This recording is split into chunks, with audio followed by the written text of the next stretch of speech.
private sector, there is industry, has a very, very important role, a very important partnership role in making this happen. I strongly believe that government, academia and research institutions, private sector, and if I may add, our defense establishment, because many of the research activities get sponsored by the defense establishment. So these are the 4 pillars on which we will have to create this science and technology infrastructure for the next 25 years. For this particular session, the theme is doubling private sector investment in R&D by 2030. I actually believe that this has to be even more than doubling, because currently private sector is investing approximately, by certain estimates, 0.3% of GDP. I strongly believe that this investment has to go to 1.5%. That means it has to go to 5%, and it has to become sooner than later. I'm happy to say that I am seeing a change in the last 7-8 years. Now, if our startups, our entrepreneurial ecosystem can now attract $25 billion a year, and that's what they have done in the last 12 months,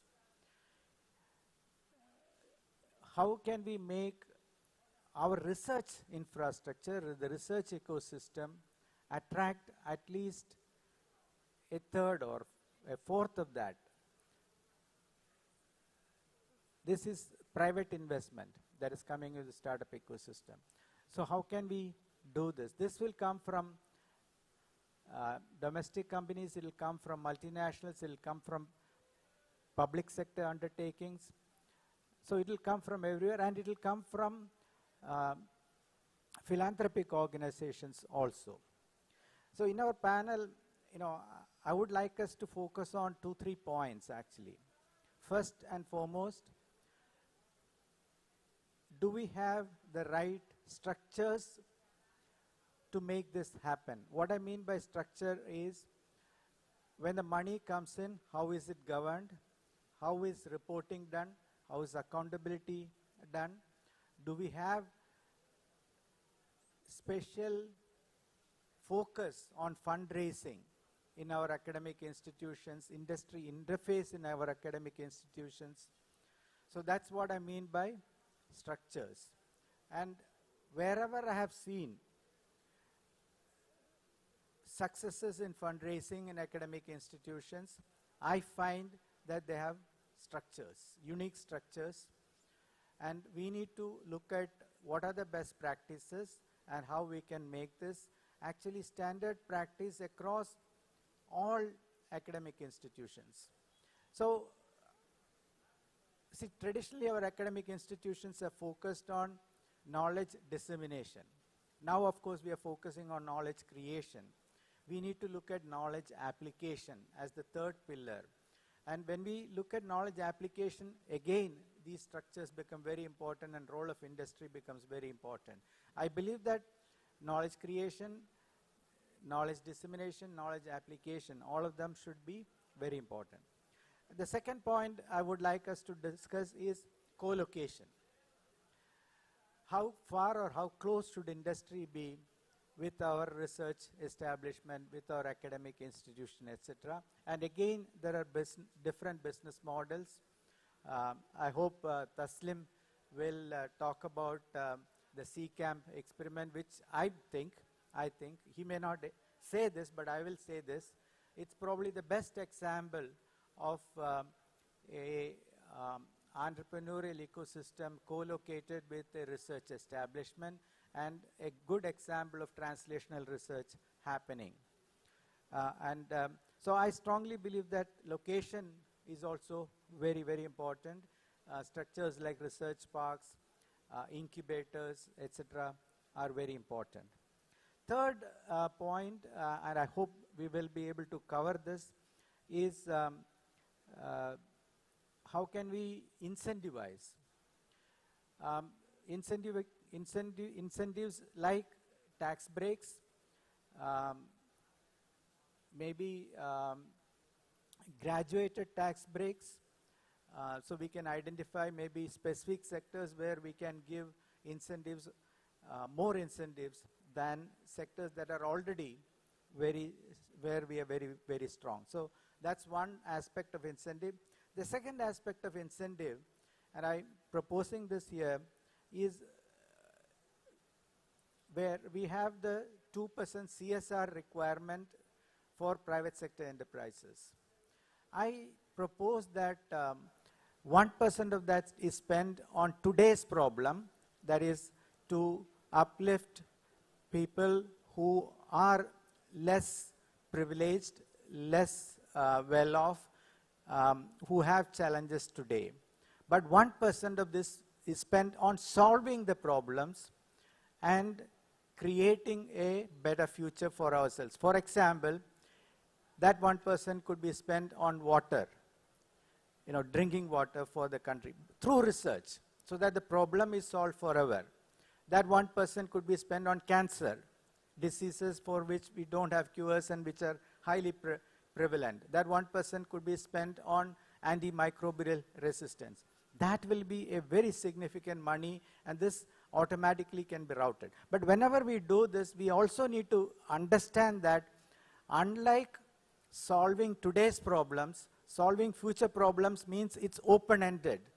Research is not something that will deliver results in a predictable manner. Sometimes you go off on, for example, let's say cure for Alzheimer's disease. We have not found a cure for Alzheimer's disease. Now if you go and spend money, we need to make sure that we give them little space to experiment and fail. Again, I come back to startups. If you accept that out of 10 startups, 8 startups can fail, and the investors are willing to lose money on those 8 startups, they make up money on the remaining 2. Why can't we, on our research, also say that some of the research will fail? How can you expect every single research program to succeed? I think that's something that we need to discuss. So on the 2%, 1% is spent on research, we need to give flexibility to the organizations to produce when research has to be produced. And last, consortium approach, where MSMEs, if they want to participate, we need to look at structures, consortium approach, where they can come together to address the issues. So I will stop here and will request Dr. Akhilesh Gupta to make his opening remarks. And he told me that he has actually specific proposals, which again he wants to present to this August audience. Thank you very much. Dr. Akhilesh Gupta. Thank you, sir. First of all, very good morning to everybody.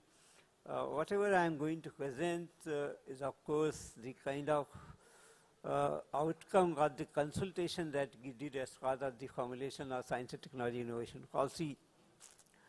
So I'm going to be very brief, but I'm just taking forward the suggestion that the chairman mentioned.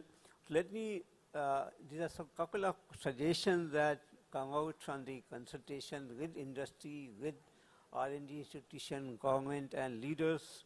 So the first suggestion is that R&D incentive to industry, and as Dr. Krish mentioned that this kind of, there are some incentives already given, but I think we need some more intervention in this area. For example, one idea is the patent box regime that was introduced as part of the the patent policy in 2016.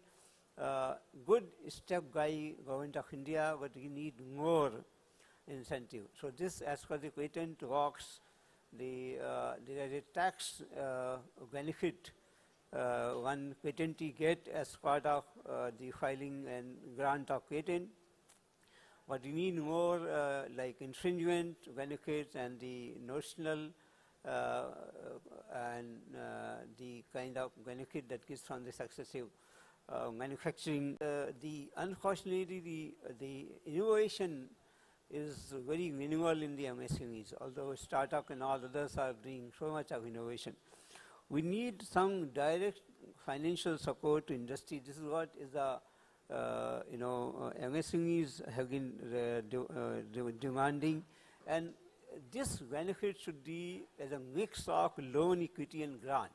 We have been mostly giving, for example, the GUJCOST model or the TDV models are good models, but a more kind of widening the scope of that model needed in this case. Our team, in Punjab University Center for Policy Research has developed a new public-private partnership model, which is, somewhat getting some clue from the international best practices model like Catapult model or Fraunhofer model of Germany and all. Based on that, this model has been developed, and I think we need today the government facilitated but industry led model. I think in India, except IIT Madras, which has a research park, there is nowhere an effective public-private partnership model in R&D is there.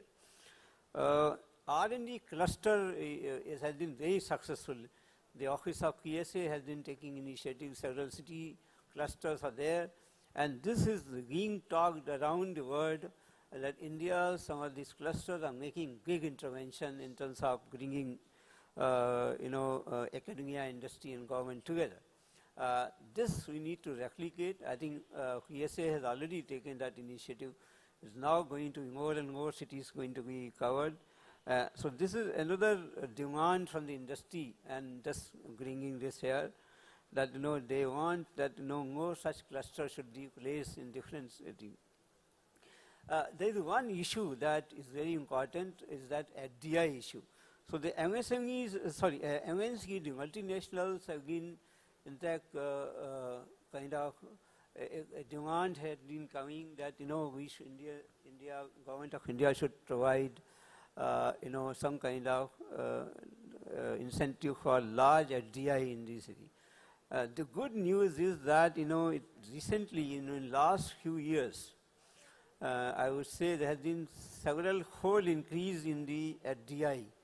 Last year itself, there has been 6-fold increase in, if you see the data for last 10 years, there's 6-fold increase in the FDI, equity inflow to country, nearly $343 million US has been, kind of brought as an inflow to through FDI in last year, 2021. Now that 100% FDI is permitted under the automatic route, so this may need more facilitation on this thing, and in fact some of the states are doing very well.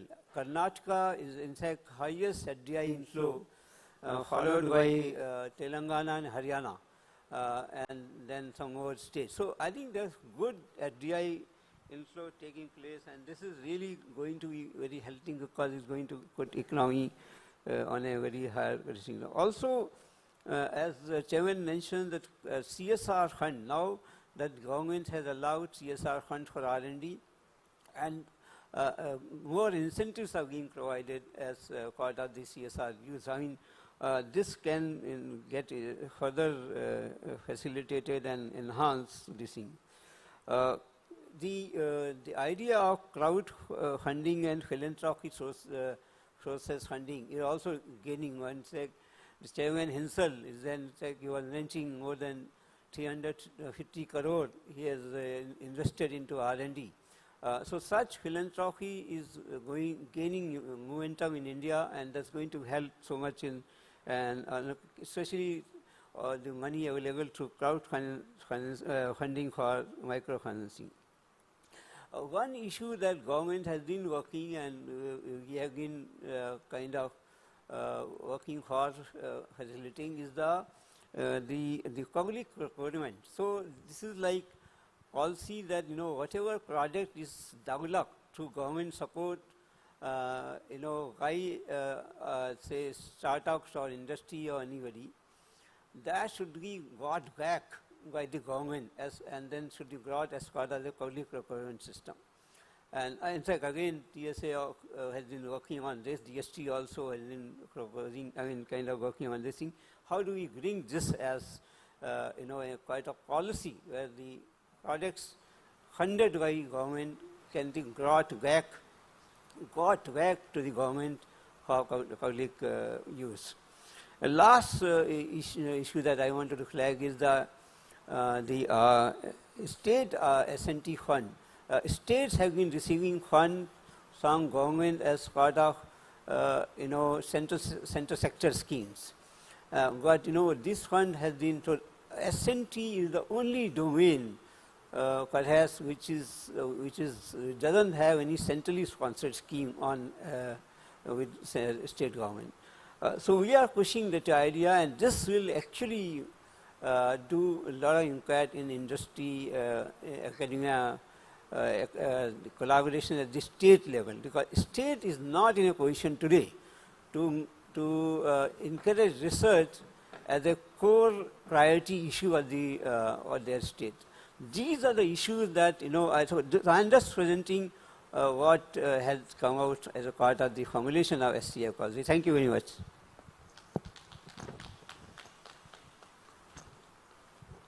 Thank you, Akhilesh. Very, very specific points, and you know, we will come back to a couple of these things after when we get into discussion. Now let me request Dr. Taslim Sarif to make his remarks. Thank you. I'll go ahead. It's not okay. I'll use this.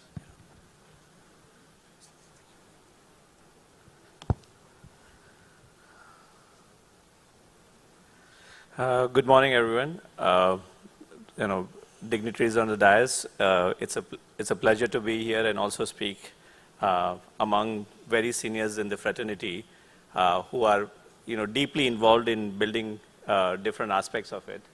What I want to talk about largely is the continuing the approach what Chair has mentioned today, and I think Dr. Gupta very succinctly you know, took it forward in terms of how there is a very interesting view happening where the science knowledge or knowledge generation, knowledge dissemination and knowledge application that takes place and how it gets built forward.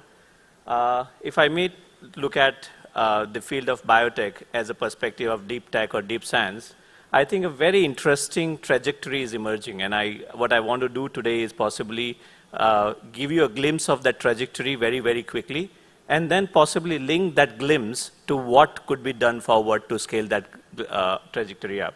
So biotechnology sector is seeing an interesting trajectory in India over the last 10 years with clear emergence of the very phenomenal work done by equivalents of DBT, BIRAC, DST and STDB, and NITI IM, and many other capabilities which are built in, but very dedicated effort in terms of taking things forward. The schemes like Nimitli and others from CSIR and many other efforts have actually built really phenomenal work. Can we go to the next slide, please? What we are seeing, actually what you see a trend, and there is a dedicated thing, what you see on the left side of the thing is number of startups in India emerging every year in biotech, which is really remarkable.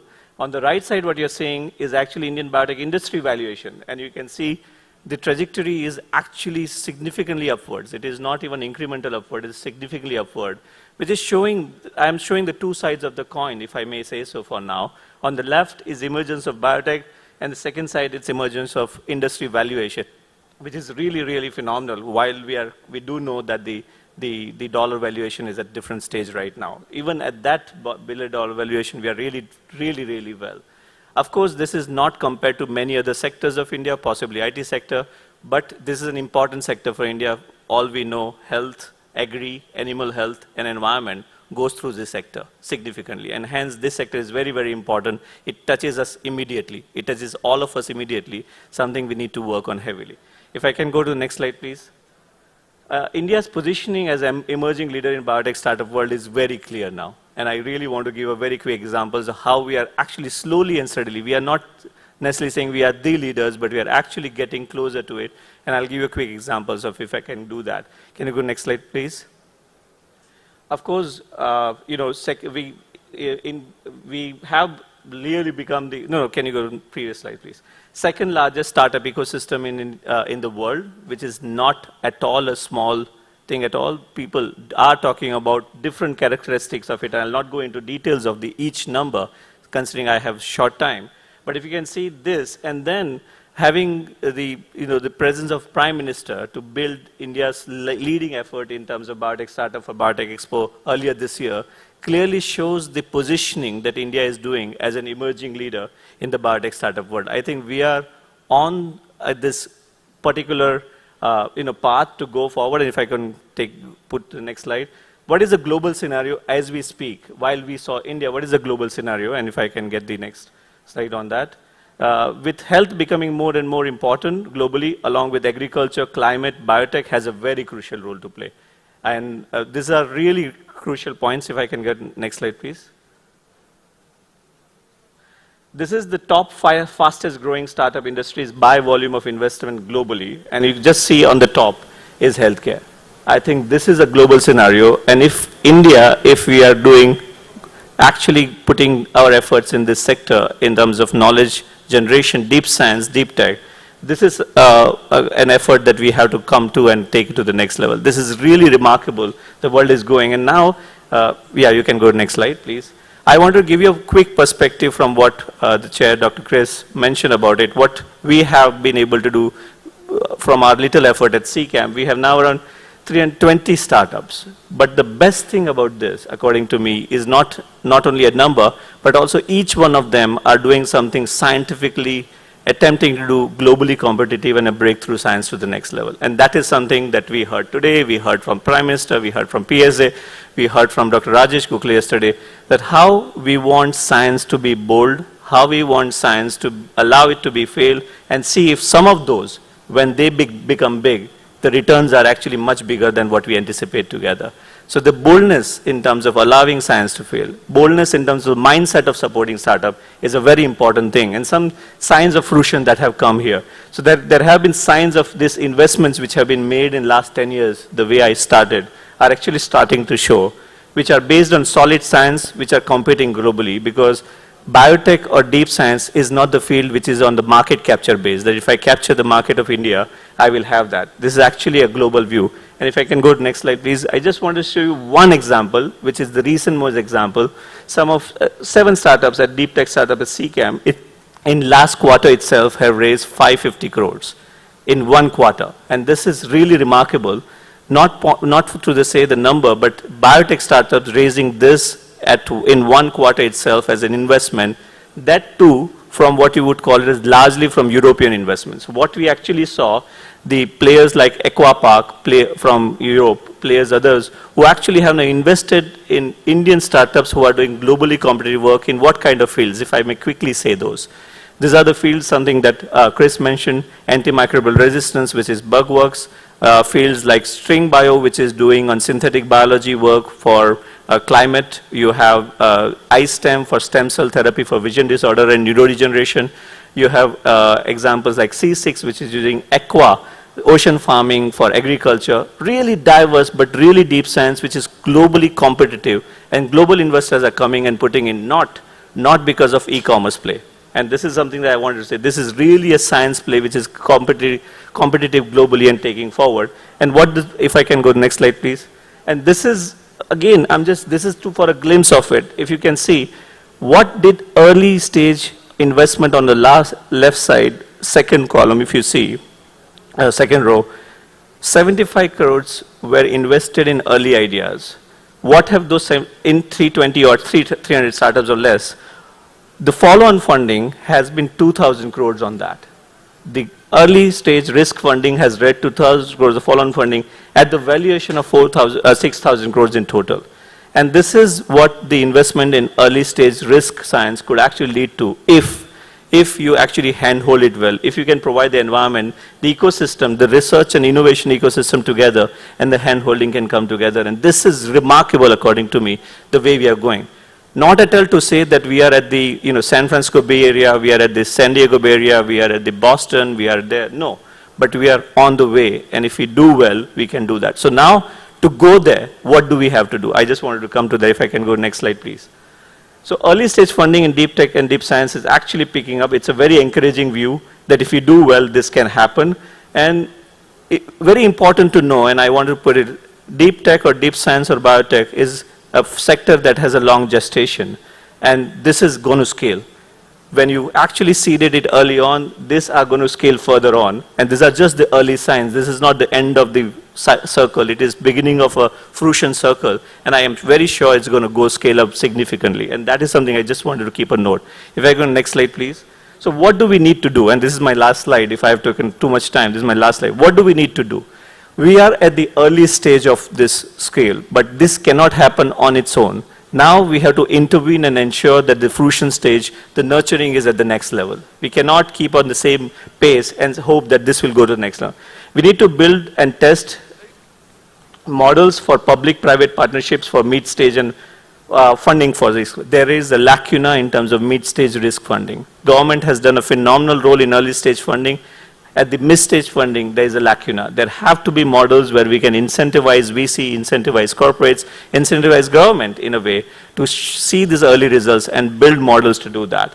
We need to look at models where VCs and industry can partner with government to do that. And there are models globally, including Israel's of the world and others who have done that.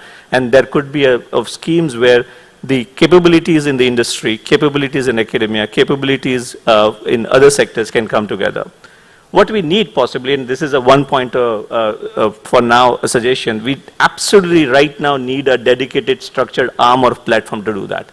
We may not have multiple schemes, but need one arm to say, this is your mid-stage risk fund capability, and this is where we need to immediately do that. And if we can do it dedicatedly and call for corporates, call for government, call for state governments to come in, I think there is a way that we can build a substantial capability to for the risk stage, scale-up stage. So but what we need, we clearly need a target delivery of building this deep science-based world-leading innovations from India, for India and beyond. Being in the system, I feel very, very confident that we have the capability to do it, we have the content, we have resources. What we need is now convergence of those. And that is something possibly we are here today. The convergence of resources, convergence of intent, convergence of the other components that we are all working otherwise. Let's converge those and make sure that this does happen. There is a potential and we need to realize it together. Thank you so much.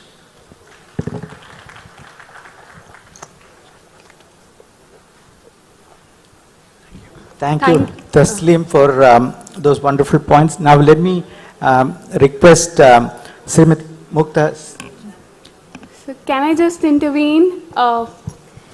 Ladies and gentlemen, we are joined by our panelists, Professor Amit Prashant, Director, IIT Gandhinagar. We welcome you, sir. Thank you. Thank you. Now let me request Srimati Mukta Sinha, Principal Secretary, Government of Rajasthan, for making her opening comments.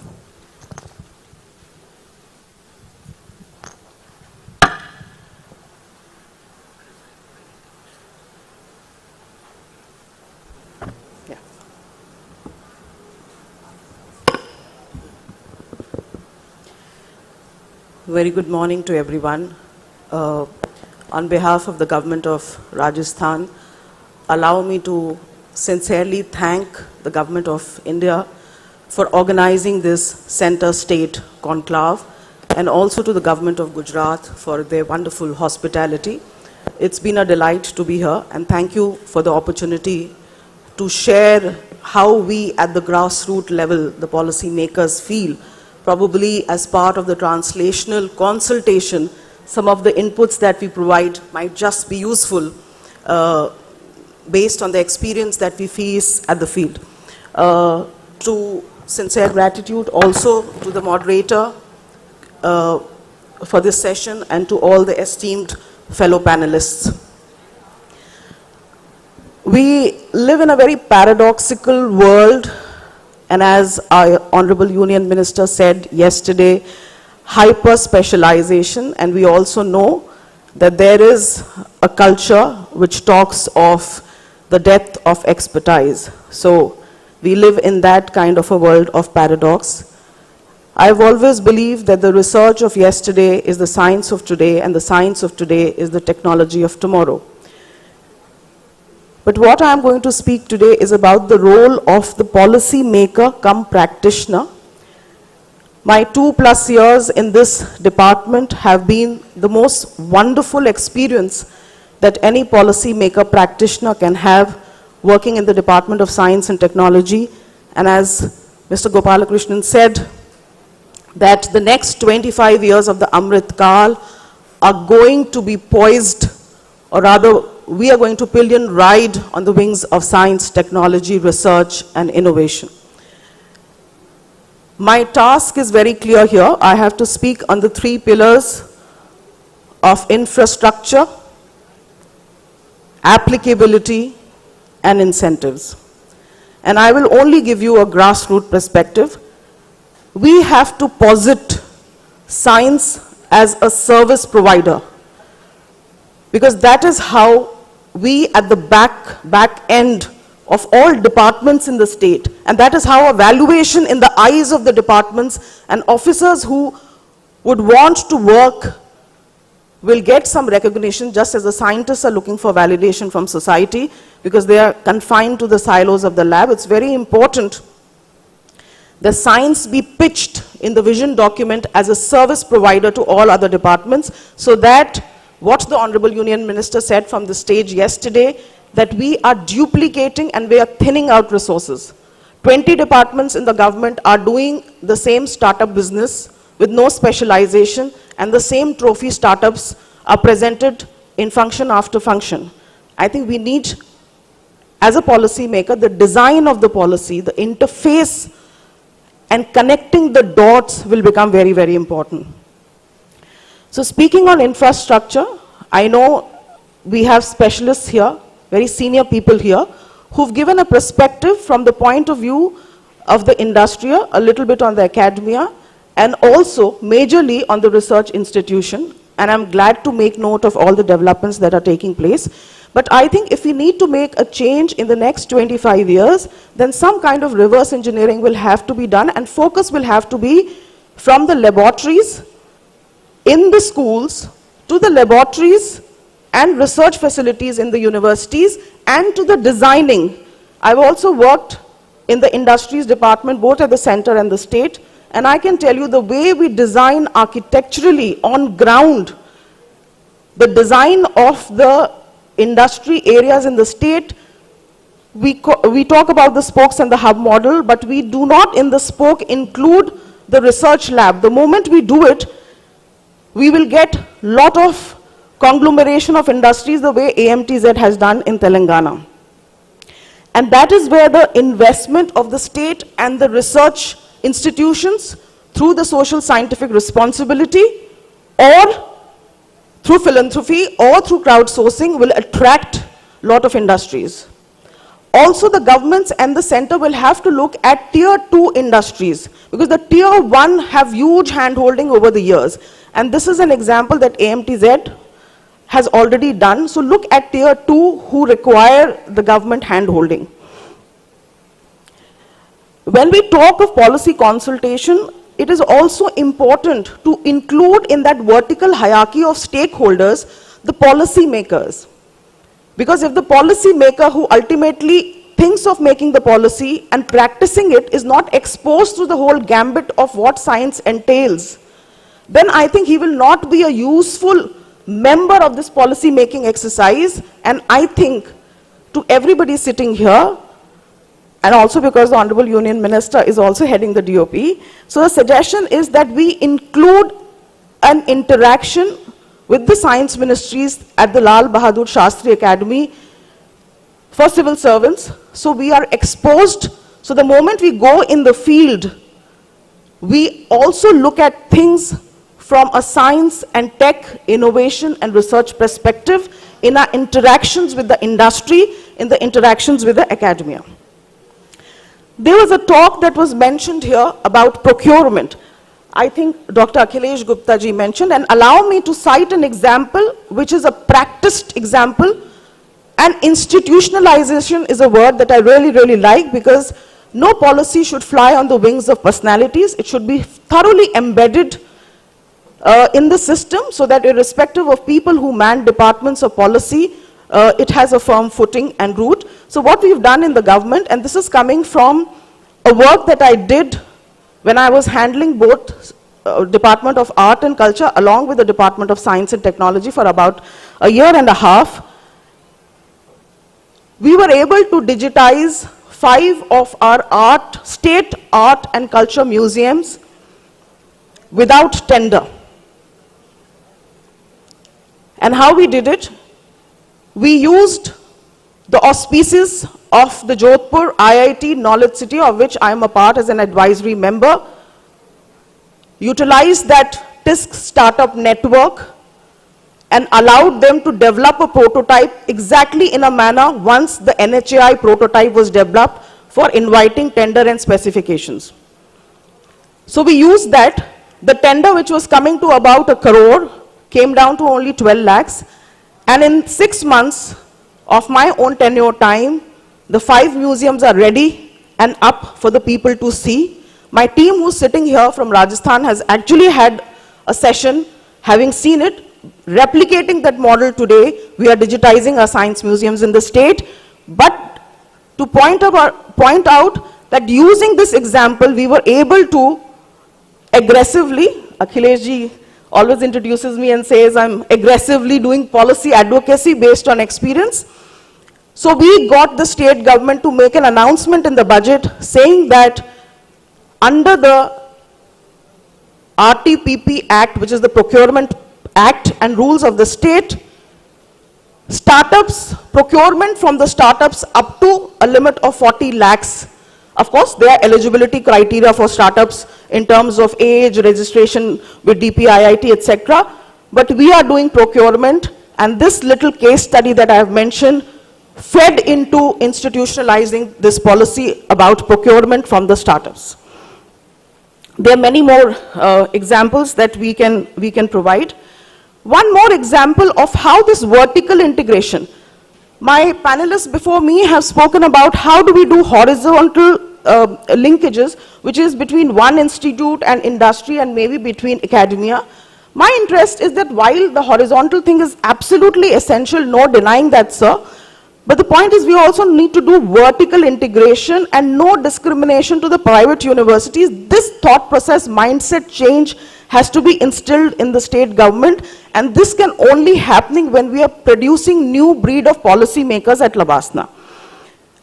So our Honorable Minister from the stage yesterday spoke about the Karya scheme, which started in 2017 in the state of Rajasthan, where we are the only state in the country, sir, where our undergraduate basic science, because this whole concept of basic science going down in terms of very similar to civil engineering going down. So how do we make basic sciences important is through a scheme that we have done in the state. I sincerely request people to come have a look at what we are doing, and if you find it useful, please replicate it pan-India, because this is something that will help us in vertical integration. And the scheme is like this in a minute, that UG and PG students doing research in government and private universities in the state of Rajasthan are invited, I'll finish in 5 minutes, ma'am, are invited to become part of the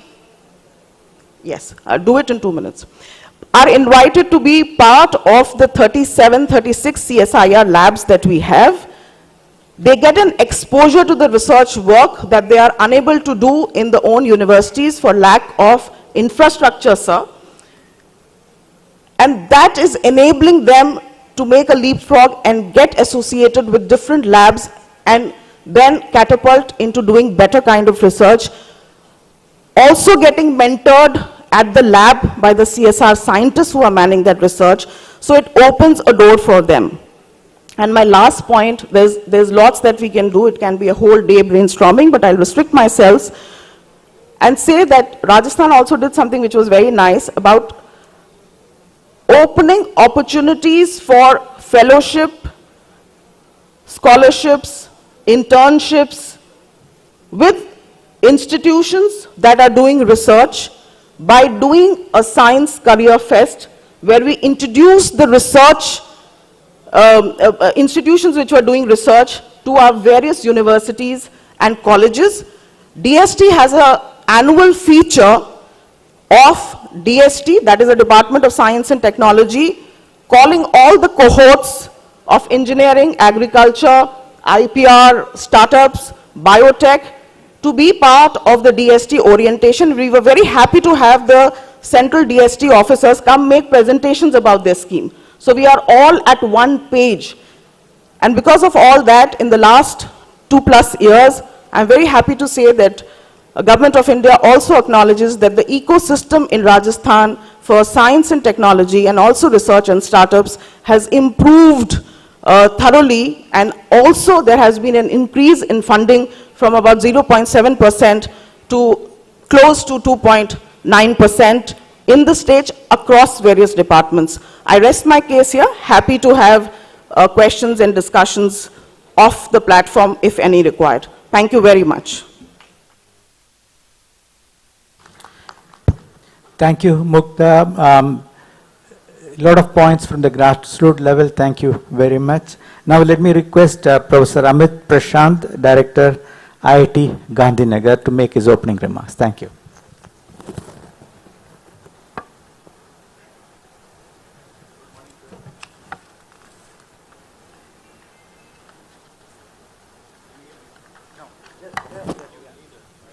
Hello. Yeah. Good morning. I'll be brief actually. It's good to speak later because most of the excellent points that have been made by our co-panelists, I think I can build on that. So I'll just mention a few points that in whatever we do, the most important thing to my understanding is understanding the system and creating an ecosystem for that, whatever you want to do. So focusing on the overall game, end-to-end, with the ecosystem to build around it is important, and it all starts with people, focusing on the people with excellence.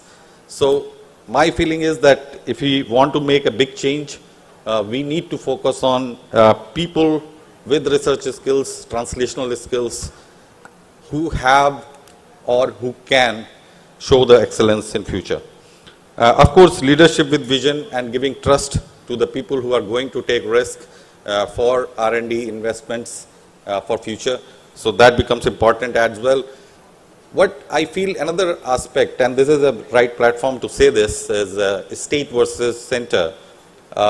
If we say global to local, local to global, that phenomena of engineering, you can say concept of engineering in general, if we apply to this, if at local level, at state level, we can identify whatever our strength is and build all the ecosystem for that, instead of everybody running for the same thing, in a way, that may make more sense in some way. You can say the slogan we use sometimes is strengthen your strength and cushion your weaknesses, something like that. Obvious thing is, and we are always hungry as a research institute to build our research facilities to achieve all that. But on top of that, I'll mention a few things where we generally lack. Test beds are important. If we want to go beyond, you can say, just building science and IP creation and reaching to the level where people would like to see things happening, only then they will invest. But the industry will not be able to create those test beds. That's where the state governments and governments come in picture. And the industry can use those test beds to kind of verify their concepts, validate their concepts or prototypes, you can say. So these facilities are missing more or less. There are some efforts in 5G, etc. recently I saw, but mostly this is missing. In the ecosystem, of course, capacity building has to be on focus and be open about inviting people from all over around you. The new concept that I want to mention again, and it is not new actually, it is very old, that is co-working concept. what that means is, I'm not talking about interdisciplinary, I'm talking about industry and research institution working together on a joint problem at a place, at one place, sitting together without worrying about IP sharing and so on. So creating clarity around that is a major need, I would say. So right now we are, as an institution, we are discussing Research Park is an example of that, you can say, that can create that opportunity, but we need to go much beyond that, where we feel comfortable working with each other, making, you can say, bonds between industry partners and the research organizations, people. Again, focus is on people. In long term, what matters is leadership. Of course, we have to focus on the vision coming from the leadership and providing trust through that. I hope that will create, you can say, more risk-taking capacity in the industry with all the uncertainties around research that come with it in the output, and that will enhance the investment, which is always in such cases for tomorrow. Thank you. Thank you. Thank you, Amit, for very important points and making those points very briefly, very succinctly. Thank you very much. I just want to ask one question to each of our panelists, and then we'll come to audience, and if you have questions, be ready with that. So to Dr. Akhilesh Gupta, now you talked about crowdfunding, philanthropy. We discussed incentives for industry, and you eloquently wanted to reinstate the higher deduction up to 250%. But how do we tap into the wealth that exists in this country in private hands? That's philanthropy. Traditionally, our philanthropy has been towards religion, spirituality, or maybe even education. But into research, I strongly believe that if you look at the Bill and Melinda Gates Foundation, right? They're one of the largest contributors to research. So we have to tap into philanthropy for support for research. Any thoughts on that? So that's a question to you. So, this is an interesting question, because you yourself have been doing this philanthropy in some way. So I'll tell you how it came out as an important point for enhancing the private sector contribution.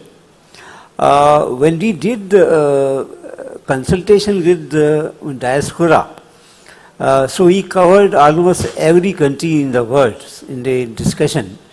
And to our surprise, and I will say this is a pleasant surprise to all of us, that a large number of diaspora, especially the industry run by NRIs in the world, they were asking, is there any policy of Government of India where we can contribute to research through philanthropy?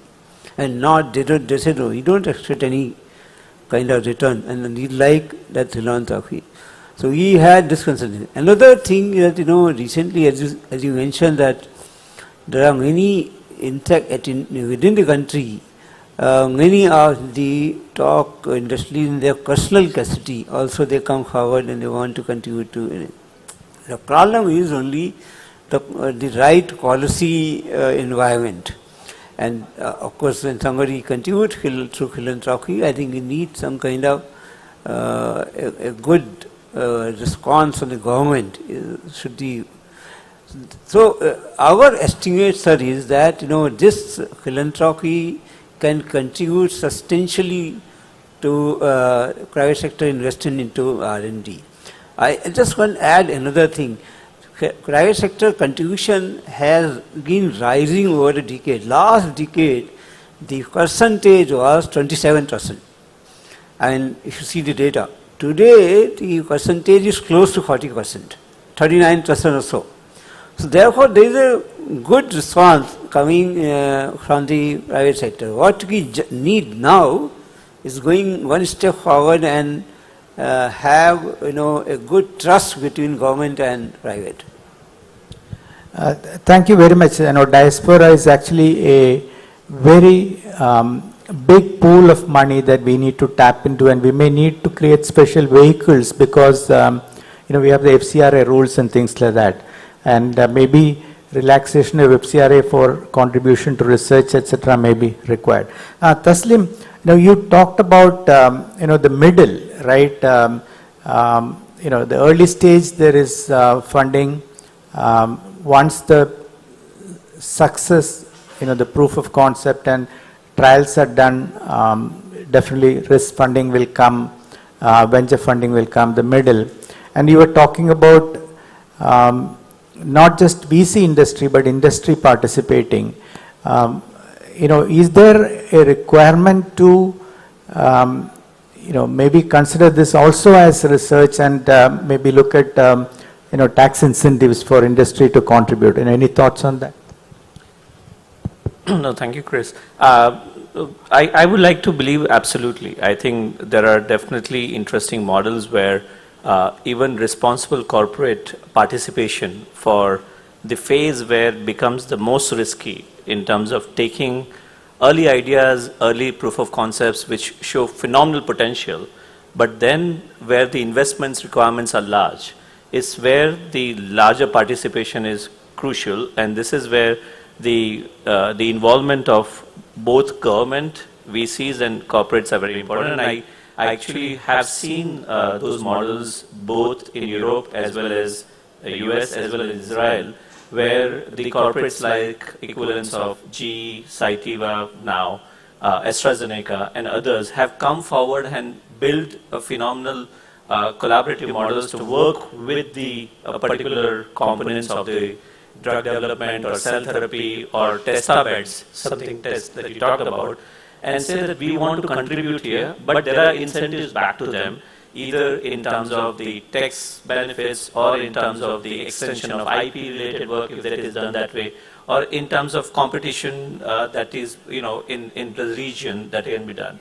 I also want to kind of share a very interesting model that Clinton Health Access Initiative, CHAI, is doing right now, or others are doing, which is, bridging the gap for when the science is about to reach to market, how the market access is also being buffered by such models, which is where government comes in, global governments comes in, where the geography is unable to afford a particular solution. International governments, global governments come in and fill in those gaps. So there are several gaps are there where the feedback or the incentives are built in. But one thing I just wanted to say is that I think I just want to take from what Dr. Gupta mentioned, I think the diaspora, and I also feel that it's a very, very strong opportunity for us to come and say, how can we build a model where something of this nature, even if the risk fund that I'm talking about could come in with government approvals, proper FCRA approvals and so on, it can be done as a national program. Allow them a national standing and they will come running. So if we can structure it, if we can propose a national program and give them now a call to join us, they will come running to see both for impact and if they want return, why not? That also built in. So I think that is definitely an incentive by itself. Both impact is also an incentive, not only return is a financial return, the impact is also a very strong incentive for many people, and I think that could be also built in. Thank you. Yeah, so there is a very important point, So when we are talking about Atmanirbhar Bharat, a component of developing indigenous technology or technology indigenization, actually the kind of import that we are doing on technology today, if you want to reduce technology indigenization, so I just wanted to inform that we consulted something like 20,000 diaspora people and some industry. They are saying that they are ready to contribute for technology indigenization in the country. Thank you, Akhilesh. Mukta, you talked about, lot of small efforts in government happening in a distributed manner. How can we coordinate better? How can we consolidate better? Is that a function of the science and technology ministry within the government or department within the government which acts as a horizontal, or is there any other structure that's possible? Because that's definitely required. See, some of us, the structures are created way back, right, 50, 100 years. Maybe we inherited from the British Raj. So we need to rethink these structures. And is there opportunity to experiment in the state level? So in fact, your research happens at the grassroots level. It happens in the state. You mentioned Karnataka, Bengaluru. It is aided by policy structure. So the focus of the policy should be on the design of the architecture of the policy. And that is where you need to do translational consultations beyond the scientists. You were talking of how to get money, and you mentioned diaspora. Allow me to also mention two things which are actually happening. One is that the HNIs are investing big time in startups. In fact, they ask us to recommend startups to them so that they can put money. Startups are like the stock market of ideas today, and people are preferring to invest. That is one thing. The second is, for all the policymakers, kindly tap the alum association of colleges and universities across the country. I've been on board the executive committee for about 2 years for the Lady Shriram College. It's an elected thing, and I can tell you, during the floods that came in Bengal, in the lockdown, the alum association of LSR collected a huge amount. So I think that is, IITs are doing it right now, but there is no mechanism for that in the government. So I think if we can incentivize colleges, then the alums would like to make a contribution to the college, and through the college, infrastructure will come to the colleges and make it pan-India. So you will have infrastructure through the alums, the diaspora outside at the tier 2 level. The second thing is that we should now have a bank like SIDBI or NABARD replicable across the country, which can fund startups, because startup is again risk-taking, right? And also the accounting system in the government needs to change. The recruitment that is happening in the state, and I think the central government can only show us the direction, that instead of having accountants who tell us that we can't give projects to the design universities because design is not science, right? So the accountants, it is a practical problem. So change the accounting to investors who will tell you that the governments have to take risk, bet on projects. So those are things that we need to institutionalize in the policy architecture. And just one more last thing, sir. We have to recognize that technology is changing every minute. What 3D was in 2012, today it's robotics, IoT, or something else. A good policy maker is one who's able to anticipate the future and make policy today, and not have the things play out and then then we act as a regulator. So the government has to be proactive in anticipating the future. The policies stay for number of years, sir. There should be a review mechanism which is not used, where we can quickly change the policy if it's not working on the field. So that feedback loop, that needs to be completed, and I think this Center State Science Conclave is a good direction, hearing from the states. Thank you very much. Thank you. Government's role as enabler before you become an enforcer, right? First enable, then enforce. Amit, a question to you. You talked about research park. Can you very briefly talk about, the company structure that's required for public-private partnership, the Section 8 company? So the way I think Research Park evolved with time is there is an arm's length distance between the organizations that are come as Research Park and the research organization in proximity, which is generally it has been IIT so far. And the ecosystem that is created for Research Park to operate is the ease of transaction around it, bringing new players into the space, and with the conditions that are to work together. With certain conditions that it's not a rental space, rather than it's place to work together on certain mission, certain objectives. So the structure of research park, you can say, provides governance through the ITs in general, but at the same time it provides with Section 8 regulations that you can do, behave almost like an industry with all the freedom to bring the industry on board and work with them with all the flexibility that is there in general. Thank you. We have unfortunately run out of time. Do we have time for question? No, unfortunately run out of time, right? We have unfortunately run out of time. If you have one question, we can take that. Yes, go ahead, please. Please identify very briefly and then ask the question. Sir, I'm Alok Dhawan. I represent UP State. Just one thing in terms of policy, because policy people are sitting here as well. When you talk of doubling private sector investment, why can't we think of having not a gated community for R&D, but having an R&D institution as soon as it is established to have enough land around it for the industry, and that should come as a policy from the government. It has been done in Taiwan very effectively. Thank you. Co-location, right?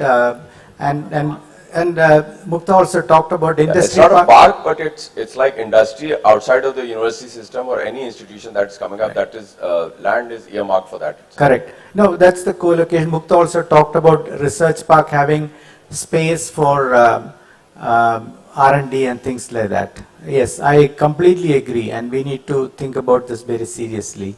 One more question? Okay. So we have had wonderful points, and a lot of good points have come today in our discussion. I would request Dr. Akhilesh Gupta. He has made an effort to consult and consolidate all the points. Today's points also may be added to those. And I suggest, because this is actually a very, very important, as far as I'm concerned, key to actually India gaining leadership in science and technology. We can do it. If 20th century was the century of US, right? At beginning of 20th century, US was nowhere, 1.9% of GDP. Europe was leading. UK was leading. But end of the 20th century, US became #1 economy, and US became the leader in science and technology. I think 21st century, we must make India's century, and we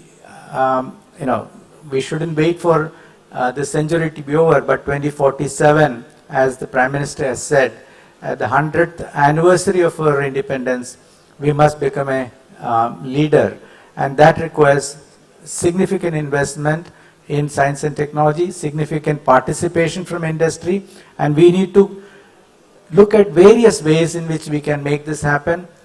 Mukta, one point I take from you, coming from grassroots, experimentation must be allowed in government. I think that's a key point I would like us to take back. Thank you all very much for this wonderful session. Thank you, Dr. Akhilesh, for inviting us. Thank you so much to our panelists, our audience, our moderator, Dr. Chris, for such a vibrant and thought-provoking sessions. I would like to announce now we break for a tea for 15 minutes, and then we'll resume our session number 5, that is on agriculture and technological interventions, discussing about Aroma Mission and Purple Revolution. We will join back in next 15 minutes. Thank you.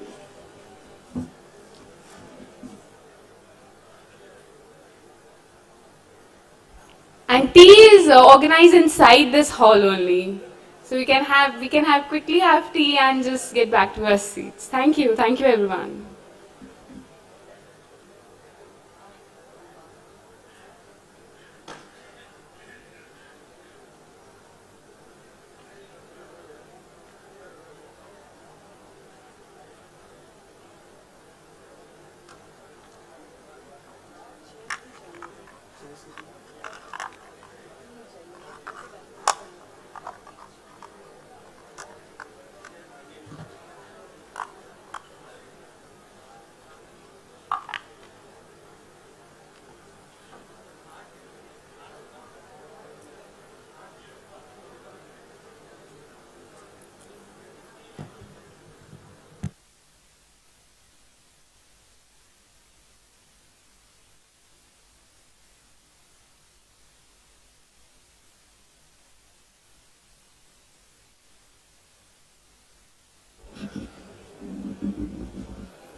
Attention all, can you please take your seats?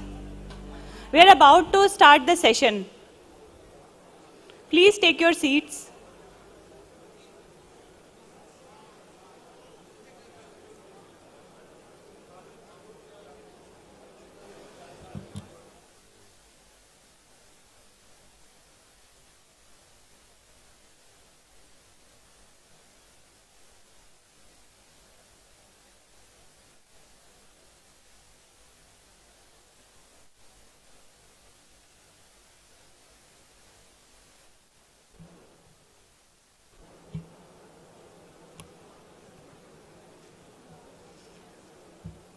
I request all of you to please join the session. And can I request all the moderators and panelists of the session, please come on the stage. So namaskar and very good morning to all of you. Here we are going to start the next session, which is agriculture session. So we request all the panelists as well as moderators to please join the session.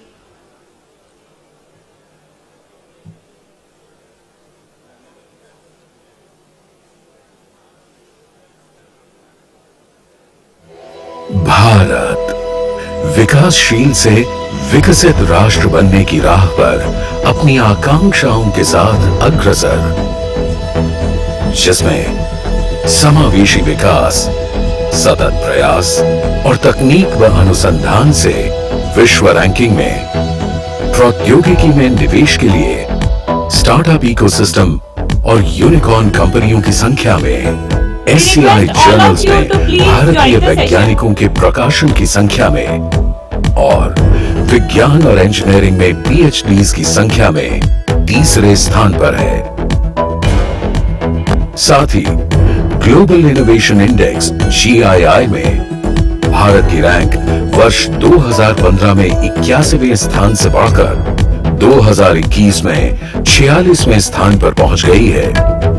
विज्ञान, अनुसंधान, तकनीक व प्रौद्योगिकी के क्षेत्र में विश्व के अग्रणी देशों में से एक बन चुका है। माननीय प्रधानमंत्री श्री नरेंद्र मोदी के यशस्वी नेतृत्व और दूरदर्शिता के परिणाम स्वरूप आज देश विकसित राष्ट्र बनने का सपना संजोए खड़ा है। अनुसंधान से समाधान द्वारा इस नए भारत का सृजन हो रहा है। मेरे प्यारे देशवासियों, हम बार बार लाल बहादुर शास्त्री जी को याद करते हैं। जय जवान जय किसान का उनका मंत्र आज भी देश के लिए प्रेरणा है। बाद में अटल बिहारी वाजपेयी जी ने जय विज्ञान कह करके उसमें एक कड़ी जोड़ दी थी और देश ने उसको प्राथमिकता दी थी। लेकिन अब अमृत काल के लिए एक और अनिवार्यता है और वो है जय अनुसंधान। जय जवान जय किसान जय विज्ञान जय अनुसंधान, इनोवेशन। और मुझे मेरे देश की युवा पीढ़ी में भरोसा है, एक नया विश्व तैयार हो रहा है। भारत उसे आगे बढ़ाने के लिए, और मैं साफ देख रहा हूं दोस्तों, ये डेकेड मानव जात के लिए डेकेड का समय है, टेक्नोलॉजी का डेकेड है। भारत के लिए तो ये डेकेड जिसका मन टेक्नोलॉजी से जुड़ा हुआ है, आईटी की दुनिया में भारत ने अपना एक लोहा मनवा लिया है, तो ये डेकेड का सामर्थ्य भारत के प्रयास है। इसी दूरदर्शिता के फलस्वरूप विज्ञान, अनुसंधान और प्रौद्योगिकी आज भारत की विकास यात्रा का अभिन्न अंग बन चुके हैं, आत्मनिर्भरता का आधार बन चुके हैं। देश की सामाजिक, औद्योगिक और आर्थिक प्रगति में ये अति आवश्यक है कि केंद्र व राज्य सरकार दोनों मिलकर आगे आएं और विज्ञान, प्रौद्योगिकी व नवाचार द्वारा स्थानीय समस्याओं के समाधान के लिए भी मिलकर रणनीति बनाएं, समन्वय करें और सहयोग तंत्र को मजबूत बनाकर अपनी क्षमता का निर्माण करें। प्रधानमंत्री श्री नरेंद्र मोदी के सबका साथ सबका विकास मंत्र को ध्यान में रखते हुए विज्ञान और तकनीक को बढ़ावा देने तथा केंद्र व राज्यों, केंद्र शासित प्रदेशों को एक मंच पर लाने के उद्देश्य से केंद्रीय विज्ञान और प्रौद्योगिकी मंत्री डॉक्टर जितेंद्र सिंह के मार्गदर्शन में सेंटर स्टेट साइंस कॉन्क्लेव का आयोजन किया जा रहा है। इस कॉन्क्लेव में विभिन्न राज्यों की प्राथमिकताओं, चुनौतियों और अपेक्षाओं के अनुसार विज्ञान, प्रौद्योगिकी व नवाचार के योगदान को सुदृढ़ बनाने की ओर नीतियों पर चर्चा व योगदान को बल दिया जाएगा। सेंटर स्टेट साइंस कॉन्क्लेव 2022 देश के सर्वांगीण विकास की ओर एक अहम पहल है। देश के विकास हेतु आप सभी गणमान्य अतिथियों का, आपकी दूरदर्शी विचारधाराओं का सेंटर स्टेट साइंस कॉन्क्लेव 2022 में स्वागत है।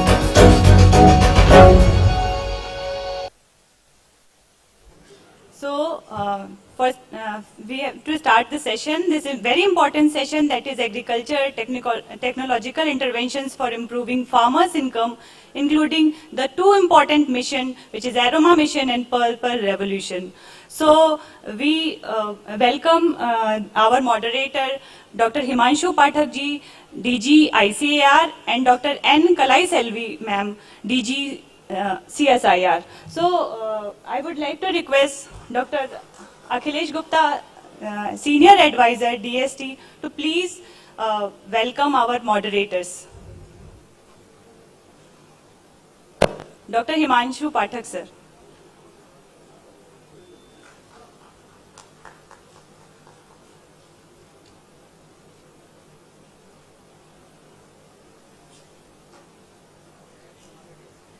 And Dr.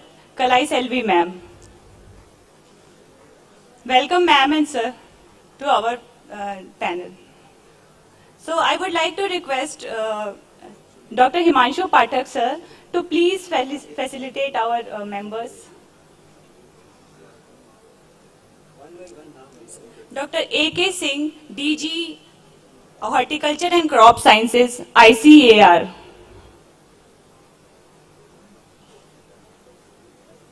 Welcome, sir, to our panel.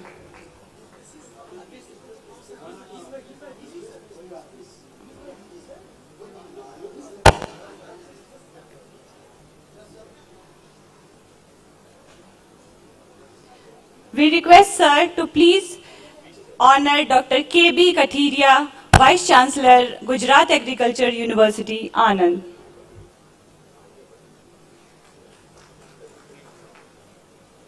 We request sir to please honor Dr. Srinivasa Reddy, DG IIIM.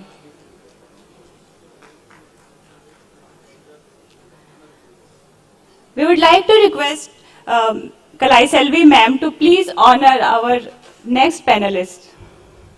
We request ma'am to please honor Shri N.V. Ramanna sir, Samunnati Agri Enterprises, Hyderabad. Welcome, sir. We request ma'am to please honor Shri Saurabh Bhagat sir, Secretary, Science and Technology, Government of Jammu and Kashmir. We welcome you, sir, to the panel.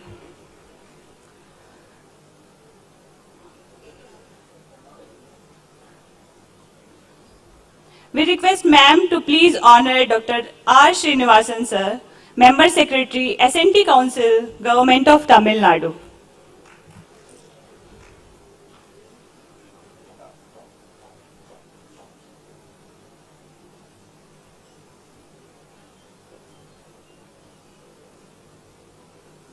Thank you so much, ma'am, and thank you so much, sir. So, I would like to invite Dr. Himanshu Pathak, sir, DG ICAR, to please start the session. Thank you, sir. Thank you very much. Good morning, friends. In this session, as you know, we are going to discuss about agriculture, how to improve farmers' income, along with several revolutions particularly the purple and others. Friends, agriculture started around 11,000 years back. So this is the oldest profession and also possibly the riskiest profession. But if you see the development in agriculture, at least after independence, since 1947, we have achieved tremendously, and the success of Indian agriculture is globally acclaimed. The country which was living sheep to mouth, the country which was depending on the import of food grains to feed the population, now is exporting food grain and many other agri-commodities. And now India is a major player to ensure food security of many other nations. So that has been the achievement of Indian agriculture, at least after independence. And to trigger this development, we have got a very wide and vast system. We have got Indian Council of Agriculture Research. This is the largest research and development organization of the whole world.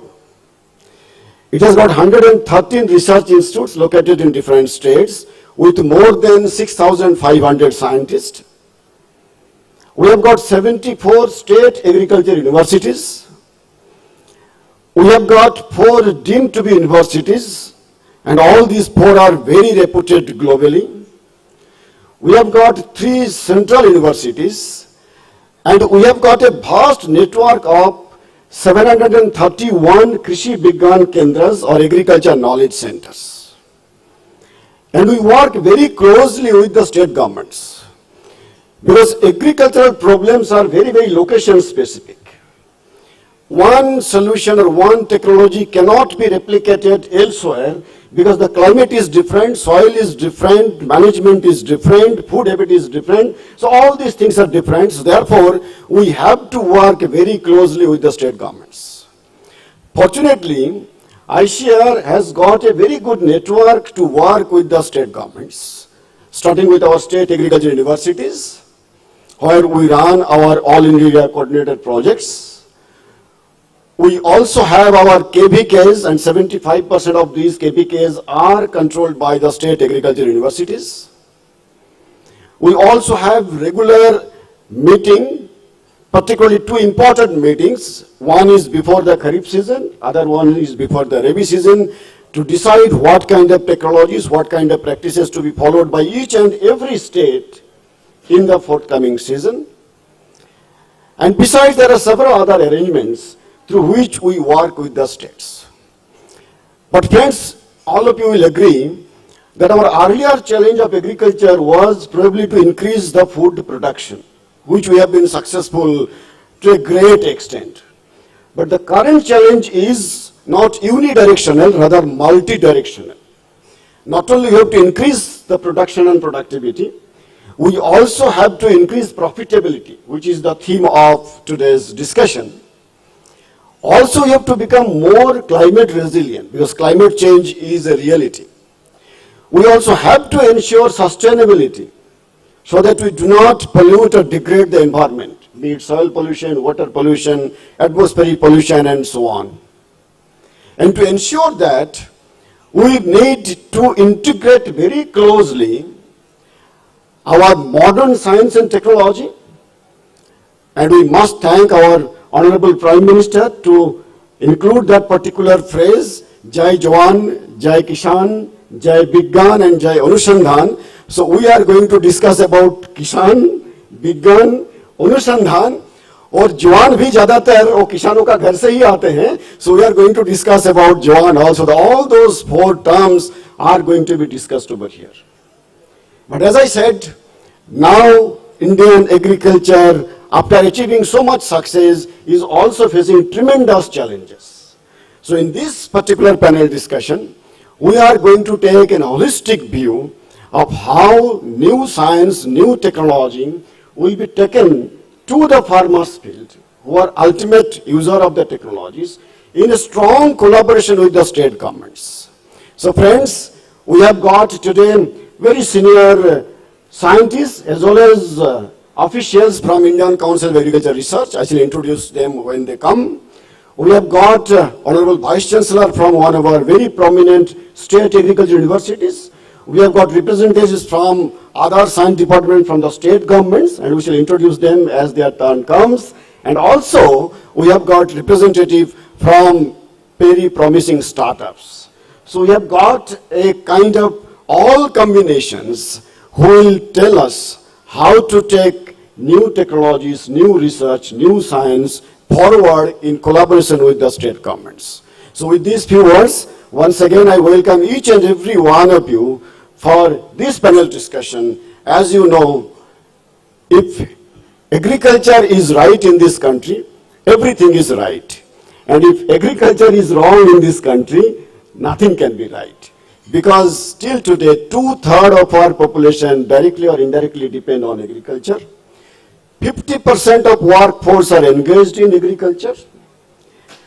And this agriculture is practiced in 14 crores households. So you can see the magnanimity, vastness, and also uniqueness of Indian agriculture. I once again welcome each and every one of you for this important panel discussion. Thank you very much.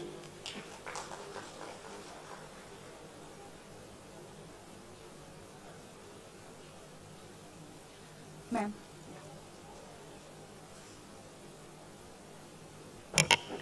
Pleasant morning to every one of you. I also join with Dr. Himanshu Padak in welcoming all of you for this very, very wonderful session, which is very close to heart everyone. Because as he rightly told, this particular session is the branding session of the country. In the whole global scenario, every country is known for one strength or their own domain expertise. In that way, what is the identity of India? The identity of India in the global arena is, I would say, it's a twofold identity. One is India is always identified as a country which is known for its deep heritage and its culture. The second one is India is always known as a country which is known for its strength in the field of agriculture. Because we strongly believe, country strongly believes that farmers are the backbones of this particular country. And now we are living in a changing requirements and a different era, but then we cannot live without food and water, and therefore this session and the next upcoming session, both the sessions are very, very important from the perspectives of everyone's life. So without taking much of your time, I just wish to listen to all the esteemed panelists who are going to share their views, and I'm just reserving my remarks at this point, and I'll be back when I'm coming here for concluding remarks. Thank you one and all, and I just look forward to listen to the proceedings.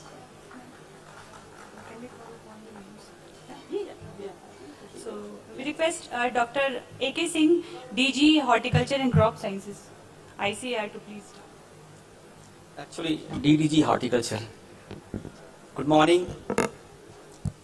And it is my esteemed honor to make my presentations on horticulture in the context of raising the income of the farmers. So horticulture is a vast part of the ICAR, where we have 23 research institutions where we undertake research, education and extension of the technologies for the benefit of the consumers and farmers. So in this particular session, most revered moderators, Dr. Himanshu Patak, DG ICR and Secretary DARE, Dr. Kalai Selvi, Director General CSIR, distinguished panelists, audience, ladies and gentlemen. As you know, horticulture, can I have the first slide please? I'd like to inform the audience that in horticulture we work, ICAR, through 23 institutions, work on 134 different crops, representing fruits, vegetables, ornamental, plantations and spices, as well as seed spices crops. Next one, please. I have picked up the technologies from different ecologies, starting from the north, Jammu and Kashmir, or Leh Ladakh area, Himachal Pradesh, or the Himalayan zones. The major crop here, the farmers undertake for cultivation is the apple, pear, peach, plum, walnut, cherry, strawberry, and variety of the crops. So the apple is number one, which occupies roughly about 300,000 hectare area. The productivity in the country is hardly 9 tons, and the global average is 14.5 these days. But there are farmers using our technologies. They are harvesting more than 6.6 tons in a high density orchard. Next one. So these are the some varieties. We have achieved the productivity, raised income, and without any dent in the quality, and in a manner which is ecologically sustainable to the fragile ecosystem of the Himalayas. Next one. These are the just simple representative samples. We developed many varieties. We also developed the matching production technologies. We tried to develop the new architecture of the plants, demonstrated in the farmers' field. Now more than 4,000 hectare area is there in the high density system with the varieties, where we have the combination of the rootstocks. The audience, those who are not knowing this fact, that the root portion is different, a different species, and the top portion is entirely different. So a combination of this one and the architecture of the trees, that plays a very critical role. That is why the productivity of the apple in the Occidental countries is very high. We have tried this experiment, and we have been successful. There are farmers whose productivity in apple is 66 quintals, very high. Next one, please. These are some of the farmers we have picked up where we have demonstrated. See the income from the conventional planting systems from 600,000 rupees in a calendar year, it has reached to the 20 lakhs per hectare area. Massive. And the quality has also improved. As a result, some in a calendar year, so for the few months, India also export our apples to the neighboring countries, particularly the BIMSTEC countries. Next one, please. See, in India, we are the biggest producer of banana in the world. We produce about 31 million tons. Uttar Pradesh, the biggest state. 10 years back, they never produced any banana, but now it occupies more than 100,000 hectare area, and the average productivity in banana in India is 36 tons. In UP, it is touching more than 46, 47, 48 tons. But unfortunately, the banana is marred by a disease called as tropical race 4, a fungal disease. This has come. It is anticipated. There are evidences that it has come via Nepal to India. This is very devastating. This has been covered by BBC, CNN, and name the media. They have covered that this particular disease is going to devastate the banana cultivation for future. We developed a consortia, we tested, and we demonstrated our technologies in more than 200 acres now. We have controlled it 100%. As a result, this technology has reduced the losses at the farmers' field and income of the farmers in non-conventional area in UP, which never cultivated banana 10 years back, which is contributing significantly into the total tonnage. This is a very demonstrative technology. Next one, please. Similarly, in case of tomato, although I would like to tell you the story, we produce about close to 21 million tons of the tomato, but still the tomato puree is being imported in India, because in the past we did not pay any focus. We didn't realize that this is going to be the need of the hour tomorrow or the day after tomorrow. How the tomato, what kind of variety we need for the processing. As a result, we focused more on increase in the yield and the disease resistance. But now we have come up with many varieties which have the dual applicability, both for processing as well as for table purpose. We developed these varieties where the production is 100 to 100 tons. And the national average is 24 tons. Entire Northeast is bringing tomato from the plains throughout the year. We introduce all these varieties in all the northeastern states, and particularly in Mizoram, where almost 100% of tomato is being produced there locally by our varieties. Similarly, these technologies are playing a big role in the entire northeast region. Next one, please. Agli slide pe jaiye. These are another set of the variety. In case of sweet potato, the demand of sweet potato in Europe and North America and South America is rising like anything. Growth is more than 67, 70 or 70% every year because of the nutritive value of these things. And these are the set of crops. The sweet potato, they are much more resilient naturally to the climate changes. And we have demonstrated in two varieties where we have increased the anthocyanin content and the beta carotene. And one of these varieties were mentioned in Man Ki Baat of the Honorable Prime Minister. These varieties are doing very well in the different parts of the country, particularly in the travel belt of Odisha and Chhattisgarh and Jharkhand. So there is demand of this variety from the various corners of the country for processing and also for use in the various farmers, including the fresh format. Next one, please. We are moving to the southern peninsula, where the spices contribute significantly. Pre-COVID export of the spices was 24,000 crores.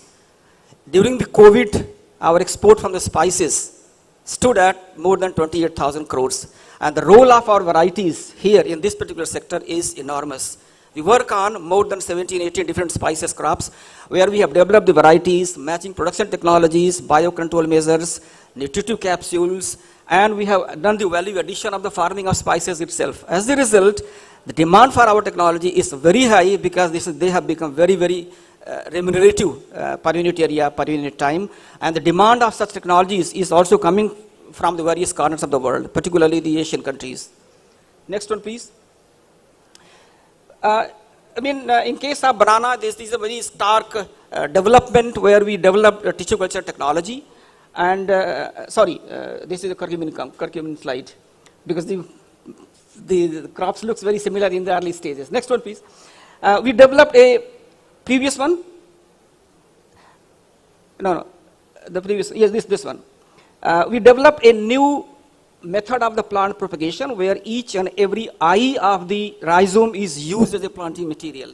As a result, demand for the planting material rhizome has gone down, and the cost on account of the planting material itself is reduced significantly, which is ultimately raising the income of the farmers. And the demand of this planting material is rising very, very high, and movability of the planting material from the South India to the eastern part of the country, or wherever this crop is cultivated for commercial purposes, has reduced significantly. As a result, this is very, a carbon positive method of transporting it. Next one, please. Similarly, in case of spices, micronutrient mixture we have developed, whereby the cost on the nutrient requirement is also going down. Next one. In case of Tamil Nadu, we are deploying multi-layered cropping. As a result, we have reduced the cost of production, and the income of the farmer is also rising very high. We have demonstrated in more than 20,000 hectare this particular technology, and the demand is really very, very, very impressive. Next one. In onion is a very, very big story ICR has done. We have moved the production of the Kharif and late Kharif onion production from the traditional areas to the non-traditional areas in eastern UP. In more than 500 hectare area where the productivity is very high. Our varieties, our technologies, and value addition of the onion has really increased the income in those particular areas. And we believe that in the years to come, the onion will never be imported from any other countries. Next one. These are the varieties, just for the sake of information. Next one.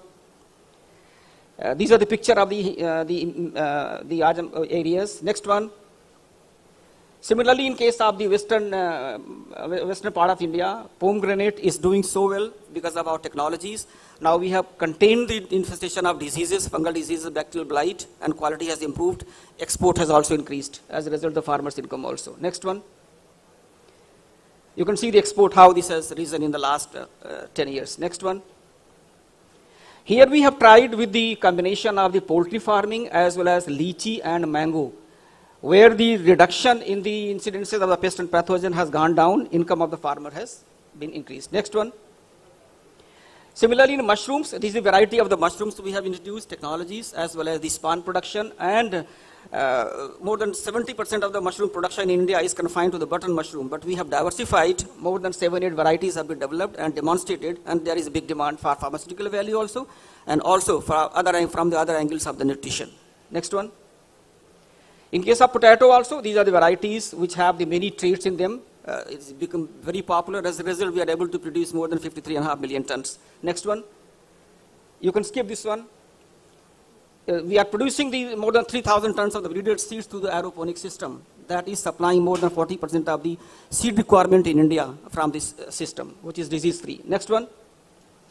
Similarly, we have developed in banana the bioreactor system, by which we have reduced the cost of production, cost of the plant from 20 rupees to 5 rupees, and on hectare basis 38,000 only on the planting material, and the yield has increased, quality has improved. Next one. So last one is the mango. We are the biggest producer of mango in the world. We produce about more than 40% of the mango in the world, but our export is very negligible because of certain traits. Because either in America or in Europe, the demand of mango is the one which is very eye appealing, red colored, attractive colors. In addition to other mango, the gustatory trait of the mangoes, we have developed many varieties, and planting material is being produced and given to the farmers. Thank you so much. I'll be happy to answer any question on these technologies. Thank you, thank you. No, I think we shall take the question at the end. So please keep your question in reserve. In the next round, we shall also discuss in detail about how the center and state government should be working together, coming out with some specific recommendations, and also we shall take up some of your questions. Thank you, Dr. Singh, for presenting all these very innovative technologies in horticulture. Now let me invite Dr. Katharia, who is Honorable Vice Chancellor of Anand Agriculture Universities, located in this particular state. Over to Dr. Katharia, please. Good morning to everyone. Dignitaries sitting on the dais, ladies and gentlemen.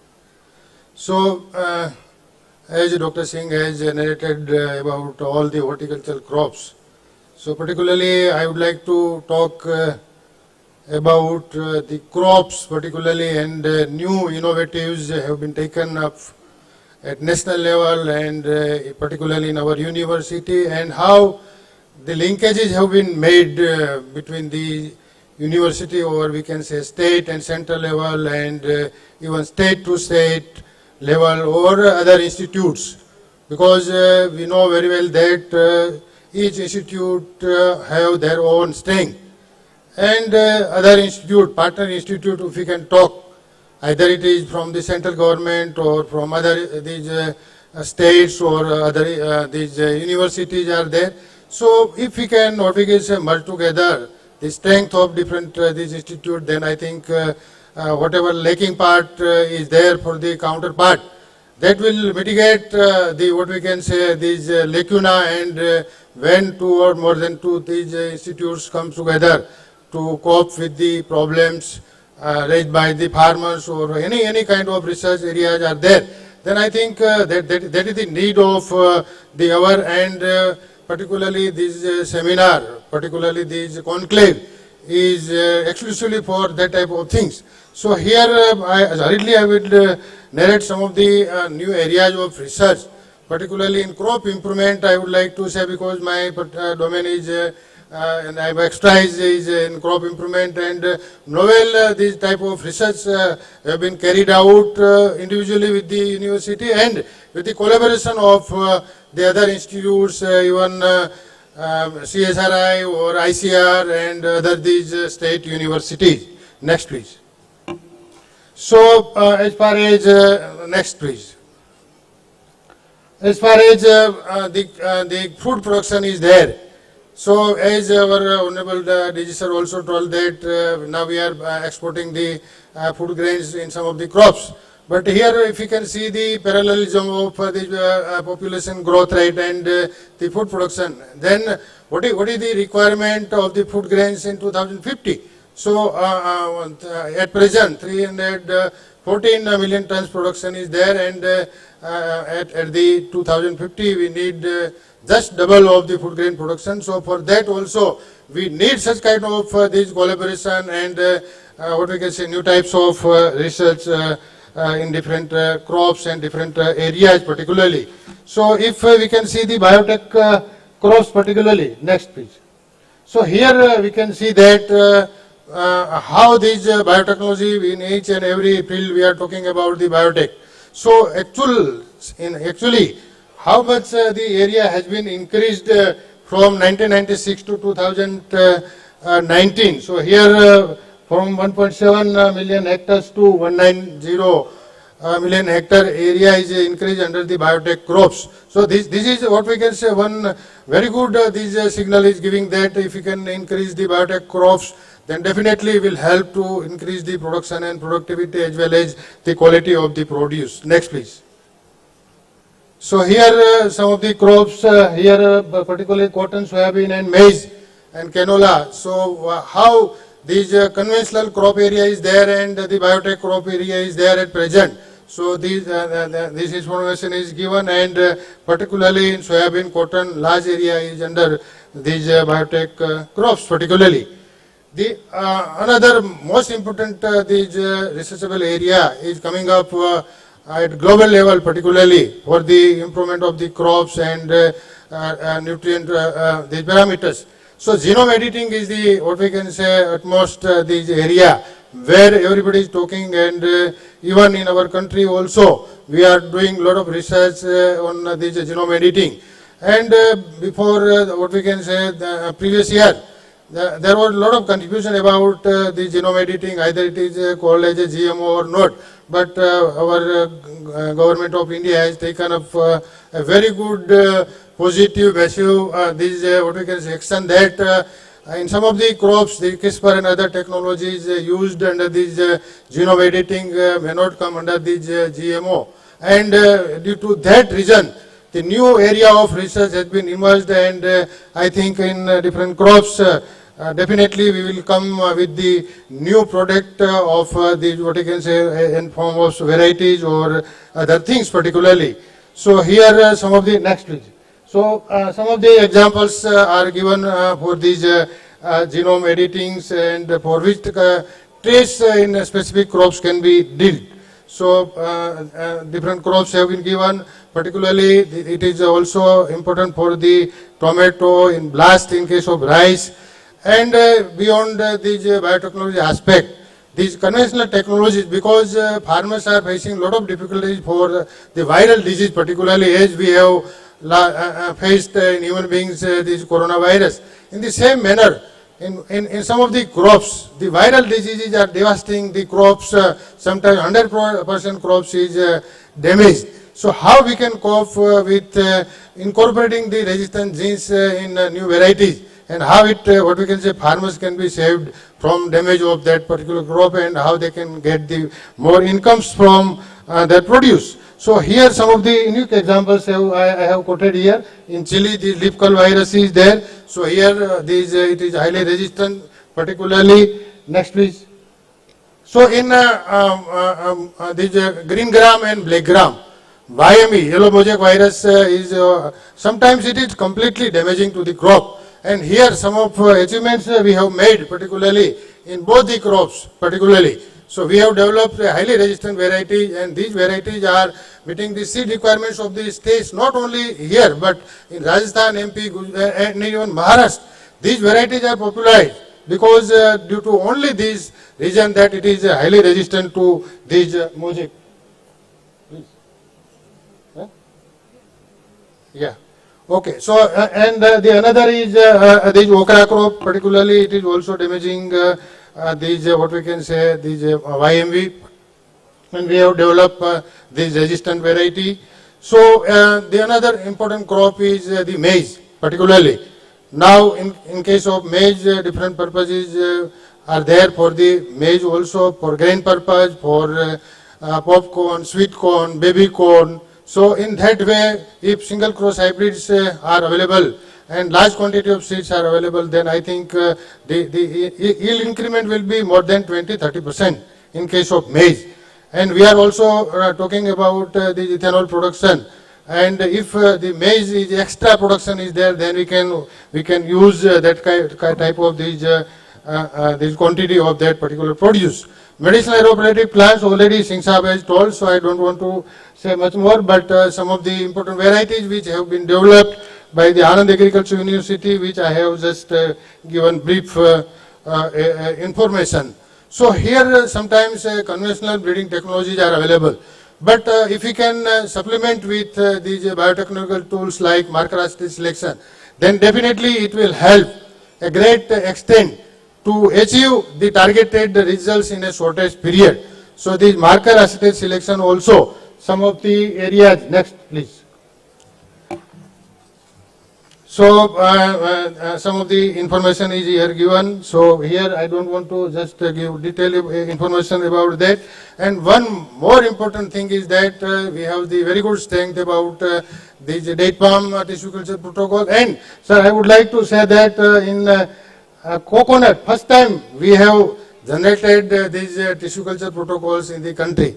So now we are rectifying it, and if it will be thorough, then I think it is a great thing in case of these researchable areas. So next please. See, the nanotechnology is there, next. So now particularly the integration or linkage is there. So here the one new course at national level we have started this year, the MSc Agriculture Analytics. So here also the 3 institutes, national level institutes, have come together, and we have used the expertise of all the 3 institutes, and this year we have given admission to 30 students, and the semester is already started. So linkages particularly I would like to say, just 1 minute sir, half minutes, okay. So linkages, or we can say these, in case of ICR particularly, so particularly in our Anand Agriculture University, sir, 16 AICRP centers are there, and on different crops and other these areas, we are working with the ICR, with collaboration with the ICR, and not only that, but the other institutes.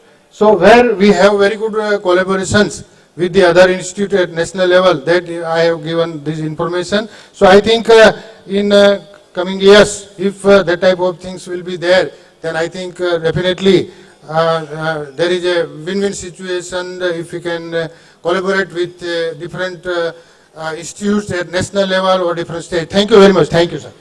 Thank you, Dr. Kathiria. Thank you very much for giving some of the very significant outcome.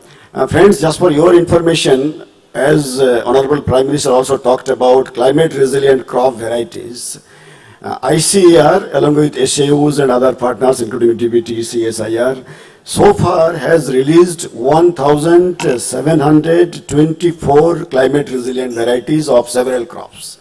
It has also released several of the biofortified varieties of important crops like rice, wheat and so on. Now our role will be working with the state governments to take all these climate resilient varieties to the farmers' field so that we will be able to de-risk agriculture from climate change abnormalities. Thank you very much. Friends, our next panelist is Dr. Srinivas Reddy. Dr. Reddy is the Director of IIM. Dr. Reddy, the floor is yours. Thank you, sir. Thank you. Before that, thank you, organizing committee, for making me part of this science conclave. It is I'm sure you all agree with me that it is a great initiative. Probably it is the first time where center and state science councils are together on a single platform, and I'm sure this will help us in strengthening and also for coordination and also collaboration, whatever we want to do, particularly in the larger schemes. So I'll try to be brief on, particularly I'll focus on this aroma mission and purple revolution, which is very close to our organization CSIR.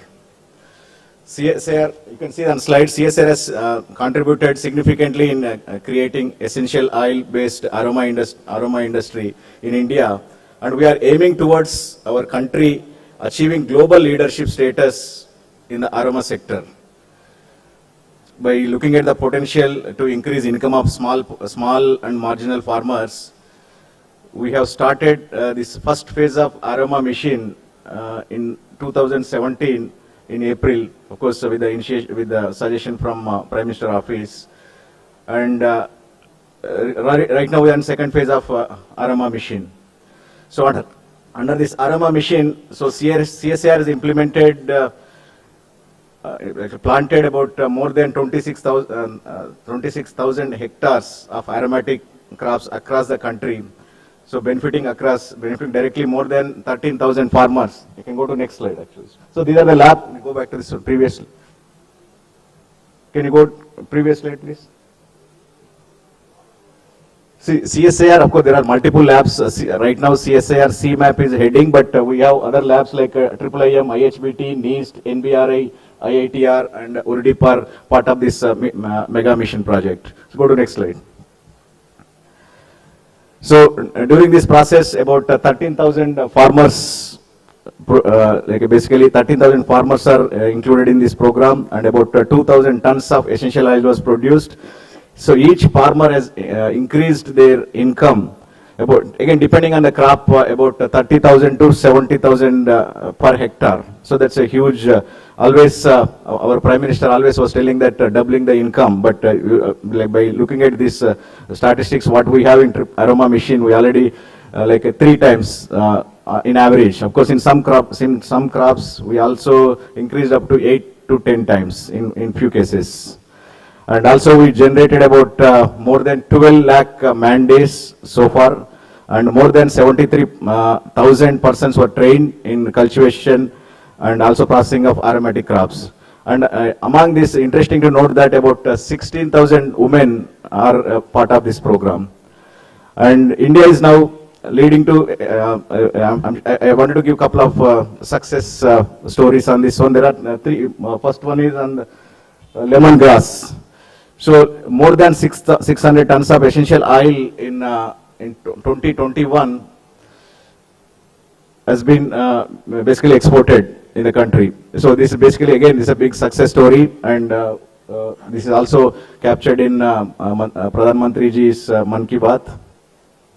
And another success story is Golden Revolution of Himachal Pradesh, where production of 6.5 tons of wild marigold oil, which has enhanced the farmer's income by 2.5 times. So over the traditional crops. That's again another big success story I can tell. And of course, we are all, this Aroma mission always implemented with the coordination of various states. So we spread across the country. Can you go to next slide, please? So here, just you see that the green dots, there are clusters of Aroma mission. So we have more than 2,000 clusters across the country, from Kashmir to Kanyakumari. We like everywhere our presence is there. And can you, among that, I want to focus on this. There's called tribal clusters. Can you go to next slide, please? So here about 20 clusters, the red dots. There are tribal clusters again spread across 29 states, and various states have accepted this our Aroma mission, and they're all trying to get in touch with our all our CSR institutes. They want to implement this new, particularly this all this aromatic and medicinal plants in their in place of classical crops. So can you go to next slide, please? So another one I wanted to touch upon this is Purple Revolution. I'm sure if you have a smartphone, if you type Purple Revolution, so there are a lot of hits comes. So recently it becoming very popular, and this is again in Jammu. We started in Jammu Kashmir area, has taken place as part of Aroma mission, of course. And what we did is over the decades, IIM Jammu developed a new variety called RRL12. So that's basically that is suitable for the conditions, and also there are some of the markers that are improved for other beneficial effects of humans. And so what happens is, like when we started this, like farmers initially they were reluctant, but recently it became more popular. Almost like 8 to 10 times this their crop income is increasing. So that's basically accordingly this became more popular, and also our own Mantriji, Dr. Jitendra Singh is becoming our brand ambassador. Wherever he goes, he talks about it. That really this is becoming more popular now, and other states also they are trying asking us to provide this quality planting material. Of course, this cannot be grown in other places. This only grown in the places where snow is there. So that's why that is a kind of restriction is there. Only for few places we can do that one. And I'll give you some statistics about farmers of just one district in Doda district in Jammu area. So they earned about more than 5 crore between 2018 to 2022 by selling dry flowers and quality planting material of this lavender, and of course lavender oil. That is a major component. And the current production of this lavender oil in the region, of course, earlier stage, like inception stage, we call it. But if it really flourishes more, and I'm sure we'll be in a position to accommodate all our domestic needs, and if required, we may do like a export as well. So that's what I want to talk about it. But like next slide, please. So the next slide. So this is some of the media also covered everywhere, nationally and international media, and we are getting a lot of calls to provide quality planting material for growing this lavender. And of course, I wanted to focus on this one, but since our CSAR is also focusing on other missions, just go to next slide, please. So with the success story of this aroma machine. So recently we initiated floriculture mission. So again, this is, we covered about 1830 acres in 24 states. So we have like a different activities we have taken up, considering that, including that quality planting material, entrepreneurship development, schools and institutional floriculture, so fragrance and flavor value addition. There are multiple activities we are going on. Of course, that's with the success of aroma mission, we became more interested. And also, we are also working on this new crop development, and recently we introduced hing, what we use in our daily, like in our cooking. So for the first time in the country, particularly our sister lab, IHBT is working on this, and right now India imports about 1,500 tons hing, so that hopefully one day will reach to requirement. And also, we also look at, so this is, again, there are some of the things we have been working on this, and we are also working on this crop improvement, and much more. We'll be happy to work together. What I'm trying to say is, aroma mission, purple revolution are success stories, so we can expand to different other missions as well, and we are continuously working closely with various states, and we'll be happy to work further and enhance further in this direction. Thank you all. Thank you very much, Dr. Reddy. Of course, friends, earlier we had green revolution, white revolution, blue revolution, purple. Now, of course, we have got purple revolution. So this is really a very important achievement for the whole country, that in almost every crop, whether it's a major crop or a crop of a limited area, we are going to represent the whole thing. Thank you very much, Dr. Reddy, for a very nice presentation. May I request Madam to please take on the other presentations. Yeah, the next presenter will be Shri N.V. Ramana from Samunati Agri Enterprises, Hyderabad. Yeah, 5 minutes. 5 minutes, please, and we will, so that we'll have more time for interaction. Good morning, and thanks for the opportunity. And I'm going to talk about more of a conceptual level taken from a practical experience of Samunati, and also I just made this for the how do you make the markets work for the smallholder farmer. As you have seen, 85% happen to be smallholder farmers. And next slide. So increasing the farmers' income through digital and other solutions, because this is what I'm going to concentrate. Because digital is something when we apply to any ecosystem in India, it doesn't take too much time. Payment system took less than 3 years. We have gone there. So I'm sure with some of the concepts I'm presenting, it is going to be the a real revolution to make it work for the smallholder farmer and to increase their incomes. Next slide. I'm not talking about the smallholder farmers. My previous speakers also and DG sir also spoke about the smallholder farmer problems. But what I'm looking at is 3 major issues that we need to focus on. One is the lack of aggregation. There's so much of disbursed less than 1-2 hectares land. They produce different quality, different quantities. How do you aggregate? And that becomes very expensive for any of the stakeholder to do any business in the market. The day you start looking at agriculture as a business, then you start working on issues that make sense to start with. Then incorporate the financial products specifically required for farmers. They can't repay your loan on EMIs. They don't have a concept. They can only give one bullet payment. And they want loan probably only for 15 days to before he sells the crop and receives the money. But how many banks are willing to give for 1 month or 15-day loans? They won't even entertain them. First of all, amount is small. Number 2, they don't want to give them. So that's something we'll have to address. So next slide. If you take these 3, what we looked at is to look at an AMLA approach. It is easy to remember. Aggregation, market linkages and advisory services. You go to any farmer, what is the issue? He says, where do I sell? What price I should sell? So you need to have a market linkages and then advisory services. Because if you have to make the agriculture profitable, then you have to produce what customer wants, and what it means is he has to slightly modify the way he is doing the current agriculture to suit to the customer need. So this is something I am calling it an APNA approach for addressing the problem of aggregation. The next slide. So increasing the value of output, there are many other methods. The other one is produce what is needed for the market. I think sir has explained very nicely some of the products which are required for European markets. Why have so much of production here? Why are we not able to export them? Why am I getting a banana in Germany from Guatemala or somewhere? Why not from India? I only see grapes. Why not all other products? There is something you have to figure it out. How do we, whatever market requires, that variety should be grown in the way it should be provided.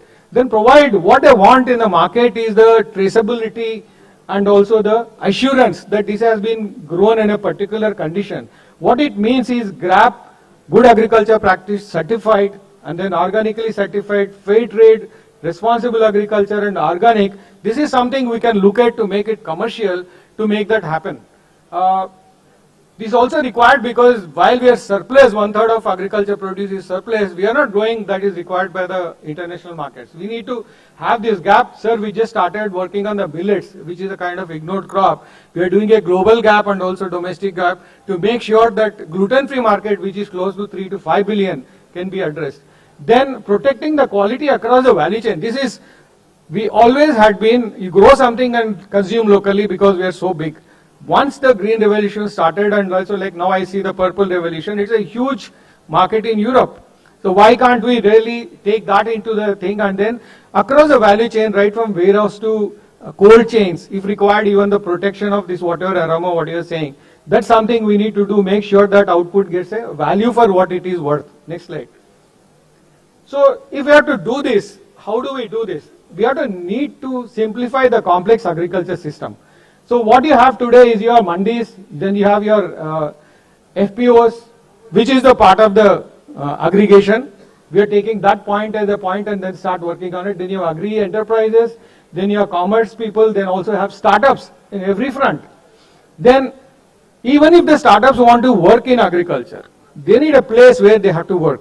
So that is the way we are looking at it. How do you make the, simplify the complex agri system, take product by product and work on it.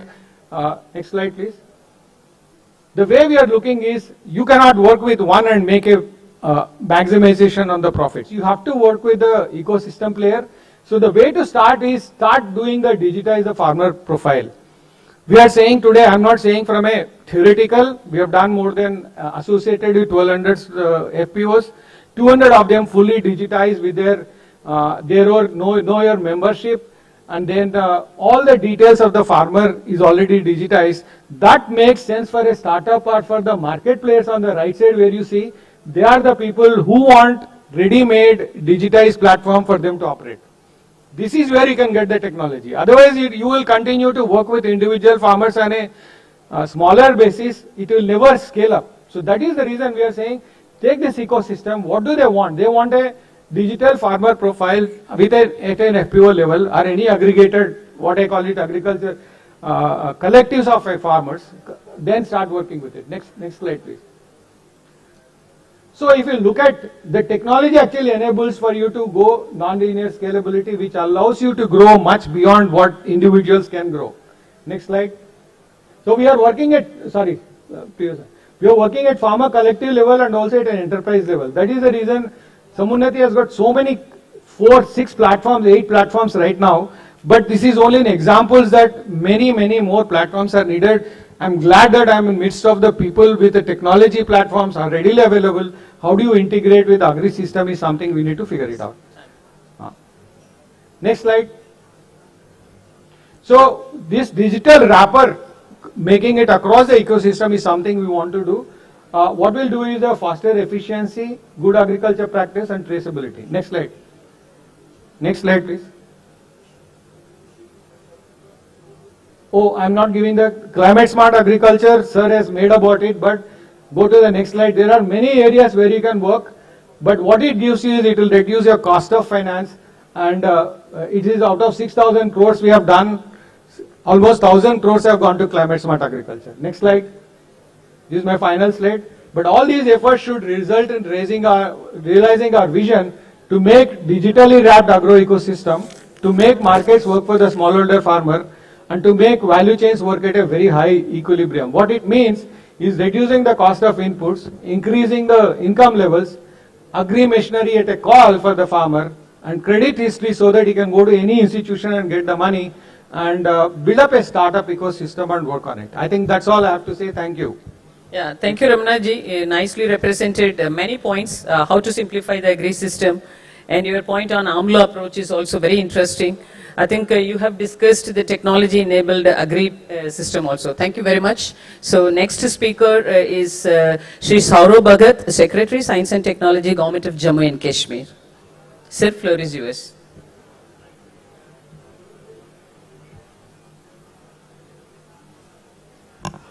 A very good afternoon, esteemed guests.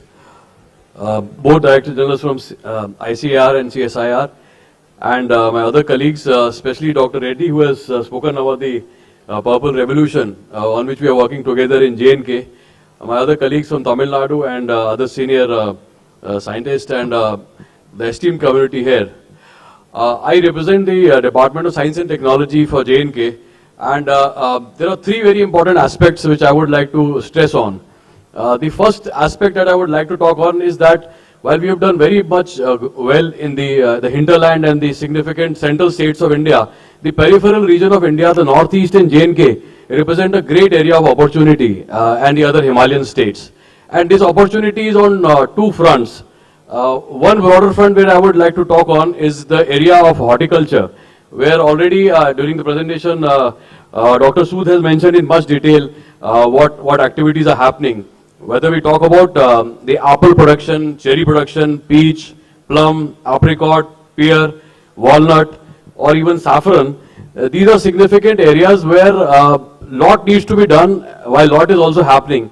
While we talked about the high yielding variety of apple, it's a huge revolution happening. With the connectivity of railways with Jammu Kashmir, most likely next year, the government will have to put together a very huge mechanism of cold chain, etc., to get the apple crop and the other important crops which are unique to the hilly region. I think that is one area where the entire scientific community has to put together their mind. Even today, almost 50% of our horticulture crop, which is a very high value crop, gets wasted. Whether it is the road jams on the national highway, or whether it is a lack of proper processing facilities. So therefore, I think a lot of R&D ecosystem needs to be developed right from the technology initiatives from the seed, distribution of seed material, prevention of pestilence, or for that matter, the entire forward-backward linkage. So the horticulture is one very, very significant area which can really add value. And as a couple of my colleagues said, that why should a banana go to European countries from Southern America, or why should not our crops go to these countries? Why even still today in our market a lot of crop from Thailand and other countries reaches, but we are unable to send it the other way around. A second significant area that I would like to talk on is the issue of forgotten medicinal and herbal plants. I would like to share with you that Jammu Kashmir, brief before independence, there was a Maharaja Act, where there was a particular herb called Kut. This particular herb is required for doing any religious ceremony in all the Buddhist countries. So whether we talk about Japan or any other country, so this Kut used to be produced in J&K and it used to be exported. And it used to account for almost 8 to 9% of the total GDP import for Jammu Kashmir. But later on we forgot about this crop, and now it is one of the endangered species. It is grown in the Gurez area. The second, as you already seen, the lavender cultivation, the scope for rosemary cultivation, for Damascus rose, or for that matter mints, cat mints, jasmine, etc. There's extremely high potential. And IIM has been working very hard with the government of J&K for development of that area. I think there are on two fronts we need to work. First is wherever we have got the domain expertise and already the research has already been done, we can expand the cultivation. We have a very beautiful project of, there are two biotechnological parks which have been developed by the Department of Science and Technology. One is in Handwara and one which is in the Kashmir region, and one is in Kathua in the Jammu region. And these regions we have been developing our aromatic plants and other aspects. So therefore I would welcome a lot of investors from Gujarat who will come and utilize this great opportunity. The value addition is huge. Lavender, for instance, sells in the international market for almost ₹1,00,000 a liter, and we have a lot of potential in that area, and government can pitch in. There's a lot of subsidy support that we are trying to provide. So you can come and set up your units. Another area where we have to do a lot of research is the medicinal input. A very large amount of medicinal input which goes to various companies like Dabur, Himalayan, from the entire Himalayan states. But that is not properly structured, and in fact the actual farmer who actually grows it gets a very small share, and most of the money is made by the the intermediary contractors, etc., who would carry these important herbs. I'm talking about herbs like Nakshatri, which are utilized in making incense stick. We are talking about Sarabgandha. We are talking about Bach, Kali Musli, these kind of herbs which are grown. But for them, we need to utilize these biotechnological parks for their propagation. So I think these are the two important aspects I wanted to stress on. And the reaching of railways will be a great opportunity from the business community, because the ease of doing business in Jammu Kashmir will be very significant. And previously the entire produce comes out utilizing the trucks and other technologies. But now railways can connect every state of India and every business person to J&K. So I think these are the messages I had, and I'll be very thankful to both ICAR and CSIR to collaborate with the Department of Science and Technology, and we will provide whatever support is required for taking the cause ahead. As you know, Honorable Minister Jitendra Singh ji is very passionate about the Union Territory, and we've been trying to work very hard with the Government of India. So we would like to utilize every single peripheral and every single technology input that you have developed to improve the quality of life of the population in J&K. Thank you. Thank you, Saurabh-ji. Thank you very much. First of all, I should really congratulate you for because you have finished it on time, number one. And second thing is, you were talking about the two-way trade, which was very impressive. Instead of thinking about import-dependent India, you wanted India to become export-enabling India. Our country is really looking forward that only. And your call to investors, I think it is well taken in this particular forum. And your volunteered support and your volunteered interest to work with the DST and CSR and with the Government of India schemes is really appreciable. Thank you very much. So the next speaker is Dr. R. Srinivasan, Member Secretary, SNT Council, Government of Tamil Nadu.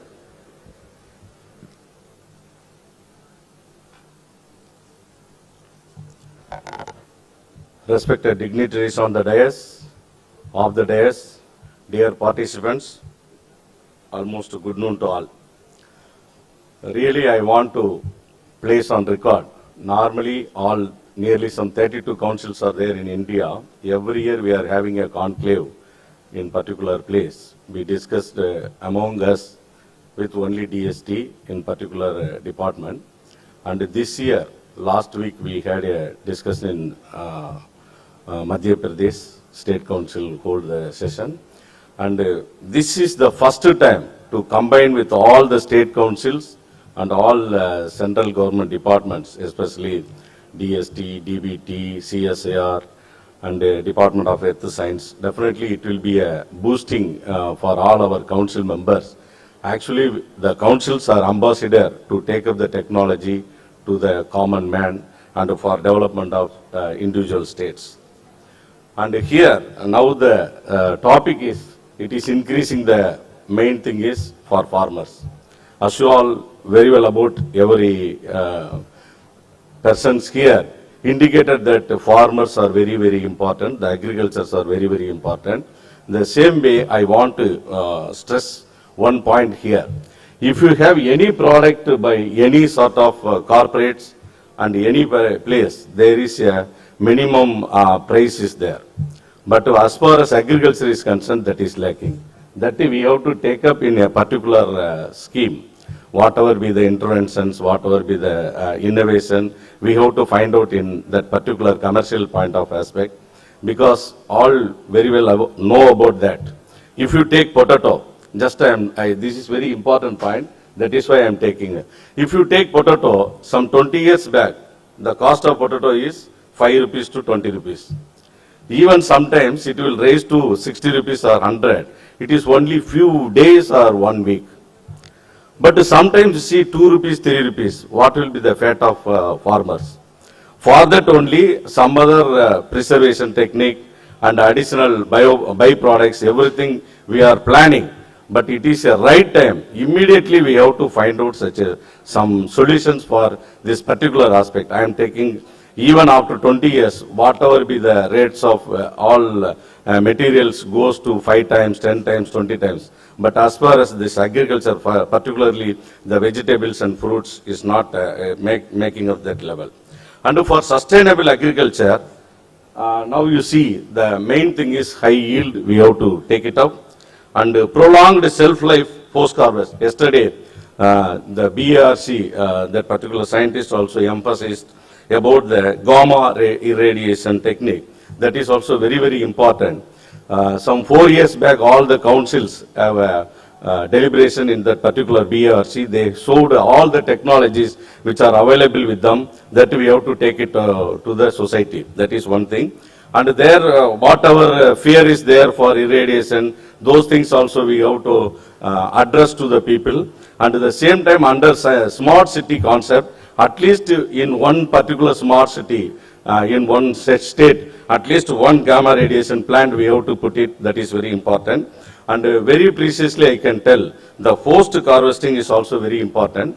For example, after finishing this harvesting all this onion, potato, if you irradiate, the shelf-life period will be 6 months to 12 months. That aspect we have to take it up. And tissue culture for constant better yield. That is another one interesting thing I come across. One Bharati Biotech, one plant which is available in Osur of Tamil Nadu.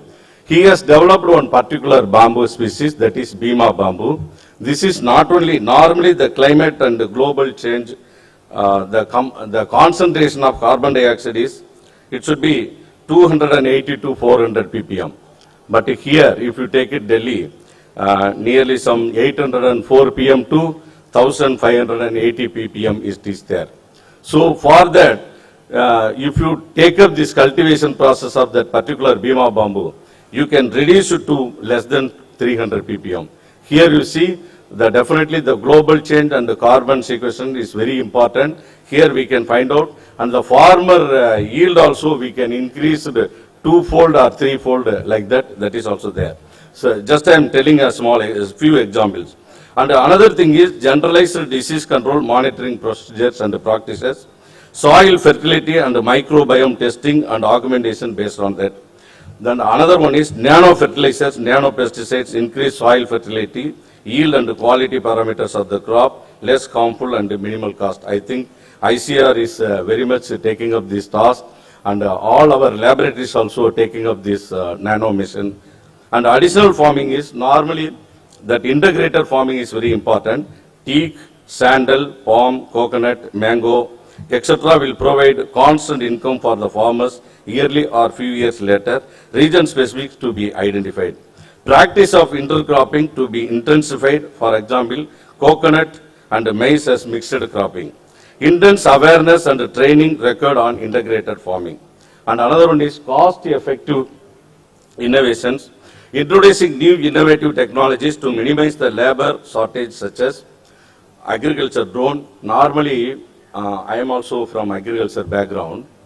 When you find, if you go anywhere in any place in India, even in remote villages, getting manpower is very, very difficult for agriculture. That is also another issue we have to earmark. Agriculture drone, that is also drone technologies is coming up. Satellite photography and sensors, IoT-based sensor networks, phase tracking, weather forecasting, automated irrigation, and heat control, intelligent software analysis for pest and disease prediction and soil fertility management. And here I want to tell one more thing. Even 10 years back, our farmers and some local innovators find the technology of IoT. Whenever the motor pump switch off by interruption of current or something like that, once the current comes, the motor will automatically start it. So that itself it is there. But further we have to take it up. Whatever interventions, whatever innovation is there, we have to support to the farmer. And agri-tech startups need to develop many value-added products to withstand price drop and achieve maximum benefit of agriculture. And the surplus production and the price fluctuation of agricultural products results in economic loss to the farmers. Therefore, need to establish facility for the large cold warehouse storage facility in the region. With the council and DST support, we have established one cold storage institute, cold storage facilities in one horticulture college at Periyakulam. It is in Tamil Nadu. That cold storage we have developed, and immediately they have also started up one department, post-harvest department, with the help of all these things. And also bioethanol and biofuel production is also very important. And some of the, even if you take up this plantation of sugarcane, that bioethanol is coming up, and these are all the things. And aroma mission, purple revolution, I think other people talked about. Main thing is other varieties, species should be developed, and which is very much useful to take up other places. And as far as our council is concerned, the student project selection based on addressing local issues, nearly 1,070 projects we have given this year. Out of that, 430 projects we have given to agriculture, veterinary, etc. And encouraging fisheries and veterinary sector, advanced farming technology, promotion of tissue culture and bioethanol production, production of deserving agri products through GI facilitation. That is also geographical indication tag is very, very important for the agri products. And very recently we got Kodaikanal Malaipundu, that is garlic. When we got that particular GI tag, immediately the prices shoot up to 200 to 400 during that time. And 15 species eucalyptus essential oil, chemoprolifted products based on potential, that also we have earmarked through Mother Teresa University at Kodaikanal, so that by the way we have to support in each and every action for the farmers. Thank you. Thank you, Dr. Srinivasan. Your points on pricing of the produce and gamma ray radiation to increase the shelf life are well taken. I think when the discussion was going in the direction of how we can come up with the climate tolerant varieties, I think you have given a new focus that how climate change could be addressed by agriculture. That was also very interesting. Thank you so much. So I think, friends, I have only one word before I hand over the thing to the moderator. So far, we are talking about how best we can plan for the next 25 years and how India should be positioned in 2047. From my perception, I would always say India should be made as a model and nodal for global. When I say that India should be model and nodal for global, so people will ask, what are the sectors in which it could be really made possible? If not in any other sector, definitely it could be made to 100% possible in the field of agriculture. Because in the field of agriculture, what is it that basic requirement is? Water, soil, some work experience, knowledge and expertise. We have everything. So therefore, self-reliant India or Atmanirbharta or extent of indigenization or model and nodal for global, all these points could be definitely addressed, especially in the field of agriculture. And this forum really look forward to have a kind of esteemed cooperation and synergized support from each and every one of you. Over to Dr. Pathak. Thank you very much, Madam, and all the panelists. I would like to know from the organizer how much time do we have. Can you take few questions from the floor? Yeah. I think one or two questions we can take. Can you please pass on the mic?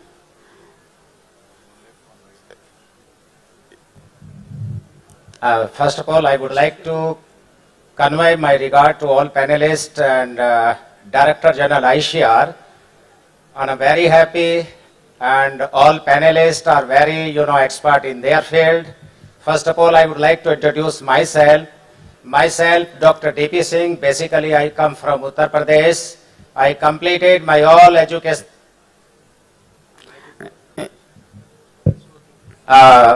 Completed my all educational qualification in agriculture. Singh sir, we have to be really brief actually. Please. Yeah, definitely. I'm coming to my question.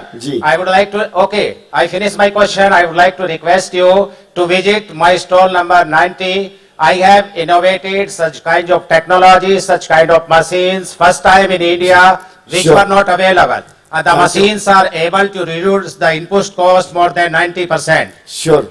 In Indian agriculture scenario, I know the basic need of Indian farmers. I know the was short of coming is there. I know what they require. Thank you. Because I was born and brought up in a farmer family. So I have innovated in agriculture, medicinal crop cultivation. Listen me 1 minute. You are here for us. Please. So please, all you I have innovated such kind of technologies which is very useful in medicinal crop cultivation, horticulture crop cultivation, and in agriculture, field crops, oilseed, pulses, anything else. So please come, visit by stall number 90 and to have a samvad with me, everybody. I hope you all will be more happy. I'm sure about it. And I didn't copy from anywhere else. No, bilkul. I shall visit your stall. Please. Yeah. Okay. Okay. And I would like to spend some time there with me. Thank you very much. I shall be there. Yeah, maybe Dr. Yadav, quickly, one point. Yes, sir. Thank you, sir. Sir, I just want to supplement the one point regarding the yield gap. That was one issue here. And you have very rightly mentioned also. So the yield gap, if we talk, it is within the state, between the state and globally.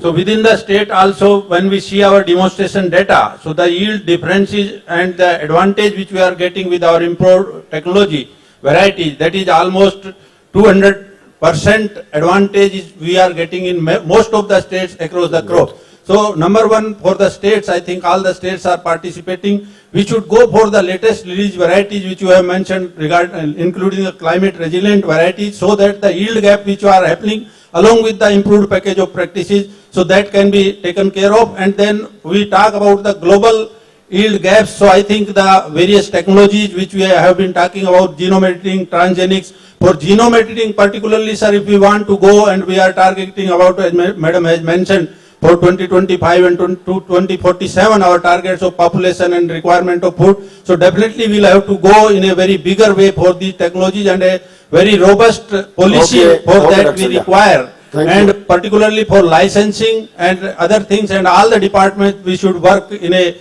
collaborative mode, in a consortium mode for these cutting edge technologies. Thank you, Dr. Yadav. Thank you very much. Yes, my friend there. Yeah. Sir, sincere thanks to ICR and CSIR for owing valuable support and respect to our farmers, sir. So when we talk about technology-driven enhancement of yield, at times in some seasons, farmers are not getting the fair price because of the high supply and low demand, sir. For example, tomato. So many years we are seeing photos in the media, vexed by the situation. Farmers are dumping the crops in the market yards for not getting amount to take back the crops to their places, sir. So in vice versa, in other times as the consumers, we are purchasing same tomato at ₹50 or 75, sir.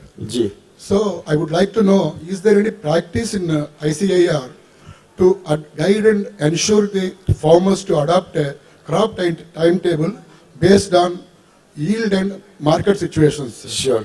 So if so why this problem is persisting? Thank you very much. Otherwise, how to address this completely, sir? Sure. Thank you. Okay, thank you very much. Okay, friends, if there is a quick one, last one maybe from our friend. Yes. नमस्कार। नमस्कार। मैं भारत भूषण जम्मू कश्मीर के district डोडा से हूँ, जो कि एक दूर दराज का डिस्ट्रिक्ट है। वहाँ पे हमने 10 साल पहले लेवेंडर की खेती शुरू की थी। मैं धन्यवाद करना चाहता हूँ डॉक्टर रेड्डी का, जिन्होंने काफी मेहनत की, इन्होंने और इनकी टीम ने। तो हम लेवेंडर में काफी आगे निकल आए हैं। अब हम चाहते हैं कि हम वैल्यू एडिशन में आए। हम अपने प्रोडक्ट बना रहे हैं, स्टार्टअप का काम हमने शुरू किया है। हम चाहते हैं कि वहाँ पे आएं और हमारी मदद करें, हमारे वहाँ पे आके एक वैल्यू एडिशन इंडस्ट्री में हमारी मदद करें और हमारे जो फार्मर हैं उनको और ज़्यादा फायदा हो। बहुत बहुत धन्यवाद आपको। असल में we are already running out of time and we should not be encroaching the time of the next session. So we need to conclude it. But before conclusion, just only 1 or 2 lines I would say. All our panelists have come out with very, very useful suggestions and also the achievements. But let me tell you what Dr. M.S. Swaminathan used to say, that for a farmer, only 2 aims are important: monsoon and market. So market, we discussed a lot about it. He says if these 2 are right, monsoon and market, then farmers will be able to get their benefit and their income could be increased. These 2 challenges still remains actually, and most of you talked about market, and also our friends from the floor also talked about market. Also, you talked about monsoon means climate as a whole. So just, it is not only monsoon, so climate as a whole. So friends, challenges are there. Though our achievements have been great, but the past was great, but the future must be even greater actually. And it will be possible, as Madam you very rightly said, in agriculture sector we can really achieve what you said, model for global from local and those kinds of things. But what we need is to work together. CSIR, ICR, DBT, DST, and of course the state departments. Not only SMT or agriculture department, also farmer startups and everything. So with this, I thank the organizers for giving all of us such an excellent opportunity, and also to all of you for participating. Our session, of course, concludes here, but let the discussion continue. We will be visiting your stall. We can discuss after this session also. Let the information should flow from all direction, and then let us try our best to make Indian agriculture from great to greater. Thank you very much, all of you. Thank you all.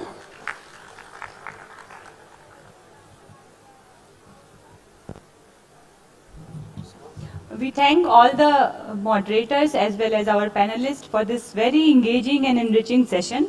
Thank you so much. And our next session is water, innovation for producing potable drinking water, including application of technologies like desalination and Halibon method. So we'll back with in 10 minutes. Thank you. Yes. Please come. Please come.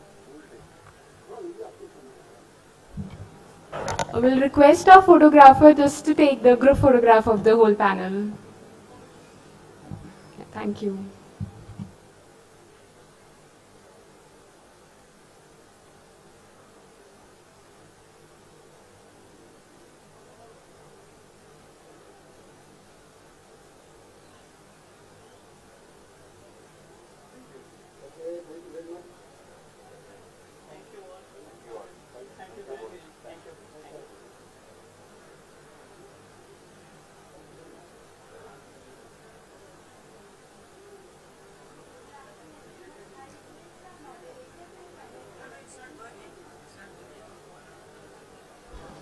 Good afternoon, everyone. I request moderator and panelists for session 6 to be on the stage, please.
1 minute, and then we'll start the session.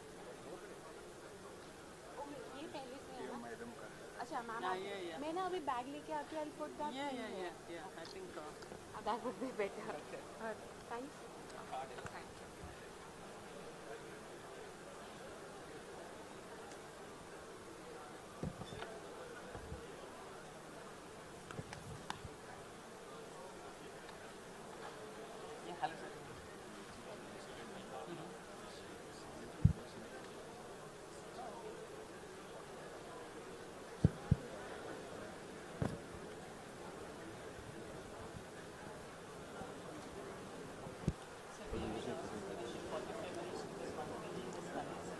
I request everyone to be sit so that we can start the session.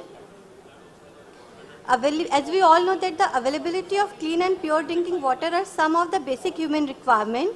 So this session will focus on key challenges for the access of clean water, purification of existing water bodies to achieve sustainable development goal for safe water and sanitation for all. We are thankful for our moderator, Dr. N. Kelai Selvi, Director General CSIR. I request ma'am to kindly felicitate our eminent panelist, Dr. S. K. Chaudhary, Deputy Director General, Natural Resource Management in Indian Council of Agriculture Research Institute.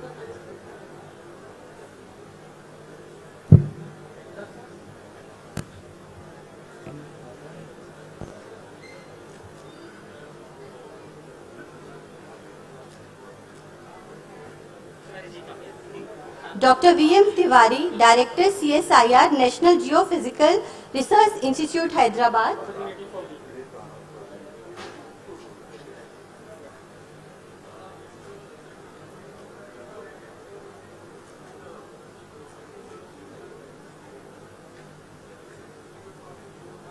Professor K. P. Sudhir, Principal Secretary, Government of Kerala.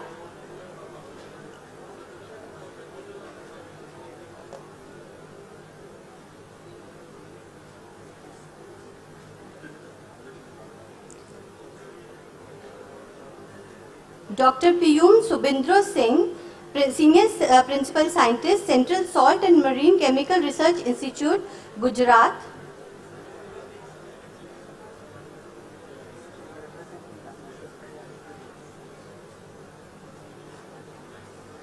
Dr. Nilamas Alam, Scientist F, Technology Mission Division, DST.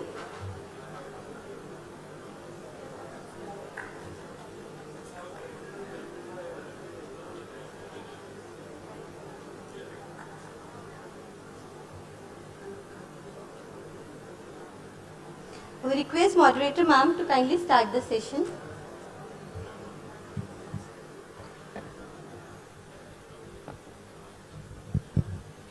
Good afternoon, all of you.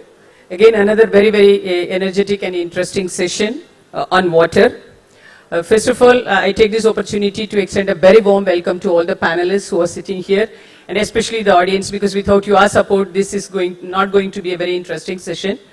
And friends, we are going to talk about not only the importance of water, how water could be made relevant, especially when the country is now dreaming in a big way, how India should be positioned in the year 2047. And as all of us know, many times, especially in the olden days, we used to say that if somebody is spendthrift, we used to tell them that he is spending money like water. So that time, no, this kind of a thing was used to criticize somebody. Because that time we thought that water will be always surplus. We never thought that a day will come that we will carry water and we will be deeply worried about water. But now, if at all we are able to describe somebody that he is spending money like water, I think it is a great credit and honor, and we are appreciating that. So this is a kind of changing scenario, because water is very elixir. Even though water is found to be present everywhere, how best we are going to map it, how best we are going to manage it, and how best we are going to make it extremely useful for its end-to-end applications along with value addition. These are the few points that we are going to discuss in this particular forum. And without taking much of time, I wish to listen to all the esteemed panelists from here. So first one, I just invite Dr. S. K. Chaudhary, Deputy Director General, Natural Resource Management, ICAR. Friends, we have been given 45 minutes time for this particular session. So all the panelists will be restricting their presentations or remarks within 5 minutes so that we'll be able to just take up at least 1 or 2 quick questions. Thank you so much. Yeah. Thank you, ma'am. Thank you very much. I will not go for any structured PowerPoint presentation to save time so that I can finish within the limit of 5 minutes. My talk, my views will be the transition between previous session, which was on agriculture, to the present session on water. Water being the biggest consumer of whole water resources, roughly 89 or 90% water resources are consumed in irrigation, agricultural irrigation. And within the remaining 11%, the domestic sector and industry sector, together they consume this water. So, if you go for saving in domestic or potable water sector by 1%, probably you require a lot of investment, a lot of energy, and a lot of dimensions are there. But you save only 1% water in irrigation sector, probably will be equivalent to 10% saving in remaining domestic and industrial sector. Therefore, the agricultural water use need to be very, very efficient, and also you need to have more productivity from less amount of water which is applied. And then what are the interventions? The Indian Council of Agricultural Research, through consistent research efforts of last 6 decades, came up with wonderful irrigation technology, irrigation methods, and also use of saline water, not by desalinization, but by some fill techniques or some agronomic manipulation. You can reduce the salt load in soil and you can save the whole ecology, not only the environment. And this flow of salts, solutes, pollutants, if you monitor correctly and scientifically, probably it will provide much wider and better answers for futuristic questions. And from that point of view, the efficient methods like drip fertigation, drip irrigation, subsurface drip irrigation, these are there now. And these methods have the potential to reduce the water uses by at least 50%. Some of the methods are very highly efficient. And if you reduce water consumption by 50%, you enhance the water productivity by roughly 40 to 45%. So each cubic meter of water use will provide you much better output in terms of monetary gains or in terms of agricultural productivity. Therefore, investment in this line will provide much better solutions, and it will give you rich dividends for futuristic agriculture kind of thing. Desalination of water in agriculture side, also we tried that, but it's very, very expensive. Therefore, the interventions which we have in terms of some aquaponics or the precise use of desalinized water for high value crops, and this is happening mostly in Mediterranean countries, in Egypt, in Morocco, or in Caribbean islands now. And they are producing much more from desalinized water. May not be feasible for Indian context, but certainly this is one of the options which will be looked into in future.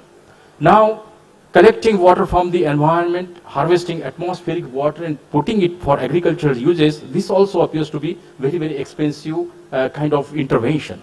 Therefore, most of the interventions from ICR sites are there on the ground. For example, in surface irrigation, we have devised wonderful irrigation methods which are there for surface irrigation, because half the use is from groundwater and more than roughly half the use from surface water. Now, the potential created and potential utilized is much more in groundwater as compared to the surface water, I mean canal water and reservoir water.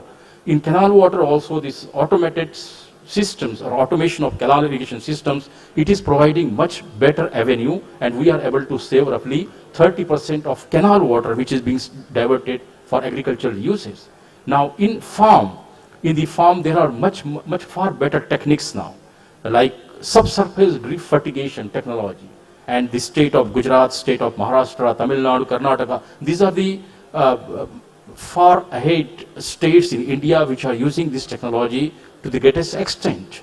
The automized irrigation system on ground, particularly in the horticultural crops, horticultural fruit crops, they are the better avenues for water saving, for enhancing nutrient efficiency, and also energy saving, and ultimately much less gases emissions are there from this kind of system.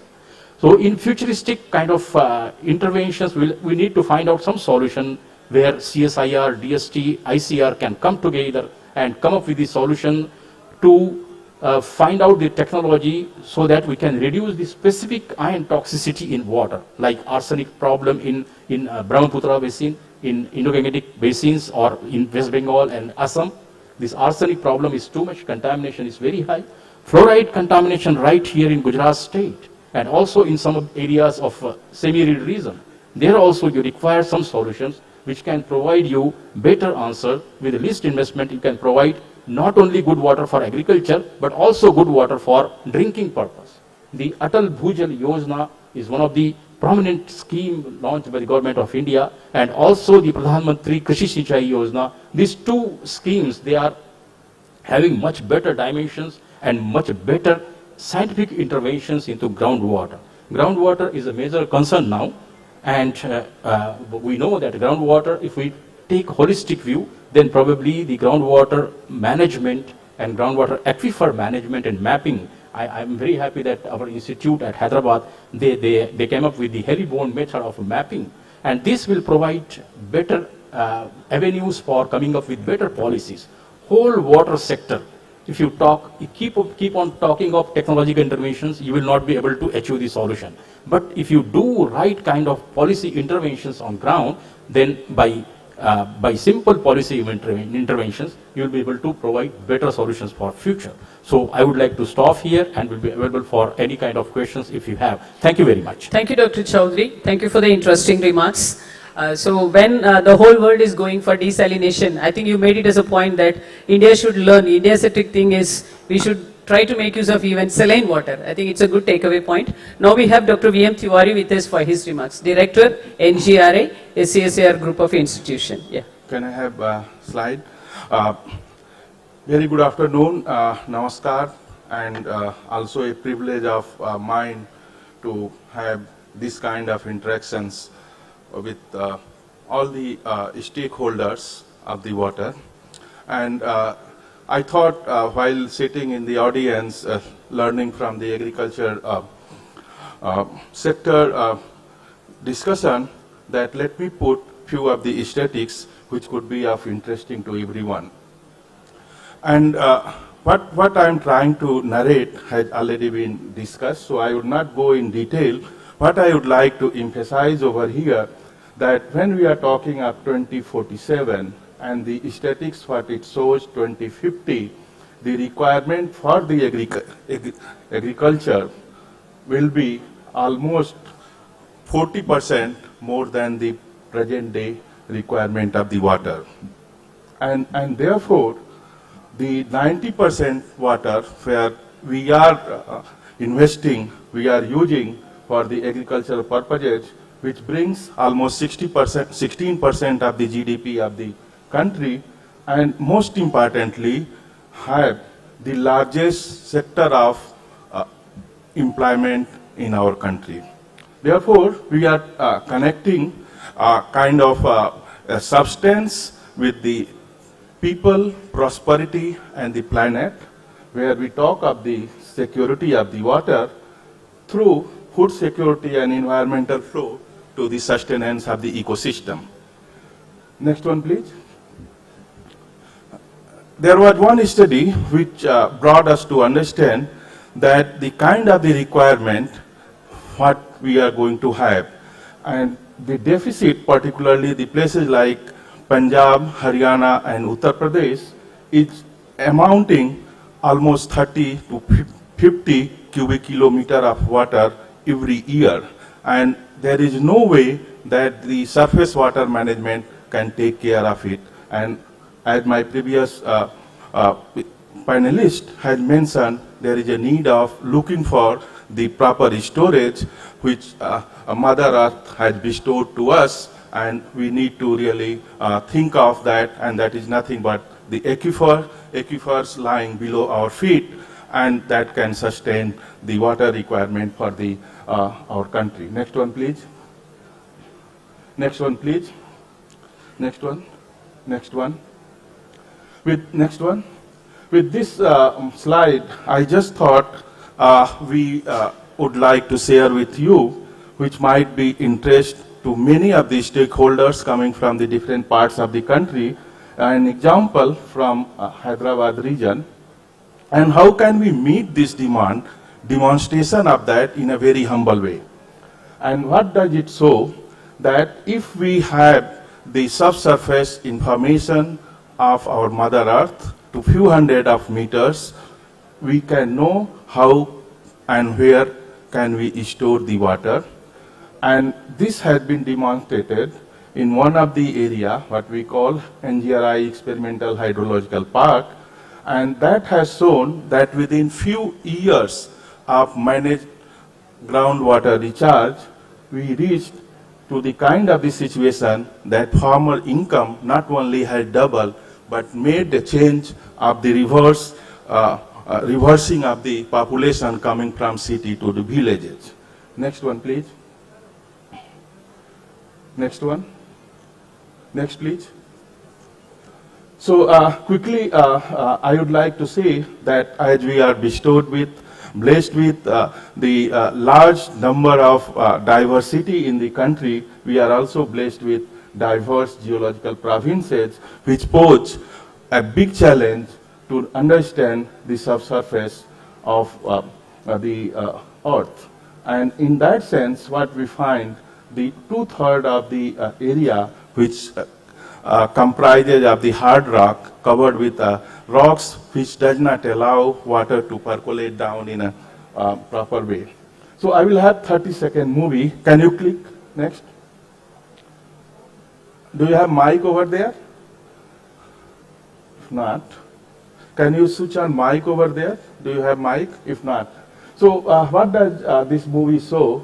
That the biggest challenge that we are finding here can be taken care of by having the technologies which are available with the CSIR, National Geophysical Research Institute, and can be applied in the different parts of the country in order to understand the subsurface information, particularly the aquifer system in the different geological provinces. Next one, please. And it has a potential to demonstrate, to show that there are several methods which are used in geophysics to map the invisible visible. It's the slogan for the United Nations Water Day.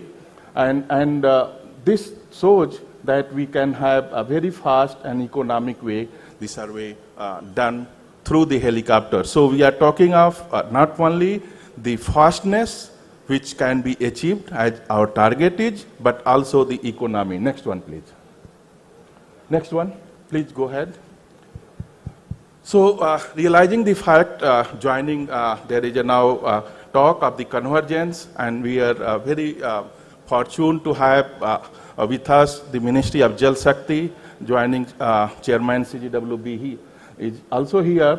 We started a mega project, and the place where we are sitting very close to that, we flew, and the entire area of the arid region where we received the less rainfall. The earlier chairperson moderator had mentioned about the monsoon, which supplies the water requirement, and we have the mega project. Next one, please.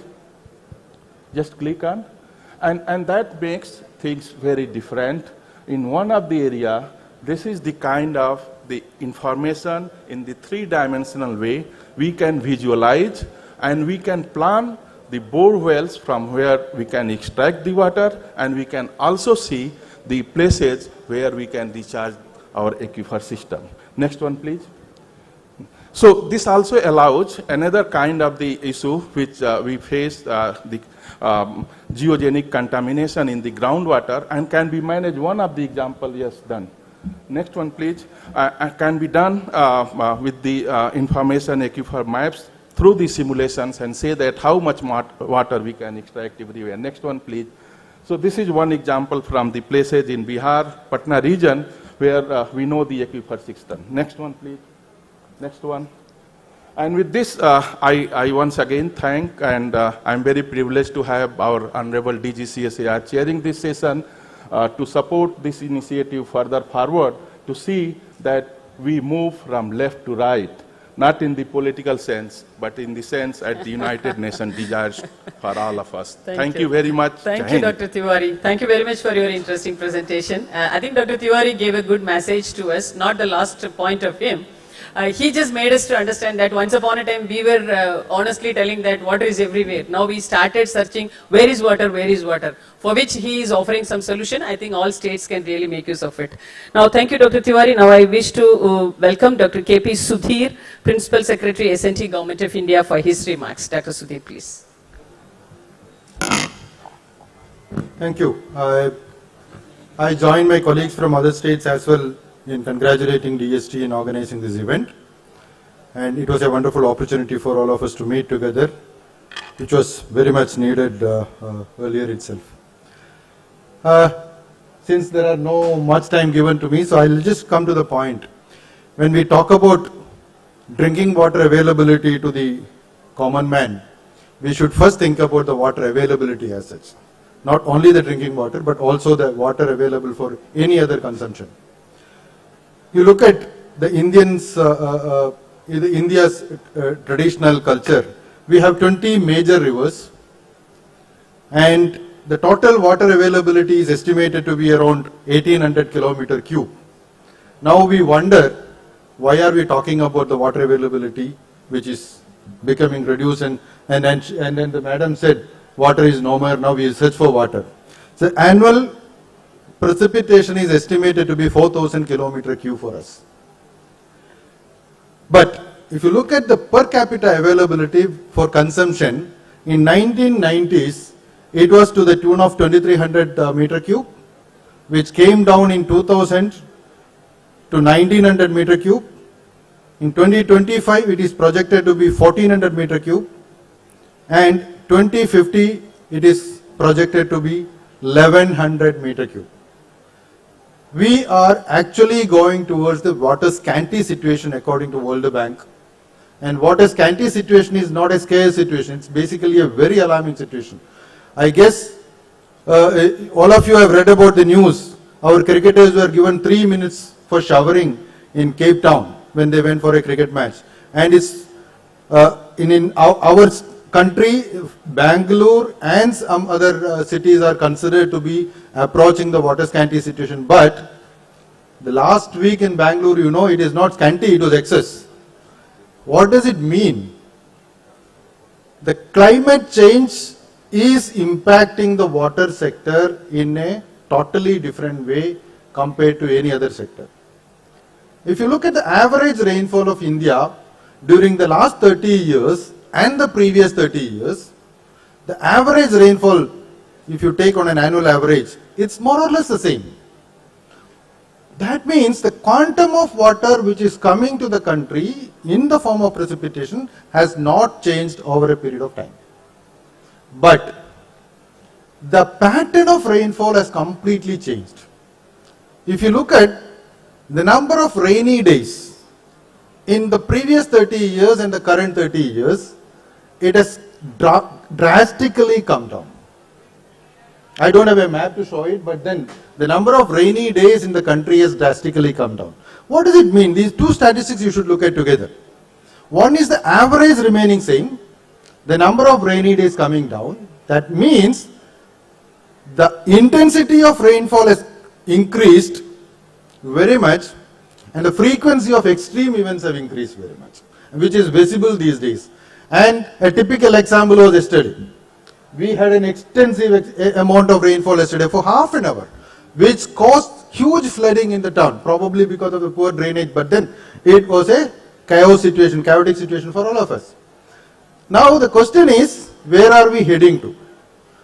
As I said, the quantum of rainfall which is coming to the country has not been changed much on an annual scale.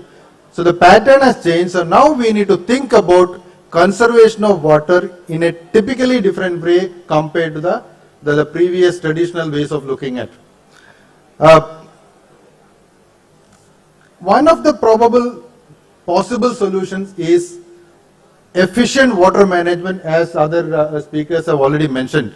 Our storage activity has to be totally different. We need to think in a different way how to store this water which is coming in a flash mode and preserve the water for future use, then the efficiency of water management, whether it is for drinking water or agriculture or industry, has to be considerably changed. And we need to give a lot of emphatic research on the conservation of water as well as the usage of the water. Next point is the groundwater. If you, 10 years back, if you have talked to any villager or a farmer, where do you get water for agriculture? He would certainly say, I just dig a well and the water comes out. And he is never worried about whether there is a continuous storage that can be sustained for future or not. We normally work on a firefighting mode rather than a proactive mode.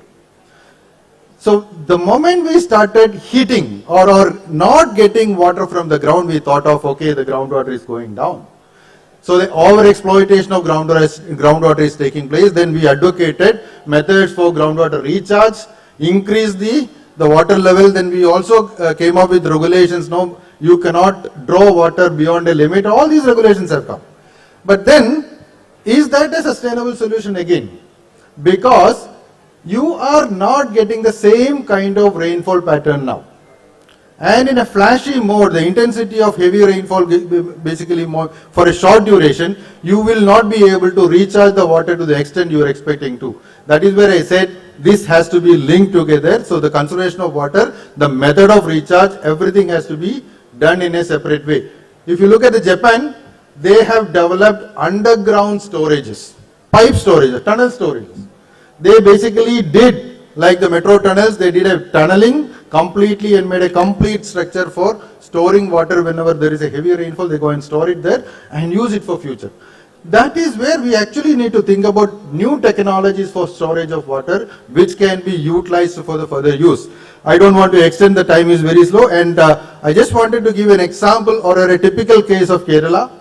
I belong to Kerala, and in the month of April and May, there is always a severity of water shortage in Kerala, and we all wake up, all the institutions come together and advocate for water conservation and other things, and by middle of May, we start getting rainfall. May not be very heavy, but the moment we get rainfall, we forget about the water scarcity, and this needs to be changed. That's why I said, no, we are working on a firefighting mode. This may be the case with most parts of the country, which I am not aware of, but it may be the case with most part of the country as well. So we need to change our way. We need to look for the future. The climate change, IPCC has come up with the assessment report 6. We did a study for the entire country as well as specifically for Kerala. We found that towards the mid-century, there we are going to experience frequent rainfall, that means extreme rainfall, which leads to floods, as well as no rainfall, which leads to drought situation. So all your agricultural activity, industrial activity, and drinking water availability are going to get changed in future as well. So we need to actually invest more on conservation of water, storage of water, and develop technology for making water available for everybody.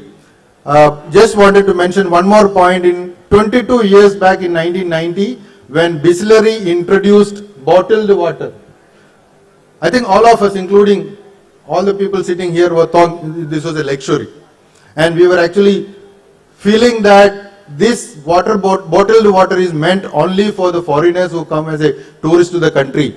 But now you can see a water bottle sitting on the table in front of you as well. So the situation has come to a really alarming situation. So we need to invest a lot on providing safe drinking water through proper storage and the filtration as well as the processing. Thank you very much. Thank you, Professor Sudeep. He made a few points, like attention-seeking points are intensity of rainfall, quantity and pattern of rainfall, where we don't have any control, whereas we can have better control over management and storage and conservation of water. Thank you very much. Next speaker is Dr. Poyam Subhandro Singh from CSM CRI, Bhavanahar. Thanks, respected ma'am, DG CSIR and the respected esteemed panelists. Thank you all present here.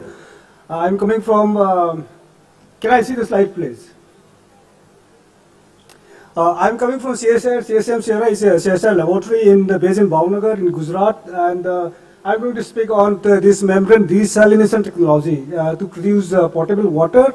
I'm coming on behalf of my director. For some reason, he was not able to come, so I'm speaking on his behalf. So can I see the next slide, please? Water scarcity, as you know, is a measure. It's not just Indian problem. It's a global problem. You know, United Nations General Assembly Sustainable Development Goal.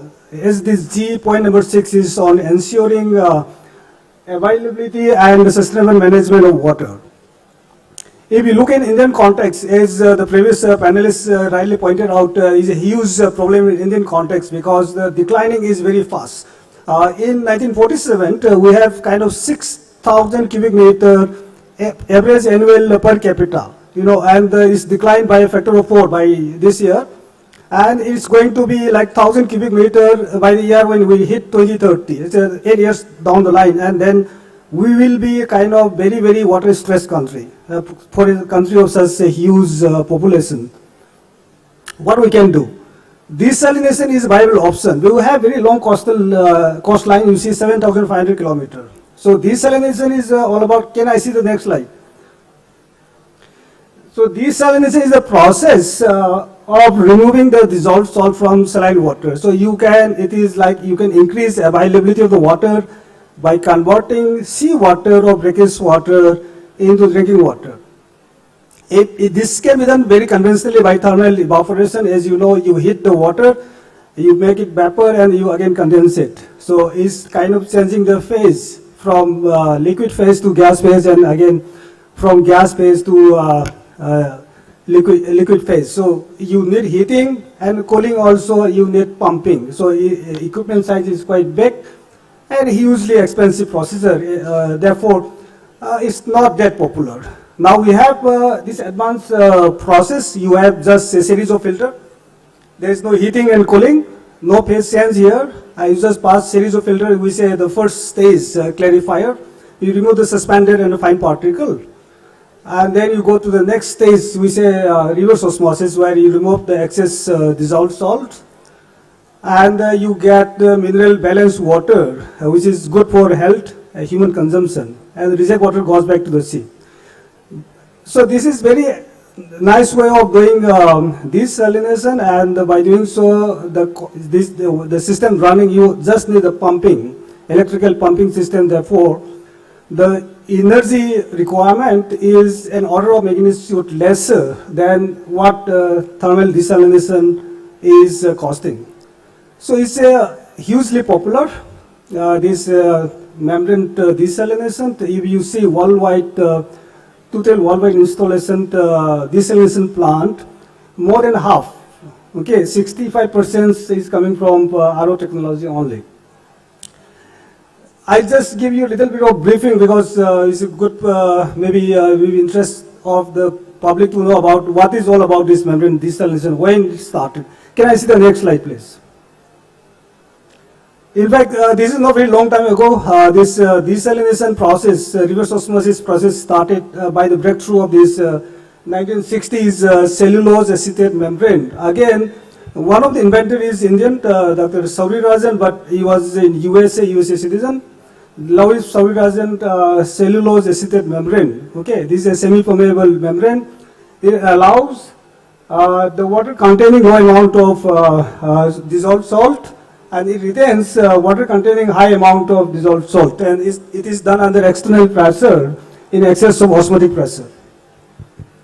So in this way, it is the reverse osmosis process of forcing this drinkable water across the membrane.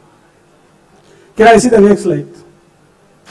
So again at CSM-CRI, I mean long time ago, during those 1960s, even Dr. Sauri Rajan visited our lab, and we had this research program on desalination to meet the water demand through desalination. We have perfected the technology, and it was transferred to entrepreneurs, and we installed plants those days. And also this has been put up in the bus, and it acts as a mobile desalination. Those days, 1980s. Okay, and two of these plants is gifted to Thailand government. You can see the picture of then our Vice President Mr. K.R. Narayan giving these documents to the Thailand government officials. Can I see the next slide? But the major breakthrough is this 1980s, we say thin film composite, TFC membrane, because the earlier,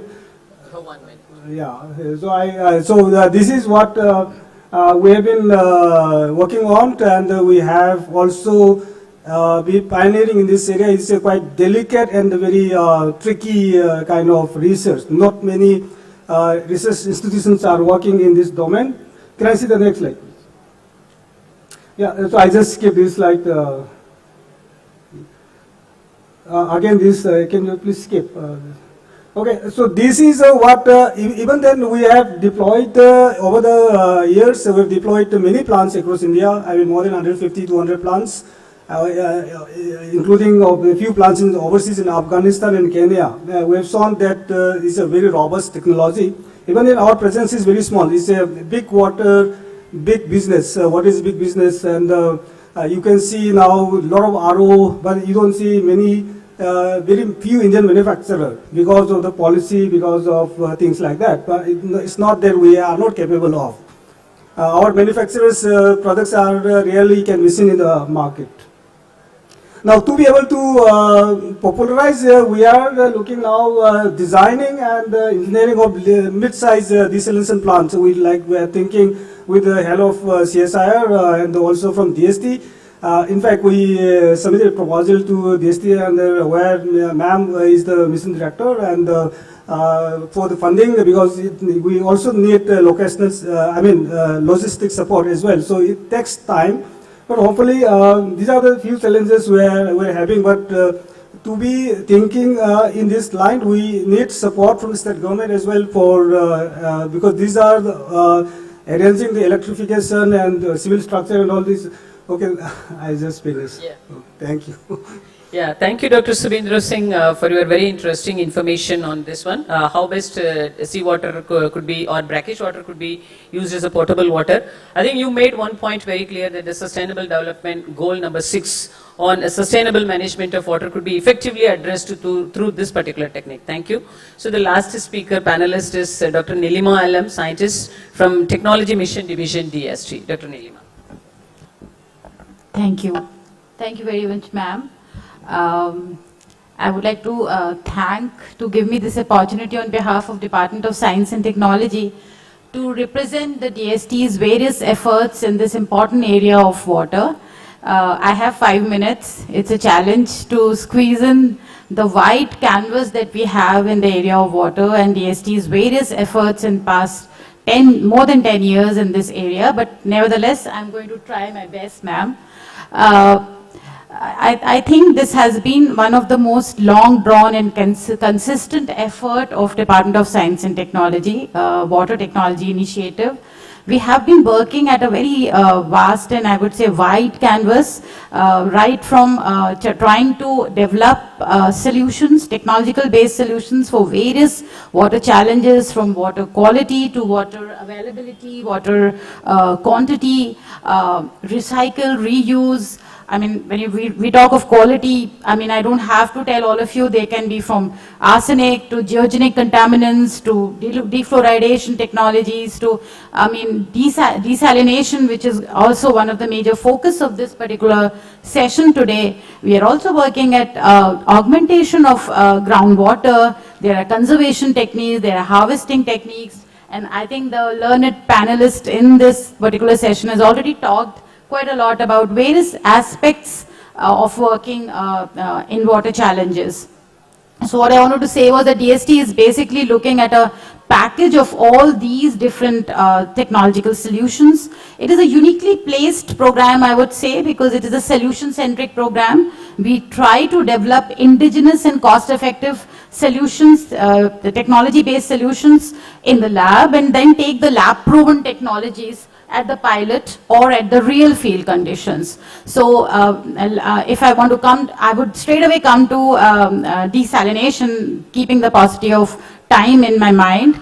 But before that, I will say that our arms to work in this particular program is, of course, researchers, academicians, industries, very importantly, also dissemination partners, which is a very important part of this program, NGOs, and very importantly, the state councils, the science and technology state councils. And I'm very happy to see quite a good audience. In the audience, I can see many state councils who have worked with DST in this area of water. If GUJCOST has worked on a very innovative technology of riverbank filtration, we have Rajasthan Sales Council, we have worked very, very extensively with DST in the area of desalination. That was the earliest efforts of desalination that has happened in the state of Rajasthan and Andhra Pradesh involving the state councils. Of course, Uttarakhand, Madhya Pradesh, I can see they have worked with us. So that's one thing. And let me come to the desalination part. We all know that keeping the long coastal line of the country in mind and the paucity of potable, safe drinking water also in context, desalination has gained quite a significance in last few years. The government is giving a lot of significance and attention to this major important problem as well as a technological solution. DST is definitely very much involved into it. Of course, our major partners has been CSIR Labs.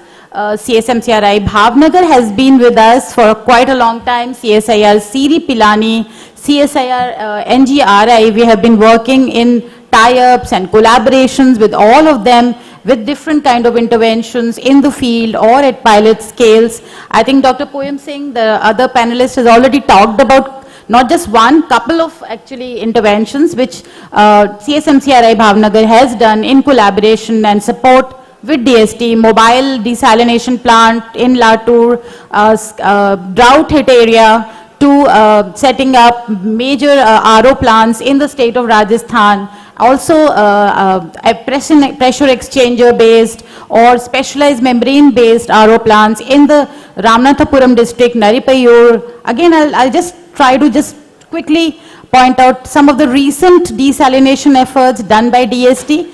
We have, for the first time, innovative technology has been deployed and demonstrated in the form of a test bed where industry partner is involved and NIOT or an IIT Madras were involved. The technologies were MED and forward osmosis, and they were both solar powered. And this is a test bed which is already commissioned, established in Naripayur village of Ramanathapuram district, Tamil Nadu, with DST support, and a very good example of enterprise partner, industry partner, knowledge partner, be it NIOT or IIT Madras in the two different projects. And also not only that, the utility partners were very much part of this model where Naripayur Municipal Corporation was part of it. So that was one thing I wanted to point out. Apart from that, we all know we got some directions from the Niti Aayog and also from very high level task force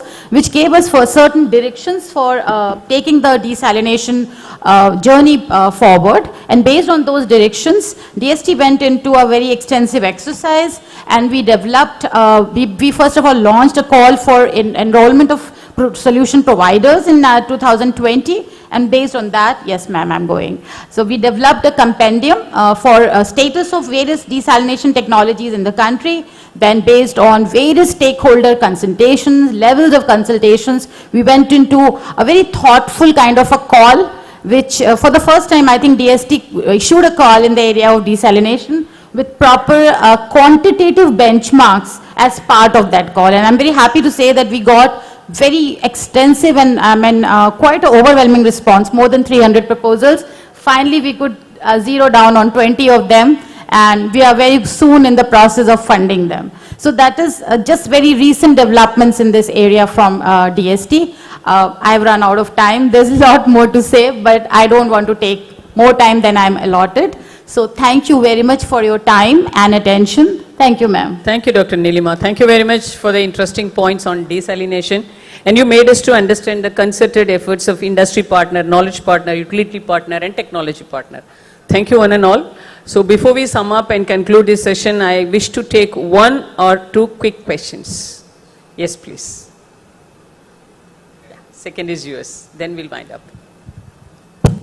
Very good afternoon. I'm from Himachal Pradesh, SS Randhawa. As we all know that Himalayas are under great threat in the present scenario, and we are experiencing a lot of changes as far as water is concerned.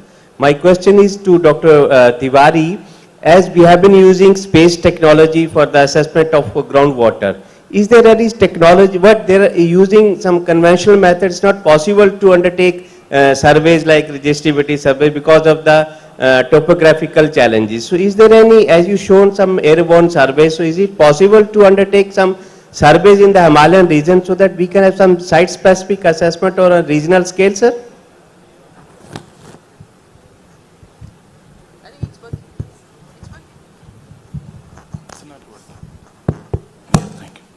So, thank you. I must tell that the kind of the technology what I have shown for the arid region, which we are going to, are working on for the aquifer mapping, same technology we have used for the mapping in the Himalayan region, particularly for the subsurface information making tunnels right from Uttarakhand. In fact, it's the first in the world in the Himalaya we took the heliborne surveys. But in addition to that, there are other geophysical technologies. We have recently started EVRI, electrical vector resistivity imaging, and that can be done. We can separately discuss. But with permission of chair, I would also like to take 1 more minute to tell about there are several technologies in portfolios of the CSIR which we have not yet discussed and can be of lot of use for the different states. Because you have asked about Himalaya, one of our institute, CSIR ICT, has developed a technology. You can extract the water from the atmosphere. Similarly, we have several, so we are talking of the extracting from atmosphere, we are talking of extracting potable water from the ocean and also from the ground. So all 3 areas we can cover. The other thing from end to end, if we say from source to the utilization, CSIR offers the different technologies for the contaminant and the other removals, arsenic, fluorides and other. Similarly, they also have the wastewater management technologies, and there is a big compendium of technology compiled and put on the website of the CSIR, and I request all of you who are interested kindly have a look on the CSIR website, which can give you opportunity to know about the CSIR technologies which could be suitable for the different states, particularly to your state. So thank you very much. It was briefly told about DG, but I thought I will. Yeah. Thank you. Next question, please.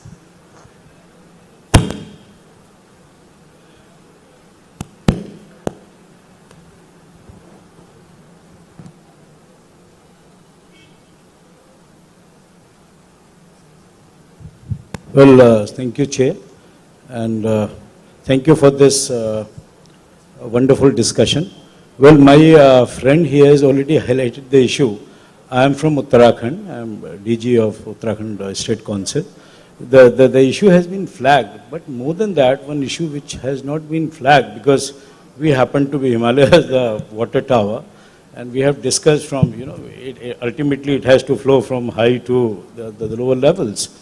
Situation is extremely alarming, and in fact most of our rain-fed rivers, they are virtually on the on the brink of almost they are gone. So it's an alarming situation. Science and technology must come up with some solution. Especially we have these glacier-fed rivers too, the Ganga, Yamuna, and millions of people in terms of food security, this water security, they depend on this. So whether science and technology, we can have some kind of policy connecting these things, especially snow-fed to rain-fed, so that at least not only in terms of giving life to millions of people in terms of this water availability, but at the same time, do we have something of that sort? Water rejuvenation, again a key point of this panel discussion. I don't know whether how much work has gone into this in terms of science technology initiative. Water education again happens to be something very important. Dr. Nilima, she touched upon this point. And the kind of this immediate need, the alarming situation that we need to address. So do we have something of that sort? So this is what I want to add from our side. So quickly I would like to answer because we have short of time. For example, the technology which I talked, we have already flew from Haridwar to Chamoli and other areas. So there is a possibility, and fortunately we have with us here today Chairman of Central Groundwater Board. You can discuss. Realizing the fact of the issues in the Himalayan region, and there are some of the areas which are finding it difficult, even for example, the place like Jammu and Kashmir, Kathua region, having lot of possibilities. We have a lot of waterfall in groundwater. So how to do it, and Honorable Minister Science and Technology realized this fact, and he had been insisting on us that how jointly with Ministry of Jal Shakti, CSIR can take up such kind of initiative, especially for the Himalayan region, and we are starting from Jammu and Kashmir. Thank you very much. Dr. Sudhir also wants to make a mention. Yeah, you were mentioning about the rejuvenation of rivers. I just wanted to give an example of what we have done in Kerala. There was a river which was a perennial river giving water all throughout the year, but then it dried up because of probably rainfall pattern was changed or mismanagement of the water resources. But then there was a watershed management program conducted for 2 years, and the river actually got rejuvenated. And now the agricultural activities in those areas are now intensified. So probably you can also try a proper watershed management program for rejuvenating the rivers. So if there is a dead river, it can be brought up. Thank you. Nilima.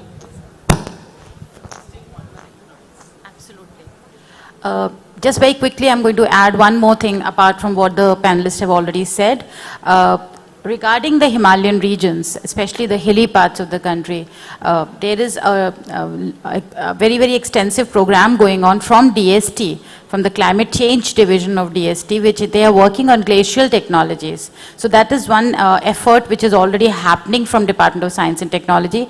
Apart from that, there is disaster management programs also being evolved in DST, especially for hilly regions, especially keeping the floods and the flash floods in mind. That was another thing I wanted to add. And river rejuvenation is definitely DST's focus, and there has been work done from various divisions of DST, and pond and river rejuvenations has been part of the various field interventions of DST. Sorry, ma'am. So I think this is a point where we will stop temporarily, and we can continue our discussions during lunch and post-lunch session also. So with this, friends, I'll just take another minute to just conclude this session by saying some 3-4 points. So this particular panel and these esteemed panelists, they make us to understand at least 4 or 5 very important points. As all of us know, necessity or maybe scarcity is the mother of all inventions or innovations also. In that way, this panel, they made us to understand that today's agri sector, it is giving more importance to drip irrigation and surface irrigation, mainly because of that one.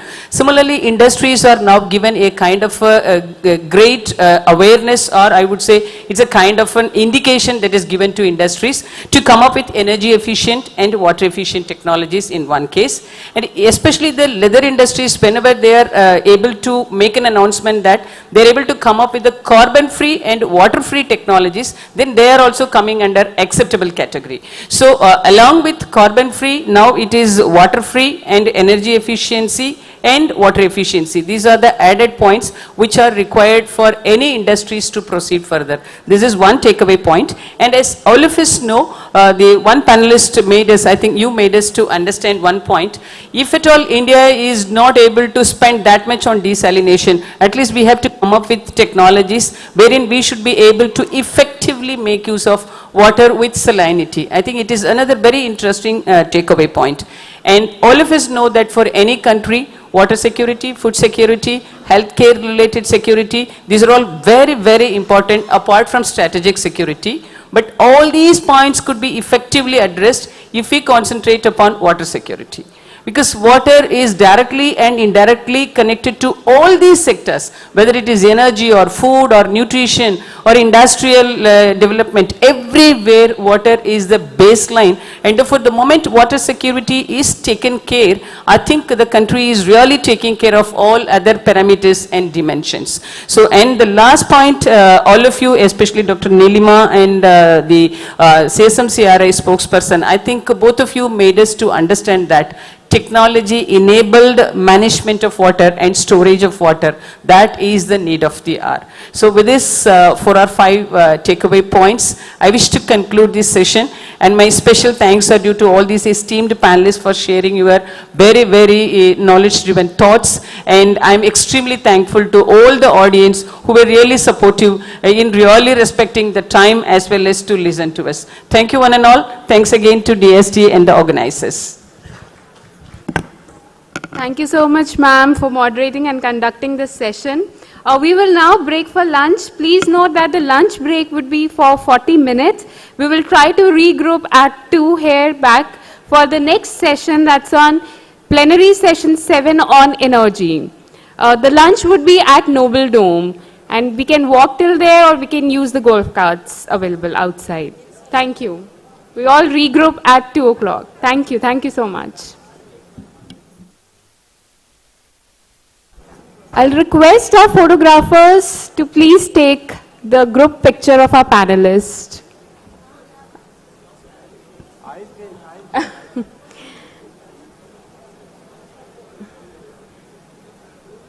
Okay, we can take. Yeah, he's there.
What was there?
Good afternoon, everyone. We request everyone to kindly be seated. We are about to start the session and also request our moderator and panelists to kindly come on the stage.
Good afternoon, everyone. As we know that energy security and clean environment are the essential transformative requirement of 21st century. So this session is a step towards the same. We are thankful for our Shri Dr. K. N. Vyas, Secretary, Department of Atomic Energy, to moderate the session. I request Sir to kindly facilitate our panelists.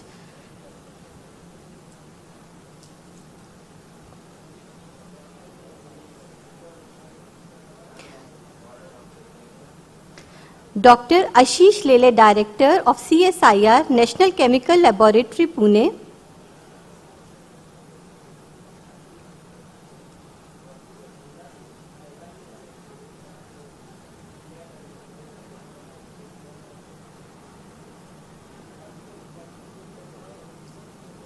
Dr. A.K. Tripathi, Advisor, Ministry of New and Renewable Energy.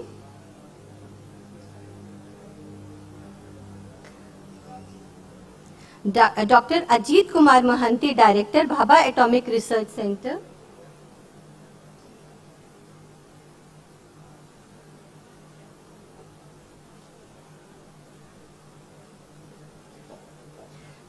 Mr. Amit Bhatt, Managing Director, International Council on Clean Transport, India.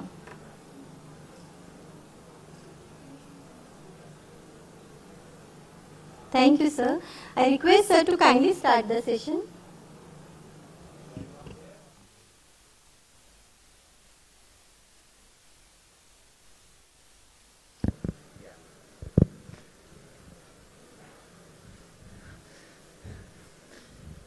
Esteemed colleagues who are on the panel, so many important people sitting in the audience, ladies and gentlemen. Just in the last session, Professor Sudhir mentioned about the unpredictable behavior of rain. Even though the way he mentioned, even though the total rain within the monsoon season is practically identical, the intensity has changed. All of us are noticing it. And there are only two alternatives with us. First alternative is to reduce our standard of living, that is, don't use so much of electricity, don't waste so much of energy. But that is not going to happen, because once we are used to a particular lifestyle, it is just impossible. So using renewable energy, or the energy which is not going to increase the carbon dioxide, is one of the way. And yes, hydrogen economy, in which there are colleagues of mine who are much more knowledgeable than I am. They will be enlightening us. I'll just give a couple of examples for hydrogen usage. One use, what we all know so very clearly, is using hydrogen as a fuel cell in motor cars, etc. But there are large number of industrial uses of hydrogen. For example, the director NCL is going to be very much knowledgeable in this for refineries or steel industry. These are some of the areas where we may need to do some research also, because in blast furnace, so far we are using coal. It is not going to happen so very easily that we will be able to switch over to hydrogen without doing any experimentation.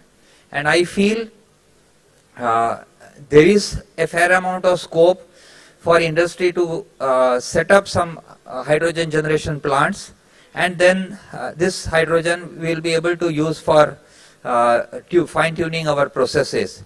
Just to give an example, I did some back-of-envelope calculation.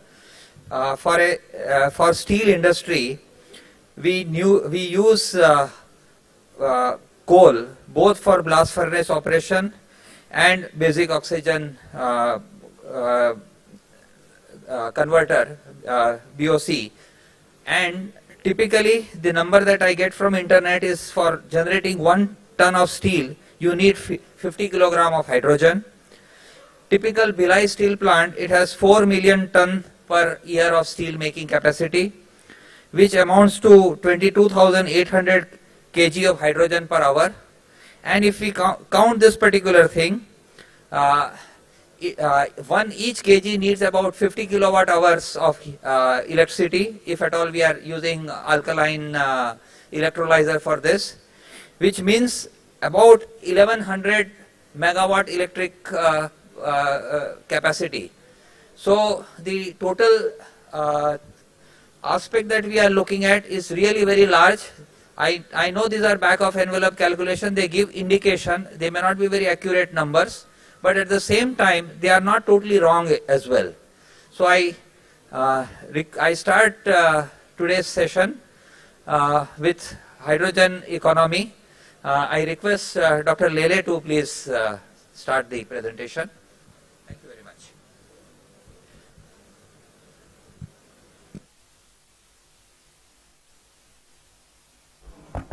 Thank you very much, Chairman, and thank you to DST for this very wonderful conclave and for allowing me to participate in it. We have paucity of time, so I'm going to keep my presentation very brief. There are a lot of details in the slides which I will not be able to cover. The slides will be made available wherever the DST creates a site for uploading the slides. So I'm going to focus on CSIR's hydrogen technology mission. Next slide, please. Climate change, of course, everybody knows. I think 3 things wonderful happened that last year. 2 Nobel laureates who did the first groundbreaking work in climate change were awarded the Nobel Prize. The IPCC came up with a first report that quantitatively showed how anthropogenic emissions are causing major effects to climate change, and all the parameters and the various scenarios that were painted in the report are quite spectacular, and they are very, very quantitative. The third thing that happened, next slide please, the third thing that happened was the COP26 last year, and the most important part for India was that our Honorable Prime Minister announced Panchamrut, the 5 key areas where he has made promises of how India will contribute to climate action. And as India moves from today's 80% plus use of fossil fuels to about 50% use of renewable energy, there are very significant trends that are going to set in. If you look at the carbon emissions in various sectors, which are given in this table here, there are two particular sectors given in the green font here, which are industry and heavy transportation, which are rather difficult to achieve low carbon emissions by using electrons, that is by using purely renewable electricity. It is in these two sectors that one needs molecules, green molecules, and we believe that these are the two sectors where hydrogen will play a very, very important role. Next slide, please. And why hydrogen is important is because it's what we call a sector coupling agent, that it couples renewable electricity with a large number of different sectors which allow for deep decarbonization of those sectors. So whether it is refineries, steel industry, cement industry, or heavy duty transportation, all of that requires molecules, hydrogen as molecules, and therefore green hydrogen formed from renewable energy sources is one of the best options for achieving deep decarbonization of these sectors.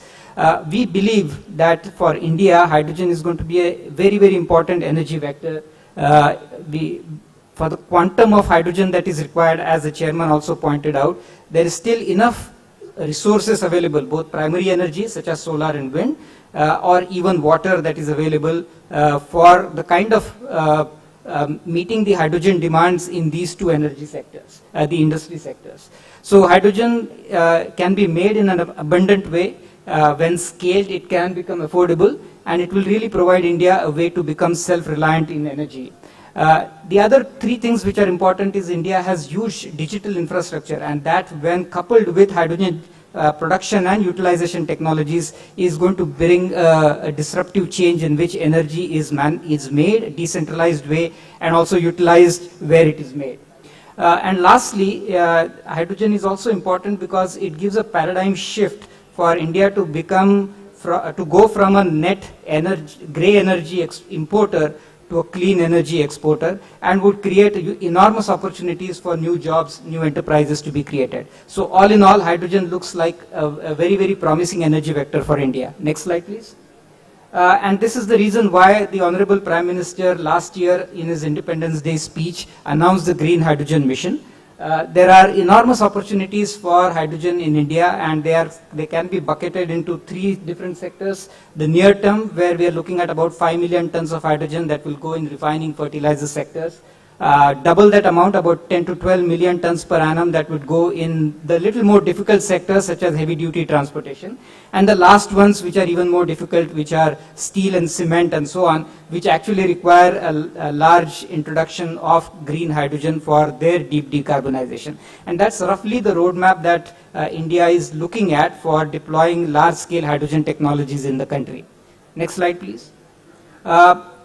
To also go with the public announcements on green hydrogen, the corporate sector in India is also making huge contributions, and two of the biggest private sector houses in India have made very significant announcements in terms of clean energy as well as particularly in the area of hydrogen. Next slide, please.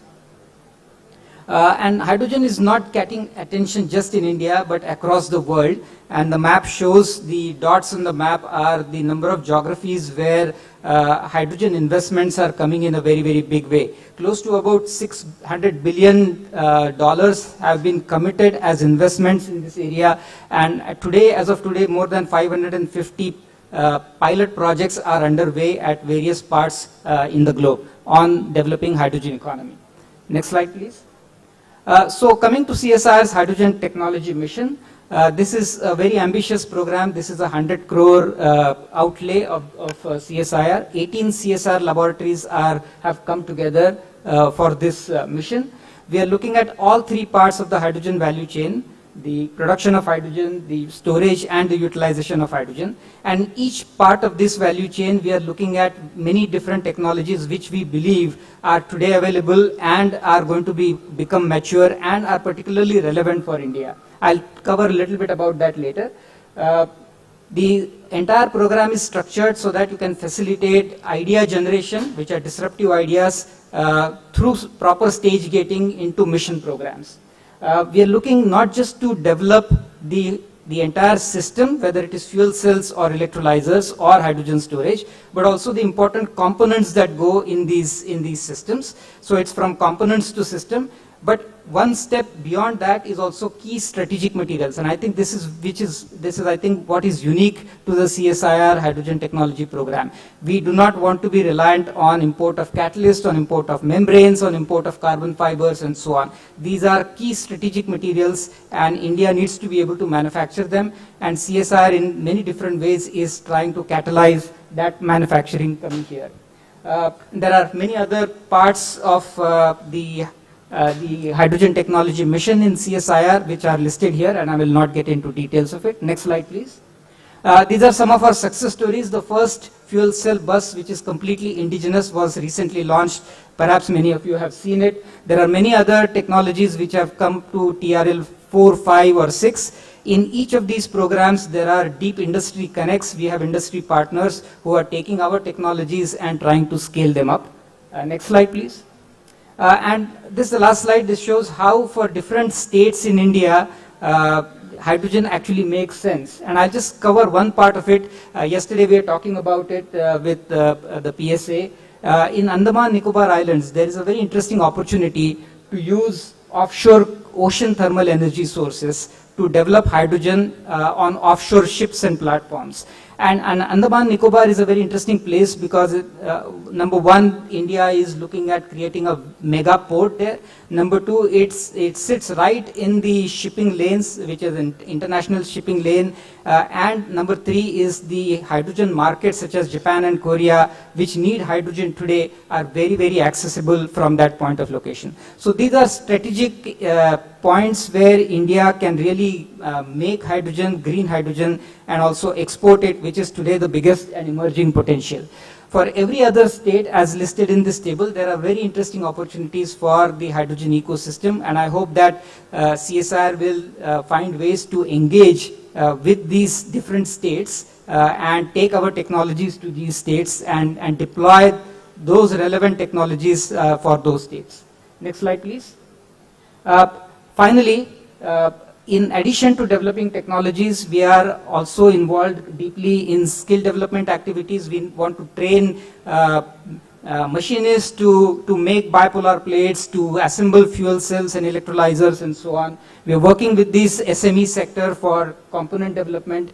We are consulting with the industry as well as MNRE to create roadmaps. And we are working with SDOs to develop standards and codes. So in every different part of the hydrogen ecosystem, CSIR is very actively involved. Next slide, please. And so therefore we believe that CSIR has a very major role to play in developing, scaling up hydrogen economy and deploying it across the country. Thank you very much. Thank you very much, Dr. Lele. Thank you. I think CSIR is putting a lot of stress on indigenization, which is a correct thing to do. May I now request Dr. Tripathi to please give his presentation, and my request Dr. Tripathi and other panelists also to please finish in 5 minutes, because I have been given an instruction that I have to wind it up in about 45 minutes. Thank you very much, sir, and very good afternoon to all of you, the chairman, panelists, and the audience. All scientists are here. So, a very warm to them. In fact, this session mainly focus on the energy, clean energy. So I'll touch upon very briefly on a clean energy, and then I'll switch over to the hydrogen. The clean energy is a renewable energy, as everybody knows. The country today is a leading country as far as the renewable energy is concerned. I'll just give you two data, which you may be knowing that. Today, the electricity which we are using either in this hall or at our home or at our various places, 16 unit out of 100 unit you are using the clean energy based electricity, mainly based on the hydro, wind, solar, and so on. And in the installation total capacity, we have crossed 28% of the total installation KT of the power generation from all the resources. So these are the two, and by 2030, everybody knows the Panchamrit targets, so I'm not going to repeat that. 500 gigawatt has to come from the clean energy sources only, for non-fossil fuel based sources only. Now, as far as hydrogen is concerned, in fact, I would like to emphasize on what is needed in this, and then there are many sectors which are working. At the last, I would just like to make an appeal that there are many organizations, there are many ministries, I would call. There are many departments like CSIR is also, as you said, sir, 18 labs are working on this. They are working in different directions. But today the time has come because the hydrogen mission has been launched someplace. Many ministries are launching. My ministry is also one of the nodal ministry for this. But some coordination is lacking in this sector. So my first and foremost recommendation or suggestion would be that there can be any organization, there can be a hydrogen directorate, or there can be a hydrogen organization which coordinates the work of all the sectors, because after all it's a government money which is going in many directions. There are a few things I would just like to mention. That the availability of hydrogen, first thing is the production, and under the production we need the increasing efficiency and indigenous content of the electrolyzers. In fact, electrolyzer has come as the one of the most easiest way, and the indigenous it can be done. I would give you two examples. In National Institute of Solar Energy, we did this project in 2012 for production of hydrogen. 5 Newton meter cube capacity per day was installed, and I take that was the first green hydrogen production plant, in which we could achieve 750 rupees per kg hydrogen. So that was not that's not at all uneconomical. But we ran 2 vehicles in association with Mahindra and Mahindra. And the cost of their running, it was a dual fuel engine based system in which 67% of the diesel was replaced, and we could run it successfully 15,000 kilometers, in which we got the cost up to 14 to 15 rupees per kilometers. So this is the this was the first thing. But next project we are doing now, which is a 10 cubic meter capacity per day, in which the electrolyzers cost at that time in 2012 we got was something about 5 crore, and some foreign company bid it. But today we got at 1.67 crore, and the Indian company is making it. So this is the development in the last 7 to 8 years.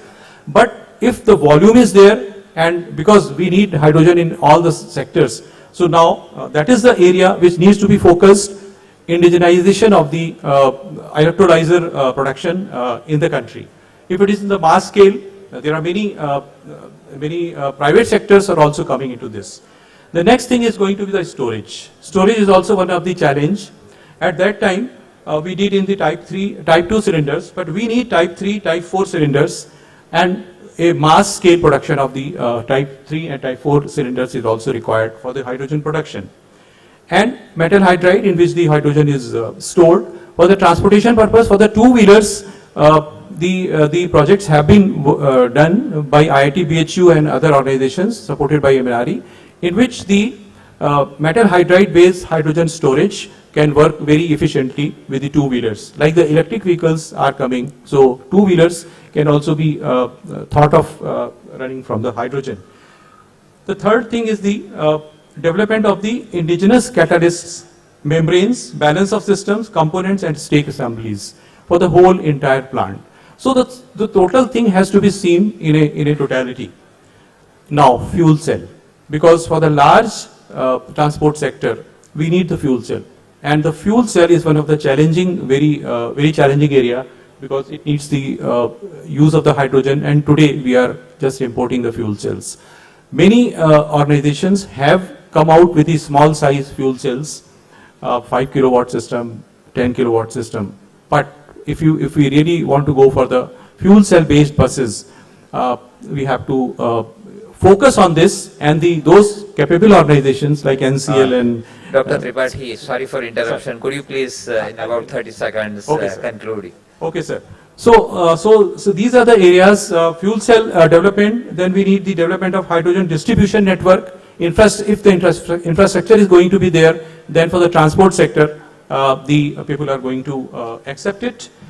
Hydrogen infrastructure that is required for storage, cylinders, carbons, and at the last, since I have been given there are many things to share, hydrogen cannot be covered in a 5 minutes or 10 minutes time, but my suggestion would be, as I said, that one organization should coordinate to look after all the aspects of the hydrogen, because everybody is working in the silos of their own expertise. Thank you so much, sir.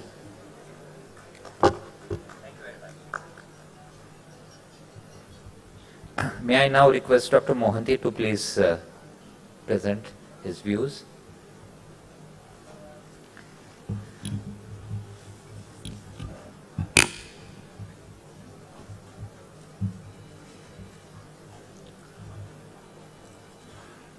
Dr. Vyas, Secretary DAE, my co-panelists and the delegates. So I will be very specific, giving few examples. What is BRC contribution in producing hydrogen, green hydrogen in particular. So as you know, it is basically we are adopting, splitting the water into hydrogen and oxygen. In two ways we can do it, electrolysis and thermochemical decomposition. And we have adopted 5 methods, and I will just briefly tell where we are today. Next slide, please. So if you see, we have adopted in BRC 5 methods, which is producing green hydrogen. Because it is splitting the water into hydrogen and oxygen, you will get hydrogen as well as oxygen also. And first one is alkaline water electrolyzer, very popular one. It uses alkaline water as a medium, and we have scaled it up and transferred this technology to industry, which I will be showing it. We have also developing polymer electrolyte membrane. It is basically proton exchange membrane, which can use normal water as an electrolyzer, and that is where the R&D is going on. Then another important one is if you do electrolysis with steam, high temperature steam electrolysis is most efficient, but technology is not available at this moment because you need high temperature steam, which can be obtained only through a process like nuclear reactors. And the methodology we are developing in the R&D stage, and we have started getting success in a few liter per hour type of rate. And there are chemical process which is very important. 2 important ones we have succeeded. One is iodine sulfur thermochemical process and copper chlorine thermochemical process. And these are the chemical process we have produced of the order of 150 NLH per hour, and which can be scaled up very easily. And next slide, please. Yeah. So this is the electrolyzer. The latest, which is working very stable in a stable way, is 10 normal meter cube per hour. And this technology now we are targeting to go up to 200 meter cube per hour at the capacity of 1 megawatt. And this next slide shows various capacity. It can go up to 10 normal meter cube per hour of hydrogen, 5 will be oxygen, and ambient temperature and purity is 3N, 99.99%, and typical power consumption is 4.8 kilowatt hour per meter cube of hydrogen. And next slide, please. Yeah, this is the typical instrument which is at working now, and it has been transferred to the technology. Next one. And with help of the industry, we are now trying to produce 200 normal meter cube per hour at the rate of 1 megawatt capacity. And next slide, please.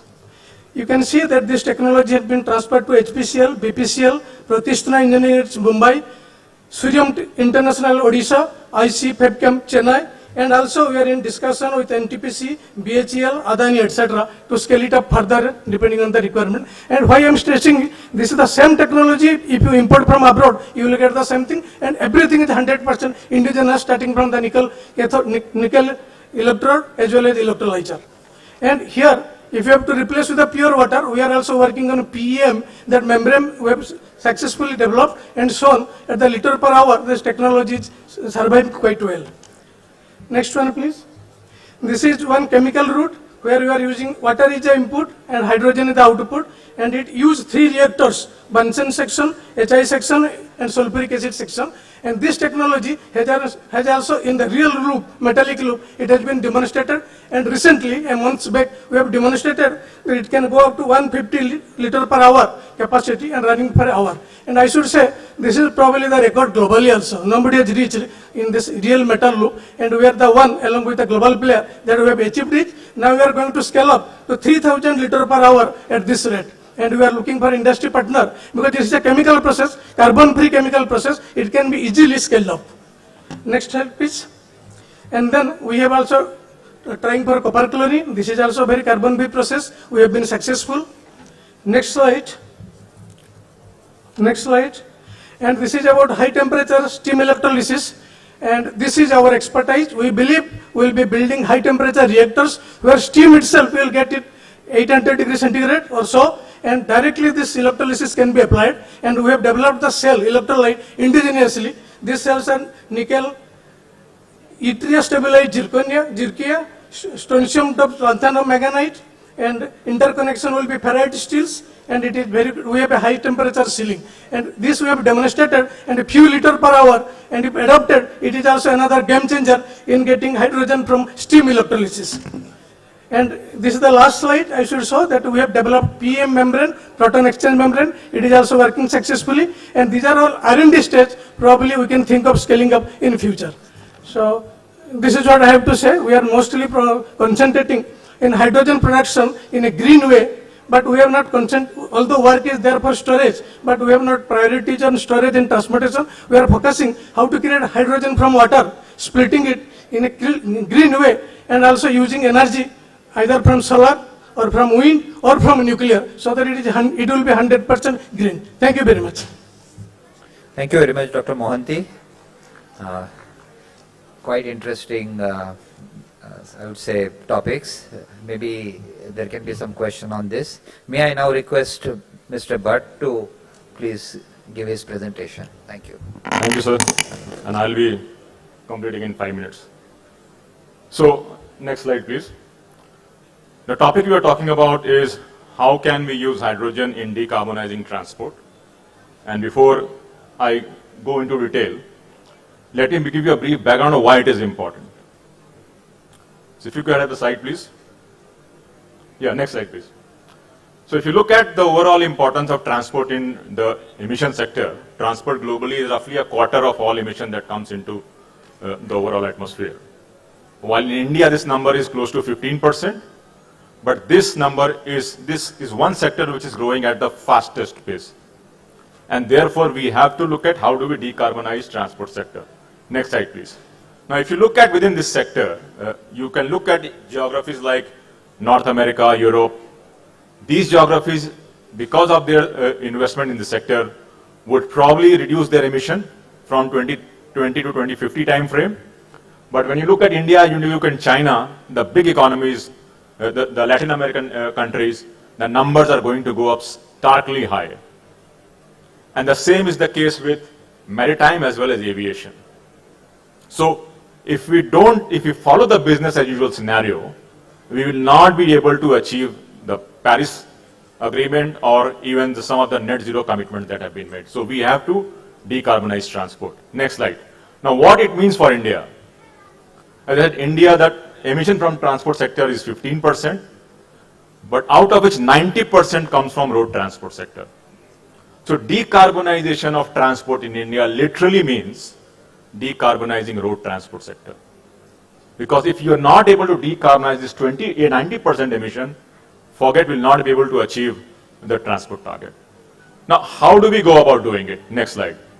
So we took a very detailed assessment to look at what are the different drivetrain technologies that can give us the deep decarbonization that we want. So we looked at gasoline, biofuels, we looked at biodiesels, we looked at gas, we looked at hybrids, we looked at battery electric, and we looked at the hydrogen fuel cell.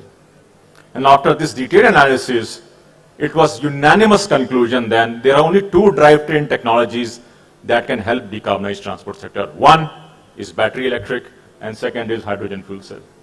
no other technology. So in summary, internal combustion engine cannot give us the desired decarbonization of transport. We have to look at these two technologies.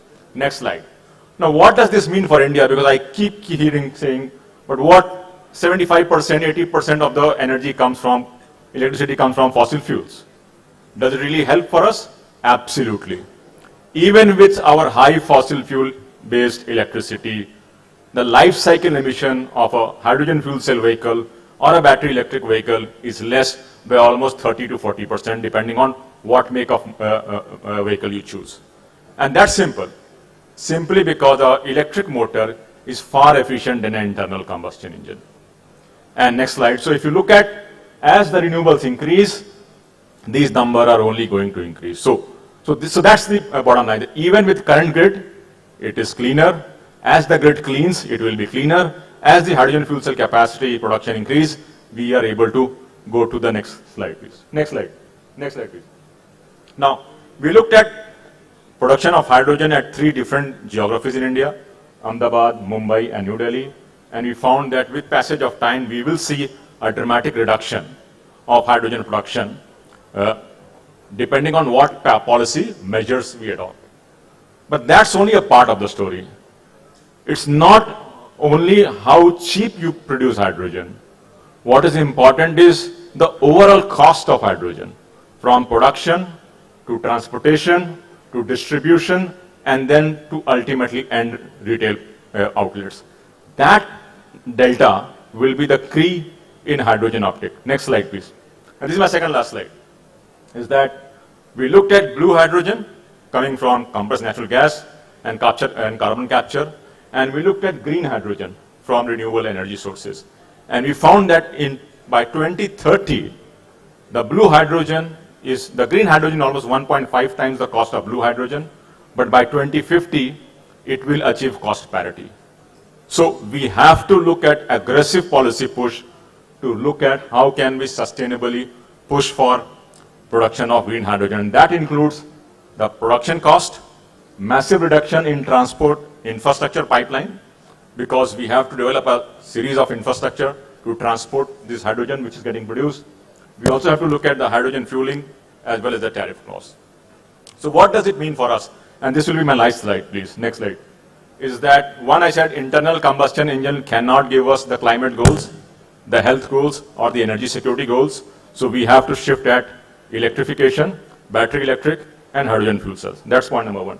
Point number 2, hydrogen can definitely offer deep decarbonization, even in the transport sector, and some other sectors which are slightly harder to abate, especially long-distance trekking and all.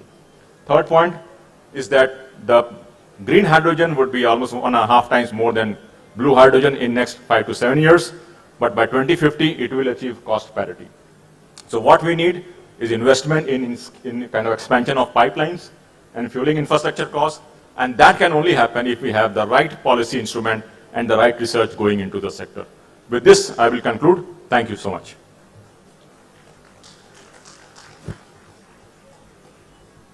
Thank you very much, Mr. Bhatt. My apologies to all the panel members as well as the persons in the audience for not allowing the discussions to take place. May I request just 1 or 2 questions? I know this is a new topic. There will be quite a few questions. Unfortunately, I have very little time. Just 1 or 2 questions, please. Yeah, Bhatt sir.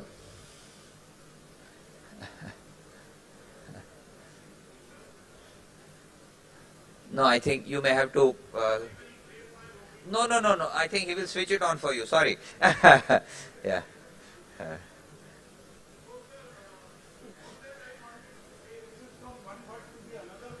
Transport sector emissions are just 9.75%. Don't call it 15. Second point is that the aviation and the bunker fuel together are about 1.5%. Even when you see the world situation, it is the total emissions 1% to 2% of total emissions in the aviation sector. And correspondingly in India also, it is the same. And as I said, transport sector is it is growing and it is going to be more important. Yes. And rest of the things were very nicely received. Thank you. Thank you very much. Thank you for your observation. Only my comment or my response is only this, that everything is going to grow, and in 2070, if we don't start preparing now, we may be caught unawares and we may not be able to make the commitments. So that's the only observation, and I'm sure you know this as much as I know. Thank you very much. Any other remark or comment, please? Yes, sir. I think Sood sir ko.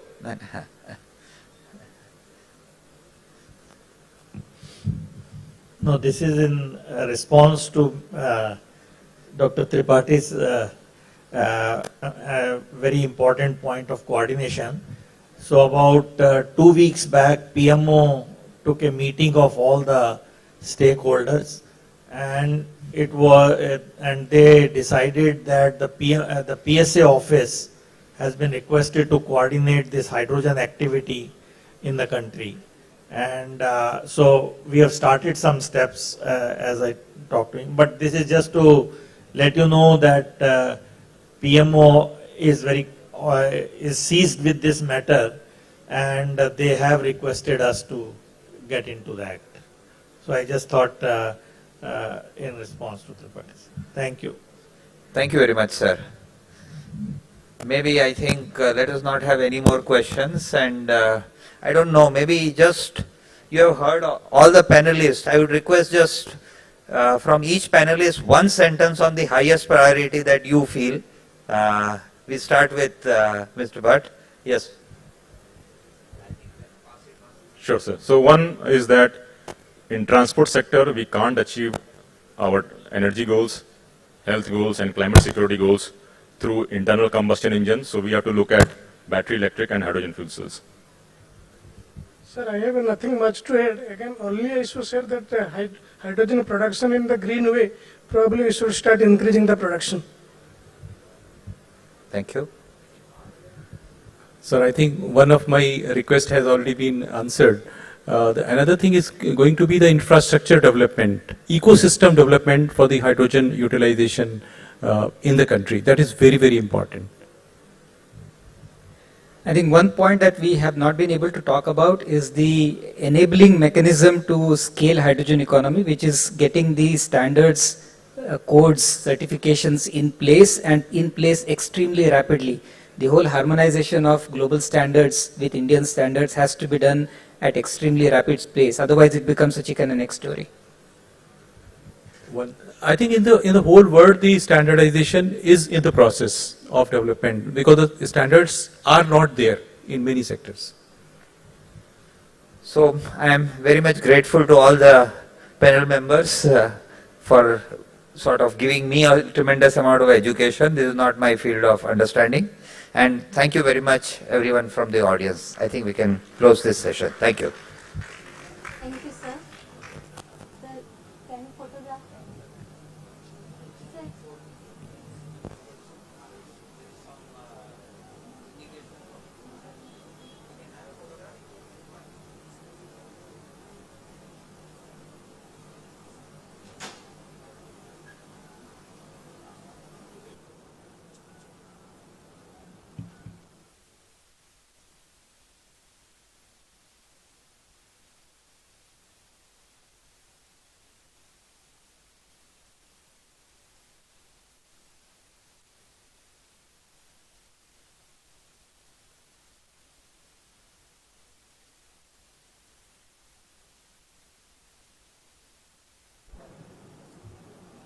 Thank you, sir, for such an insightful session.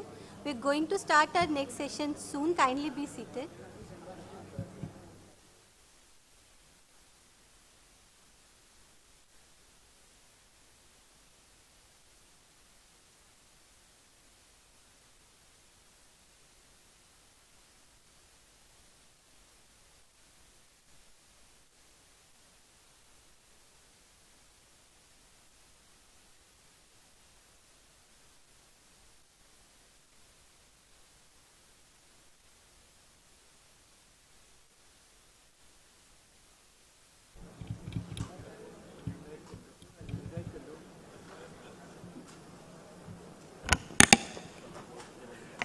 A very good afternoon to all of you.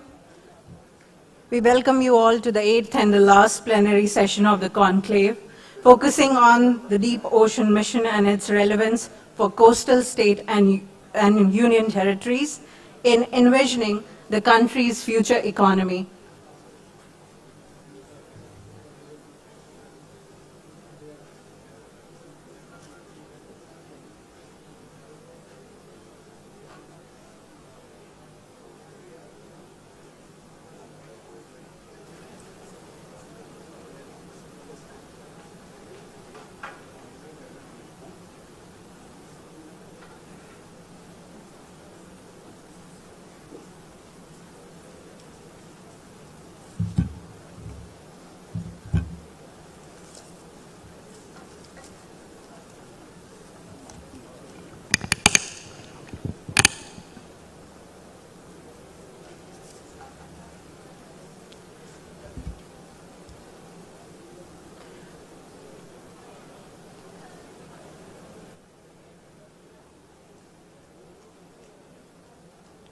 I now request the moderator, Dr. M. Ravichandran, Secretary MOES, to felicitate our panelists. We welcome Dr. Shailesh Nayak, Director NIAS.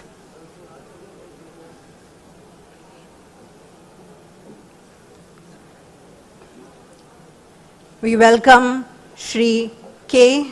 Rabadia, Secretary Kalpasar, Government of Gujarat.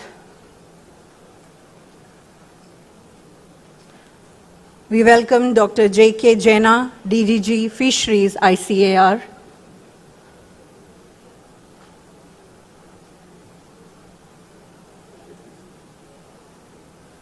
We welcome Mr. Prabir Banerjee, Pondi Citizens Action Network, Puducherry.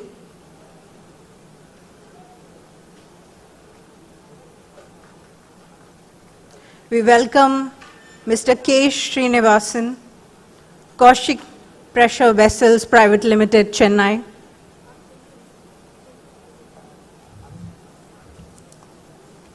We welcome Dr. M.V. Ramamurthy, Program Head, Deep Ocean Mission, MOES.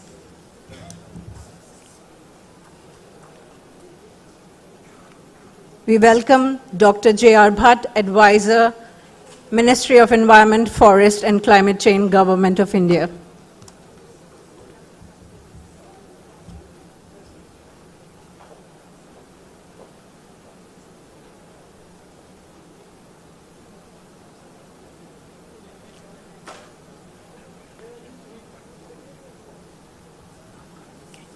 We welcome Dr. Sunil Kumar Singh, Director, National Institute of Oceanography, Goa.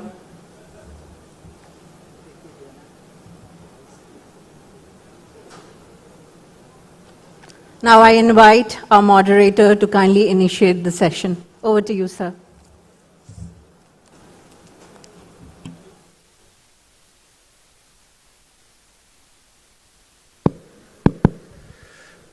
Thank you. As you all know that ocean covers around 72% of the Earth's surface, and ocean provides countless benefits to us. Ocean feeds us, it regulates weather and climate, it generates most of the oxygen. Half of the breath, what we are doing is from the ocean, phytoplankton.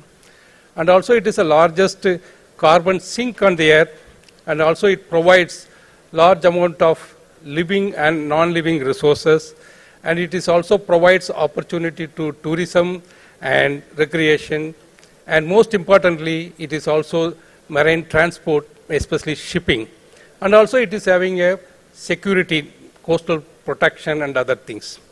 So, however, only 5% of the ocean resources, especially in the deep ocean, has been explored.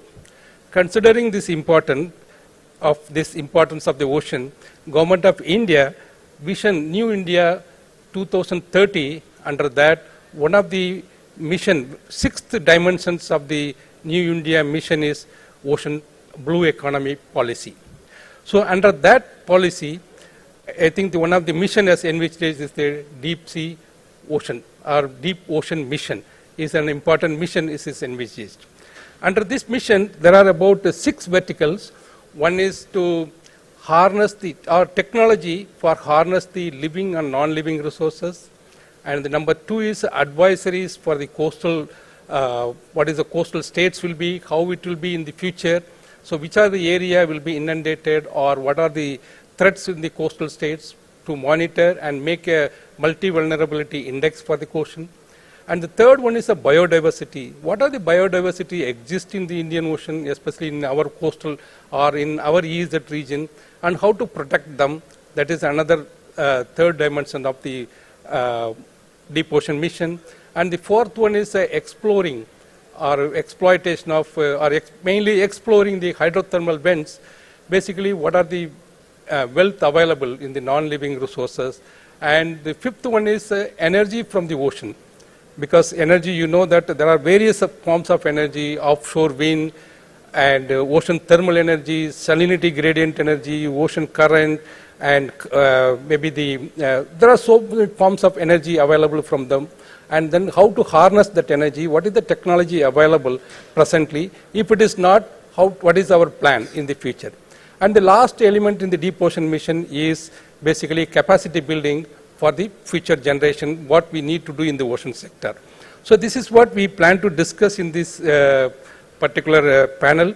Of course, I request all the panelists, because of the time, most of the people I requested not to present any PPT slide as of now. So I have very limited time. Maybe, I think our panelists is having academicians and industrialists and NGOs and there are scientists, all kinds of mixed bags are there here. So first I will start with the various people, each one what is their point of view under deep ocean mission, what is that we need to do, and how to involve maybe the coastal states and other things they can go around, and maybe at the end of the panel discussion we can think about what is our plan in the future. Thank you very much. And first of all, I will request Dr. Sailesh Naik. He is a former Secretary, Ministry of Earth Sciences. Sir, maybe you can sit and talk, or if you, whatever convenient. And he is presently Director of NIAS, National Institute of Advanced Studies, Bangalore.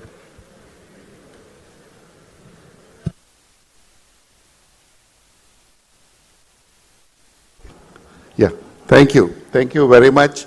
I won't take much time on this. There are few things which is very important for the coastal states. I won't go into the details of other things.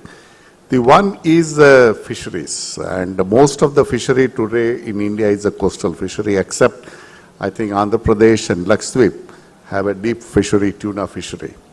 So I think there is a tremendous scope. According to our initial estimates, there are about 3.3 million tons of a deep water fishery which is almost unexplored. So this is an area which is very important. Also, there is another thing which is very important is to develop a tourism, especially on the Gujarat coast, where off Saurashtra coast you get a lot of wells, and this is the only place, like lions only in India, the wells are only off the Saurashtra coast. So that is an area which could be developed as a very important area which could be developed as a tourist place.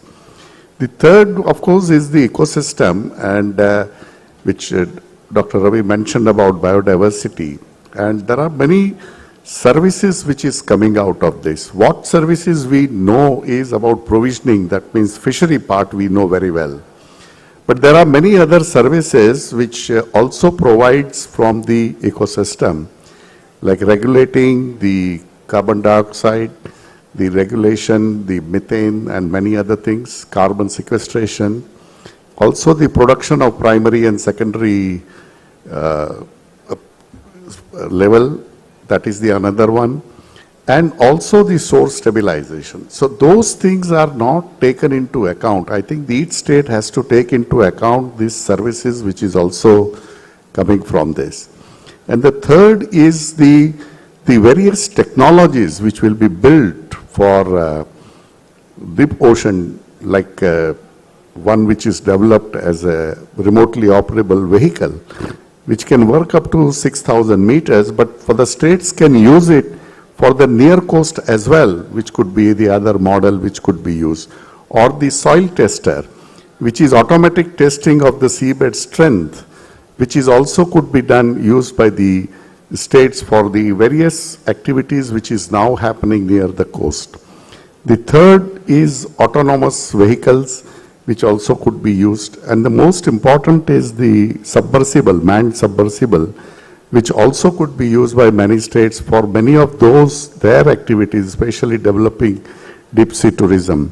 And the last, which I would say, is the seabed mapping. We have mapped Moon, we have mapped Mars, but all over the world, the seabed mapping is yet not done. And it is in the interest of the state to, in those areas where they have the interest, to map the seabed. I think this is the most important thing. And with this few words, I would thank for inviting me to here. Thank you very much.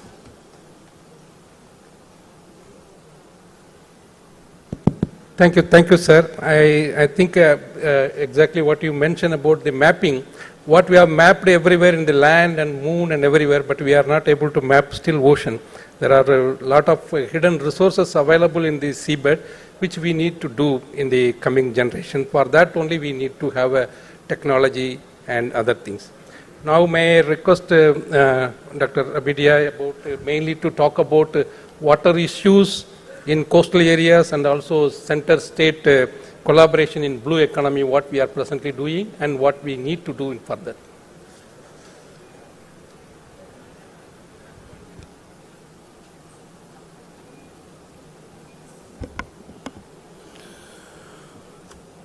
Now first I'll just talk about the water issues of the coastal area. We know that coastal zones are under continuous pressure in the worldwide actually. The population also is growing, and at the same time the industrialization also been taking place along the coastal area of any country. So there are two issues are there because the water requirement is tremendously increased along the coastal area. Now there are third dimension, that is the farmers are also doing the agriculture along the coastal area. So drawing of the water from the ground, it also increased tremendously. Industries also require the fresh water. So all which are population is also increasing. So fresh water for drinking purpose is also required for the drinking purpose. So all these factors affecting the resources, water resources along the coastal area. Now the major issue along the coastal area is, as we know, that it is a sea intrusion we call as. Once we take the groundwater, naturally the sea water will intrude inside the land area. So continuously the freshwater resources is continuously become saline along the coastal area. Now there are solutions are also there, that we go for desalination or some recharge structures also we are constructing at the coastal area.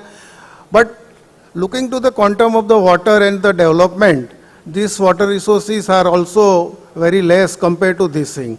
So now government is also thinking so that the groundwater extraction also will be reduced and the more water recharge structures also will taken place. Second thing is there all the rivers which are directly meeting to the sea. As we know that due to the tidal variation, the river water means sea intrusion takes place along the river also. If we talk about the Gujarat, there are major rivers which are Narmada, Tapi and Mahi and even Sabarmati, which are directly meeting to the Gulf of Cambay. So if we see that during the high tide, there are 30-40 kilometers stretch of the river which is have the saline water inside the river. So along this river also, the groundwater is deteriorated and the land is also been deteriorating. So now there are always requirement that we have to find out the solution. Normally we go for a barrier type of the structure along the river, and at the same time we have to see that there is no ecological harmful effects takes place due to these hard structures. Now second major issue of the coastal water means coastal area is the pollution. As we know that all the industries which are located along the sea, they are discharging that waste into the sea area. Second thing, that some of the industries which are discharging the waste effluent into the river, now due to the increase in the industrialization, now they require to ship this disposal point into the sea. So now if this goes on increasing in the sea disposal, there is also issue of the pollution in the sea also. So these are the major concerns along the coastal area water regarding. Now second part, if I take that the center and state collaboration for the sea related issues. So if I talk about the Gujarat, since we are planning for Kalpsar project, it is one of the ambitious projects of the government of Gujarat, and it is a very complicated, you can say, project. It is not of that scale, it's constructed in the world, and it is the first type of the structure we are going to plan along the Gulf of Cambay. In the Kalpsar projects, we are planning to construct a 30 kilometers dikes inside the sea. Total length of the barrage, means dikes, is around 60 kilometers long. Now since 1990s we were planning to construct, because this type of the projects is not been constructed in the world elsewhere, so it is a challenging environment. Second thing, at the Gulf of the Cambay, we have a highest tidal variation. So in that, there is a technically complications also there for the designing of this thing. We had a global tender in 2009 and 2010 also. Ultimately, we feel it that we can prepare a detailed project report of this mega scale in India only. So we requested the Ministry of the Earth Science, and Ministry of the Earth Science has readily accepted our proposal, and they are preparing this detailed project reports of the Kalpsar, and I am happy that we will be completing these detailed project reports by the December 2022. And after that, already we have already applied for the environment clearance also. So I am thankful that Ministry of the Earth Science for preparing such type of the detailed project reports which is not been prepared elsewhere in the world, and is the first time of this kind. And there are more than 18 institutes, specialized institutes, which are involved in this one. So this is one of the best example of the collaboration between state and the center, you can say. Second thing is that there is also issue of the coastal erosion. As we know that Gujarat has a 1600 about kilometer coastal length, and there is a South Gujarat we call as from Navsari, Surat and Valsad. They are also experiencing the coastal erosion maximum, is the level of the erosion is very much maximum. And for that also we are taking the help of the center, and center is helping us. We already constructing some hard type of the structures around 270 meter length, 270 crores rupees of the structures we have constructed along the coastal area of a 53 kilometer length. And for that also the center has helped in the technical issues also. Thank you very much.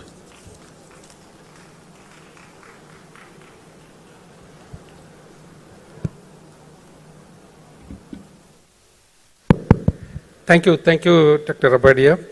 And I think definitely I'm sure that the Kalpasar project will come soon in reality, and it will be a showcase for the world what project we can do in the collaboration with the state and center. So now I request Dr. Jana, DDG Fisheries, to talk about how we are good in deep sea fishing, whether we are overfishing or underfishing, and how we can go ahead in future. You can just highlight in 5 minutes, yes, so that we can. Good afternoon, everyone. Most respected Dr. Ravichandran ji, Honorable Secretary MOES, and moderator of this session, co-panel members, delegates, ladies and gentlemen. Sir, when I got this invitation, I saw 2 people are in the list. So I thought at least 15 to 20 minutes I would have. But having known that only I have 5 minutes, I will try to be as precise as possible. And I will try to finish in 5 minutes, sir. All of us know how we have grown. When we talk of ocean, fish comes to our mind first. Not only fish, other living beings, whatever they are in the ocean. Next, you can proceed. Okay, let it be there.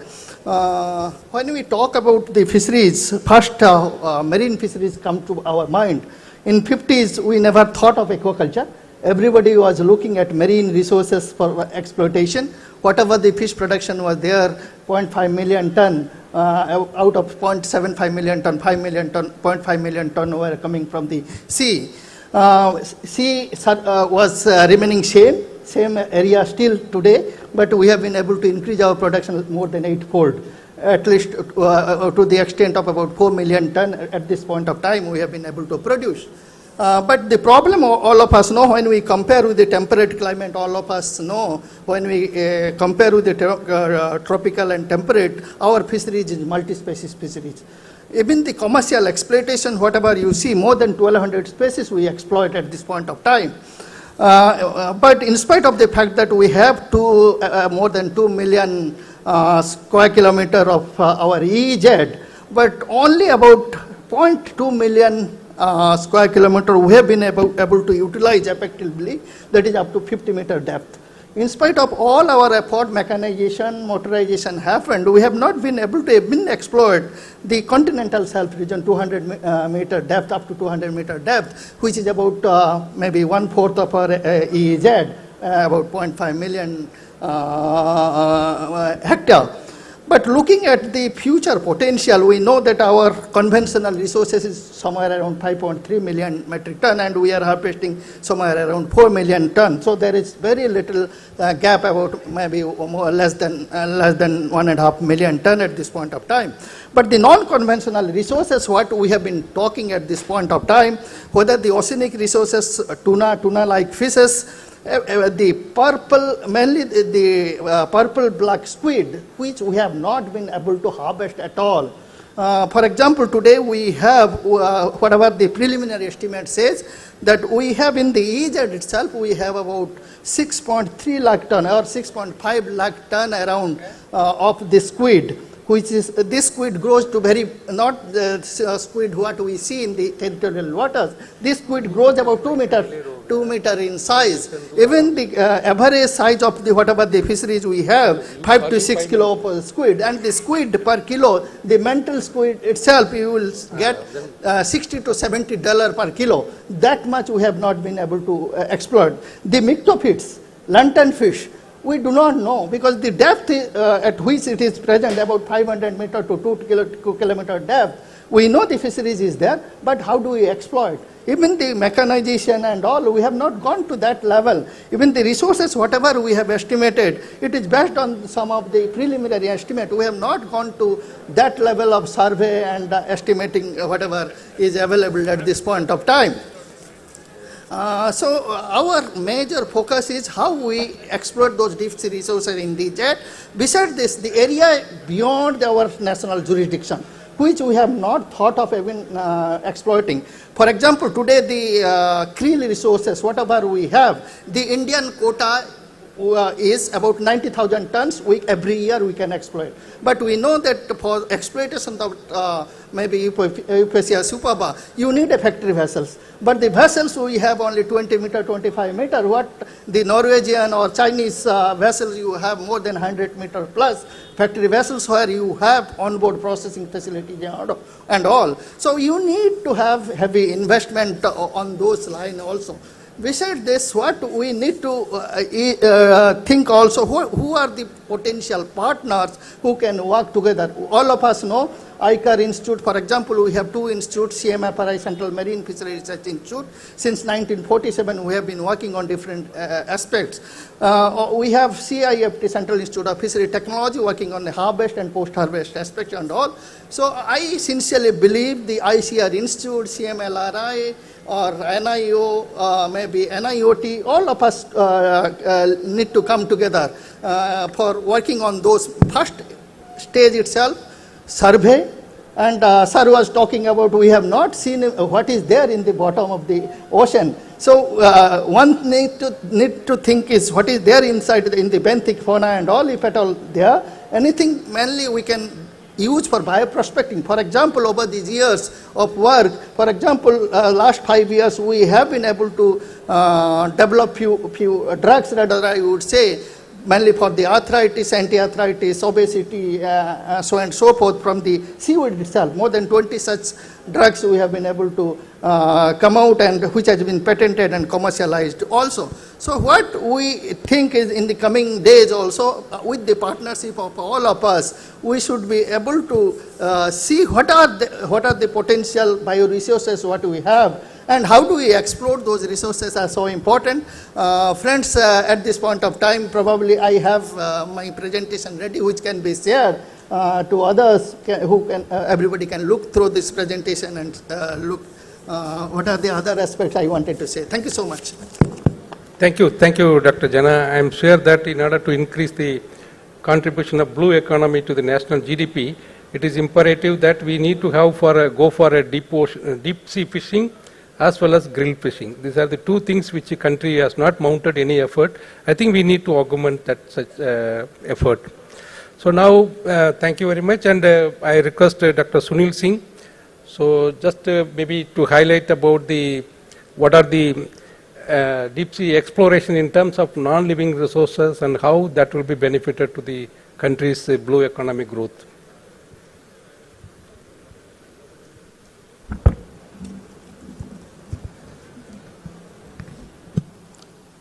Good afternoon, everybody. At the outset, I would like to thank DST for organizing such an unique conclave, where state and center are interacting with each other. And also, I would like to thank our panelists sitting on dais for providing this opportunity for me to talk about deep sea mission, something about exploration of deep sea. As you are aware, this entire blue economy is contributing about 4% of our GDP.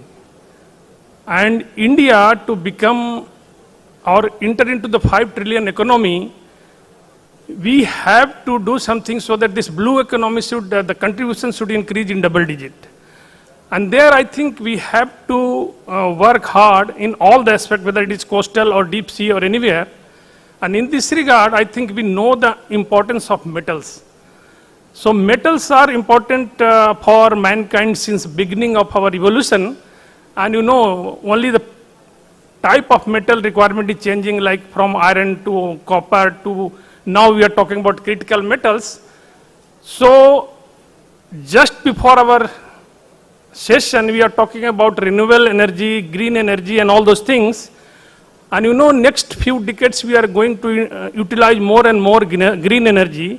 And there the requirement of the metals is, or critical metals like cobalt, lithium, copper, chromium, nickel, rare earth elements, platinum group elements are going to increase dramatically. We are going to use battery operated car, we are going to use batteries, we are going to operate the windmills and all. So everywhere the critical metals requirement is going to increase.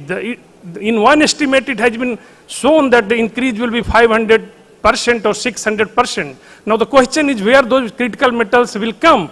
Suppose you talk about cobalt or you talk about platinum group elements, where they are. Actually we are mostly importing. And you know, the lot of foreign exchange we are spending on this.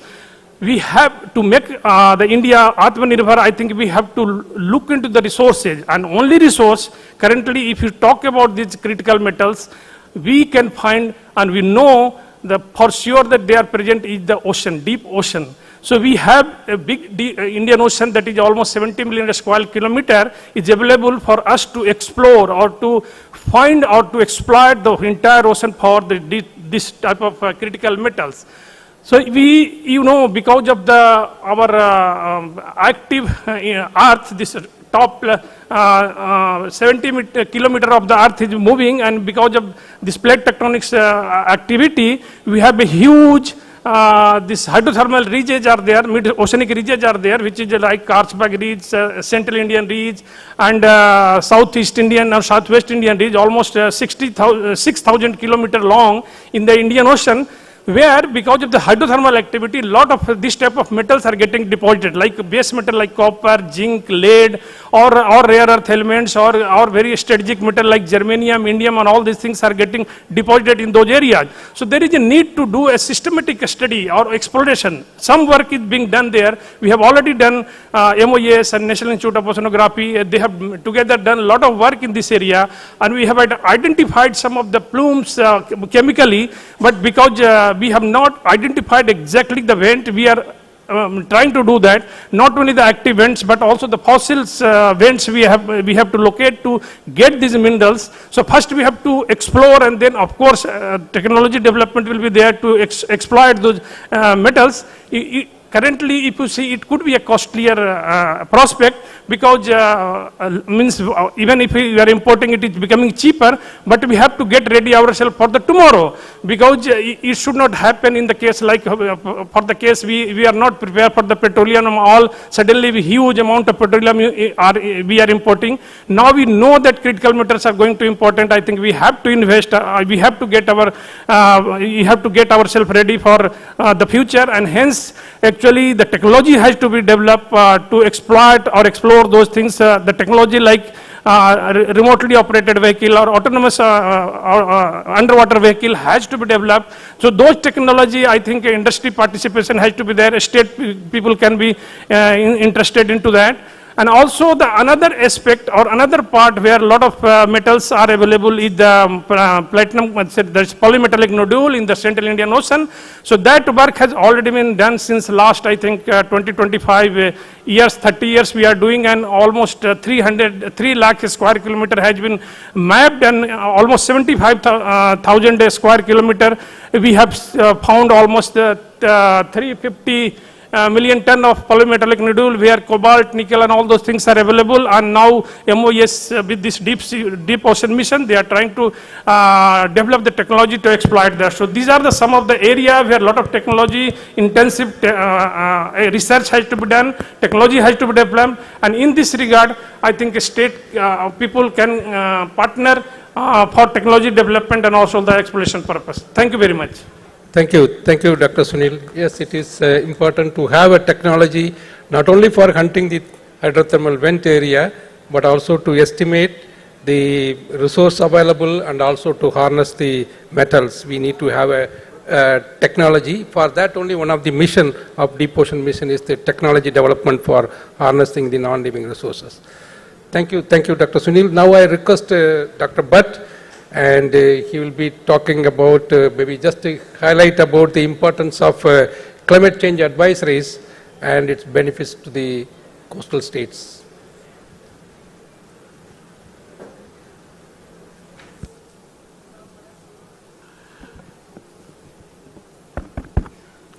Dignitaries on the dais and those in the audience, at the outset, grateful thanks to DST for organizing this conclave, which is both timely and important, and also for inviting MOEFCC for this conclave. Greetings to all the participants from MOEFCC. I will stick to time and very quickly raise 5 questions and give 1 minute answer to each. So the first point is, how important is the issue of climate change? Everybody says it's very important, but today we know that climate change is most crucial of all other environmental challenges. It is the epitome of all challenges, if one may say so.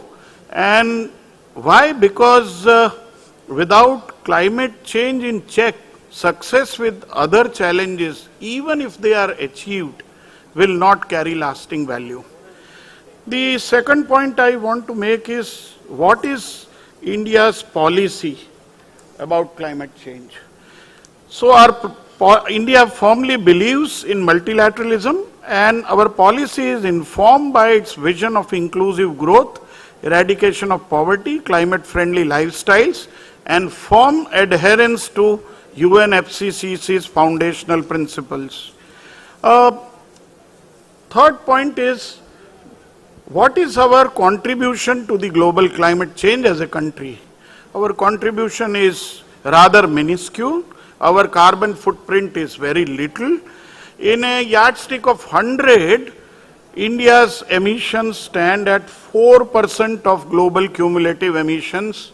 These gases accumulate in the atmosphere, so it is between 1850 and 2019, our footprint is just 4%, despite being home to 1/6 of humanity. Then the question arises, what are we doing?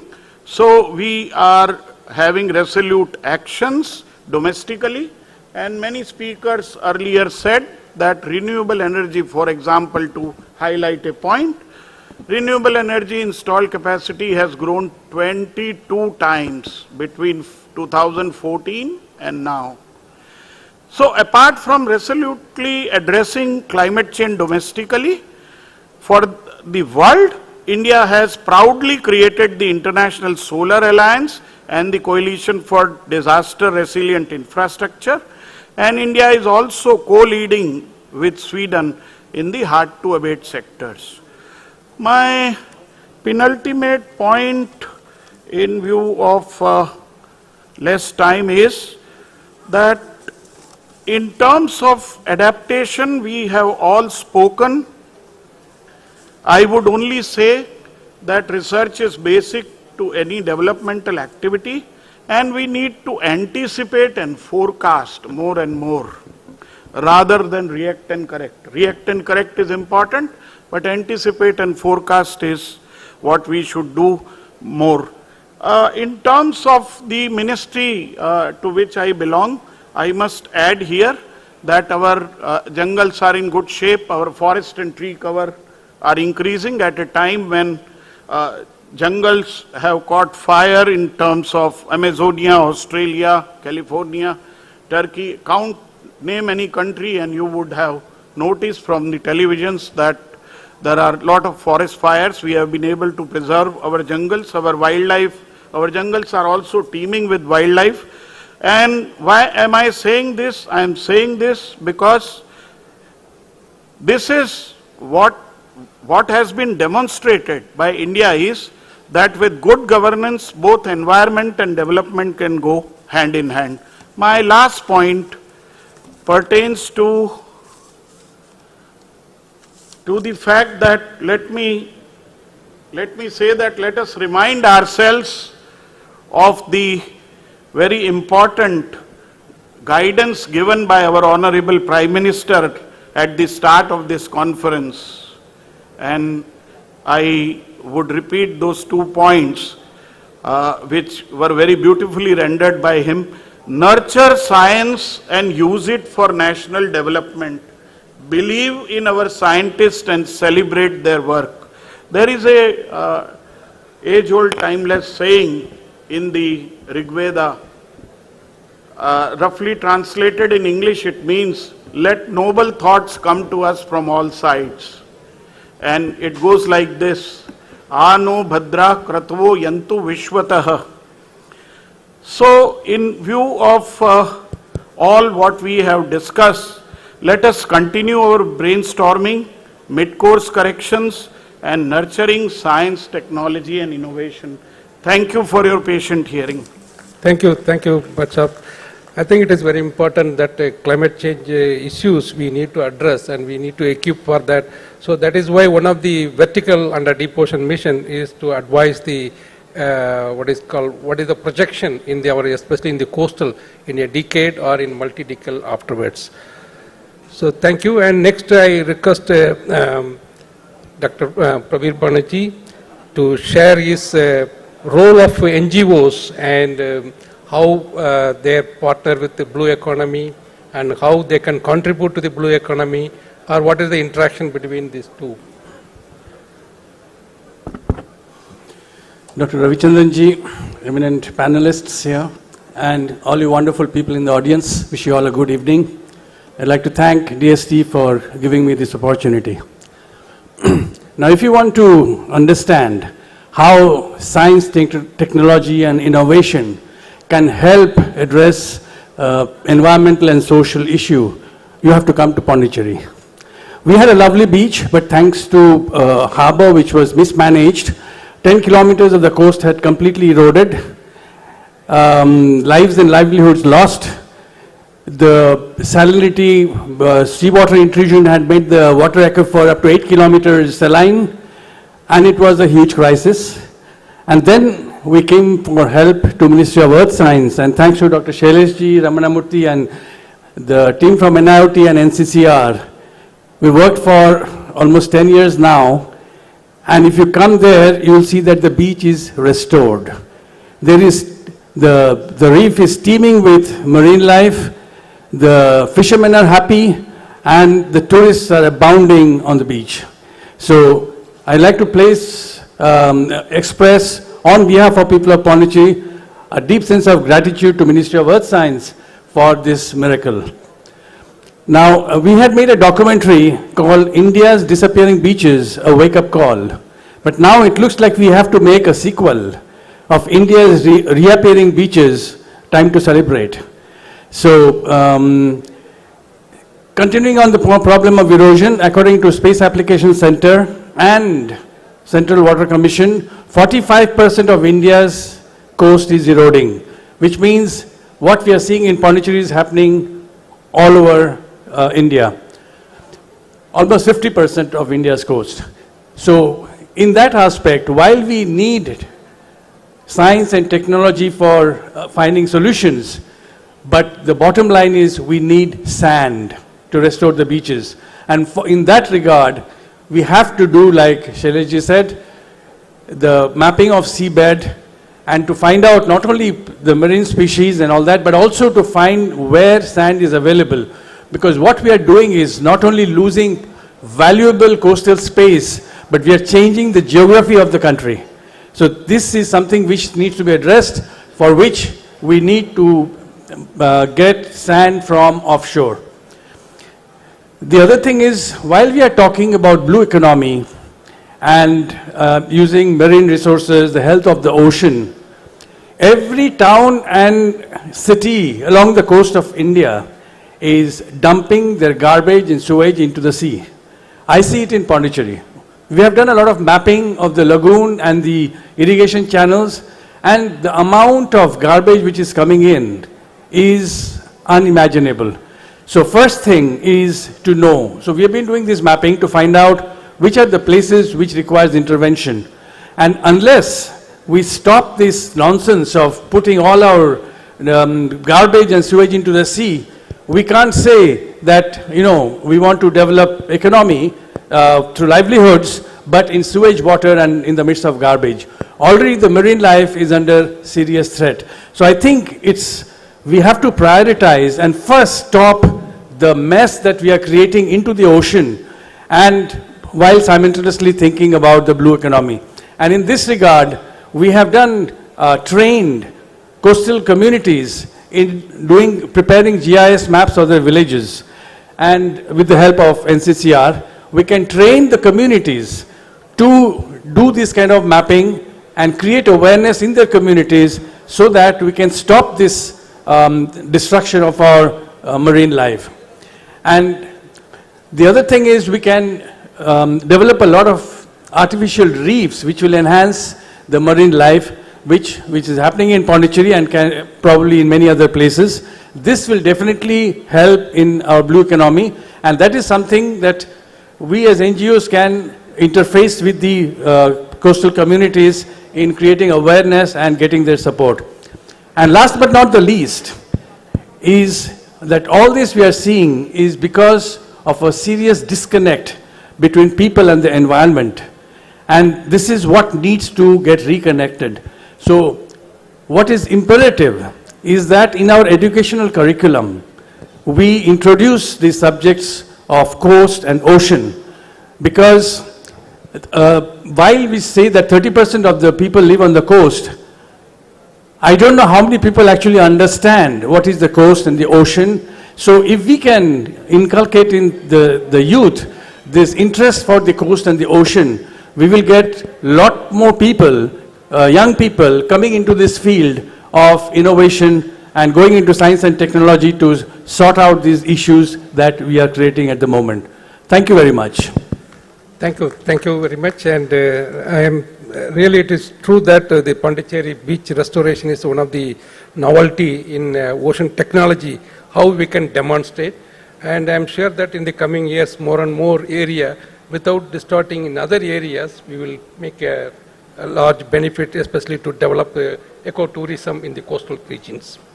So now I request industry partner Sri Kaushik to tell about how the ocean technology to demonstrate, especially to energy and water, how it is possible from ocean areas.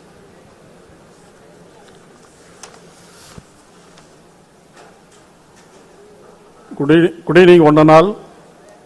Thank you for the opportunity given by in this event to Department of Science and Technology and Ministry of Earth Science. Our company, I am introduced our company Kaushik Pressure Vessels Private Limited.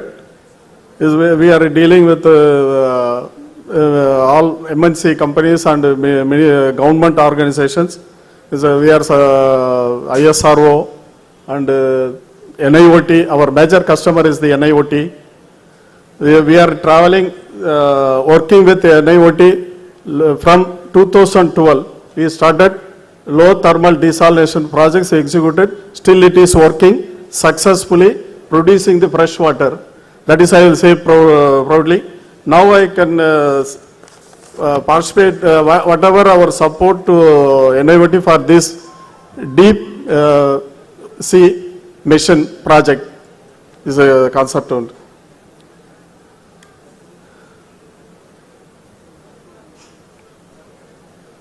Already we executed, one is the I have taken three topics. One is the desalination and another one is the deep sea mining and the energy.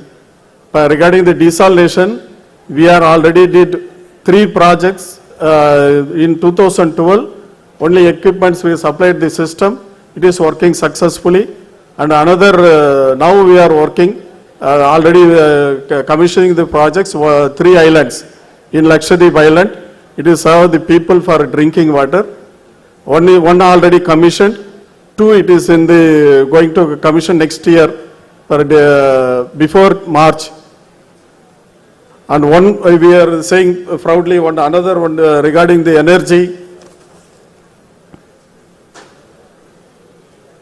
One of the key project that we are currently executing in the island in VOTEC, power production and integrated LTD desalination plant, which produces its own power requirement.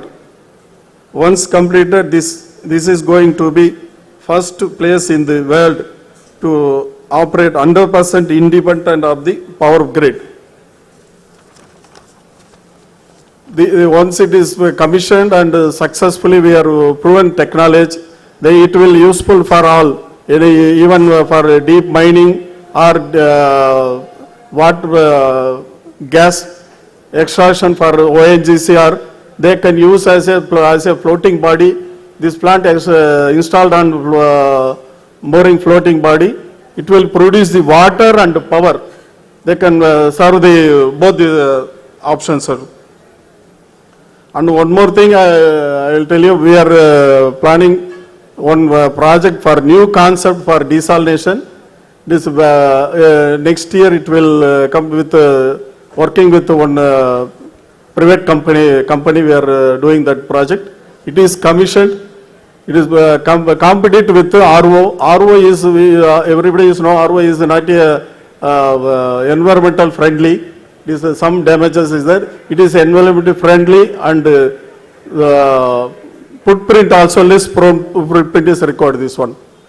And one more thing I will say proudly, whatever previous competent participant is told, Pondicherry beach restoration is did by one of our associated company. It is proudly I will say thanks to Dr. Ramanamurthy, he is only associated this project at the time. Thank you. Thank you for. One more thing, I have to say one thing. For Ministry of Earth Science, whatever record for industry side, we are ready to support for any support, R&D support or anything. We are ready to support. Thanks for giving this opportunity. Thank you, thank you, thank you. I know that this is one of the unique demonstration project of fresh water from the ocean without spoiling the environment, but also we are enhancing the ecosystem so that the fisheries productivity is increased in the Lakshadweep area. I think we need to develop such more technology in the coming years. So lastly, I request Dr. Ramanamurthy to say a few words about the deep ocean mission and overall what are the especially in the shoreline changes and the health of the ocean, all related aspects. Dignitaries on dais and then off the dais, and delegates and many participants from the various institutions. First of all, I would like to thank Department of Science and Technology. The entire team has been working for last 2 days for making this event successful for us. So coming to the deep ocean mission, I think we know all from the future food, energy, water, and also from the minerals will come from the ocean. There is a lot of scope for exploring these things in the ocean. This deep ocean mission is basically launched to see that what are all the unexplored areas in the ocean can be explored and then that will be used for the mankind. We are trying to involve NGOs, industry and then various scientific organizations. To highlight that what Secretary Ministry of Earth Sciences told, we are going to have a proposal for, call for proposal for deep ocean mission activities under the 6 verticals which will be released shortly in the coming week, and then we request all the state governments as well as for the industries to participate and then see that how we can take it big on that. Coming to the center-state relations for that, state and center, it has to go, Honorable Prime Minister has already told, it should go one and together for that. Unless we have a good cooperation or synergy between central government institutions and then state institutions, it will not go for that. Ultimately, the benefits have to be derived from the state. Even though the technology is provided, whether it can be a CSR or Department of Science and Technology, whatever the ministries are there, the beneficiaries are all basically from the states. So we should have more such kind of conclaves and then collaborations in the future with state. In fact, this is the first of our nature to see how center and state can collaborate each other. With these few words, due to the paucity of time, once again, I thank all of you for this wonderful opportunity. Thank you. Thank you, Dr. Ramanamurthy. I think our panelist has shared many of the deep ocean mission, some of the pilot project, and also what are the plans in the future, what they will to do.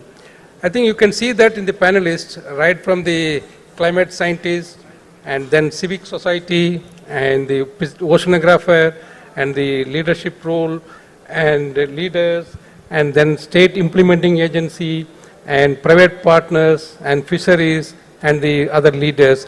So we have various kinds of spectrum, and we need to, it is to be typical way we need to work together for the benefit of anything to translate whatever the science or technology to the society and services. I think at the same time, United Nations, I think I mentioned about India's vision in 2030. Of course, that 47 will come later. In 2030, one of the vertical is, 6th vertical is blue economy. At the same time frame, UN also has declared one of the main mission is considering the importance of the ocean and UN decade of oceans from 2021 to 2030. Of course, the main objective of the UN decade of the ocean is to have what science we need for what ocean we want to have. That's the main purpose. But of course, we should have aim to have a clean ocean, healthy ocean, resilient ocean, productive ocean, predictive ocean, safe ocean, accessible ocean, inspiring and enhancing, engaging ocean. That is what we need. So hope all we will work together for that purpose.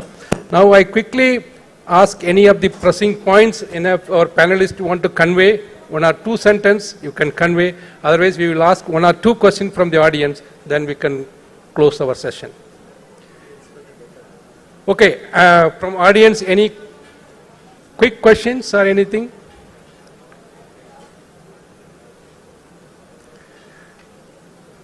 Okay, if there is no question, then maybe we can all clear or no clear.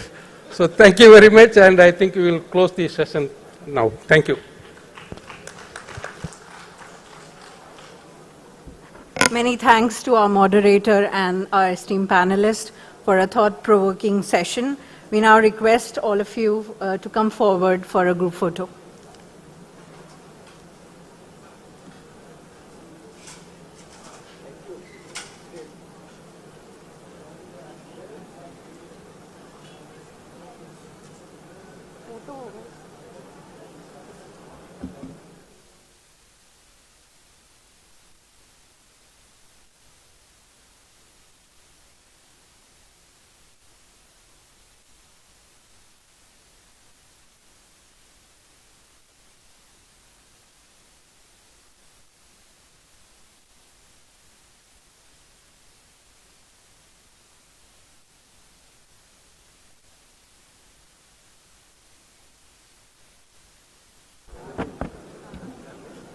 Thank you so much, everyone.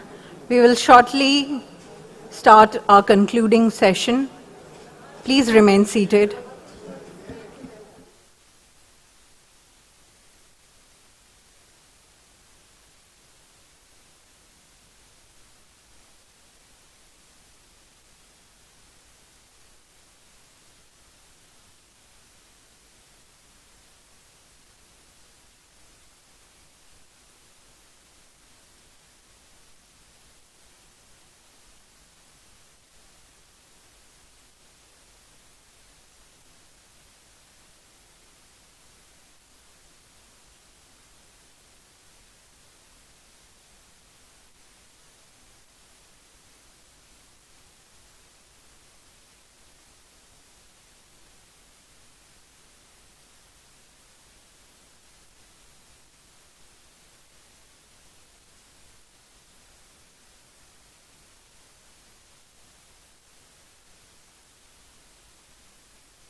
A very good evening to one and all. Thank you all and our sincere gratitude to our dignitaries on the dais, our representatives from states, union territories, scientific ministries, startups, and budding entrepreneurs and innovators joining us for 2 days Center State Science Conclave. We are in our concluding session. I will request our Secretary, Department of Science and Technology, Dr. Chandrasekhar, for his remarks.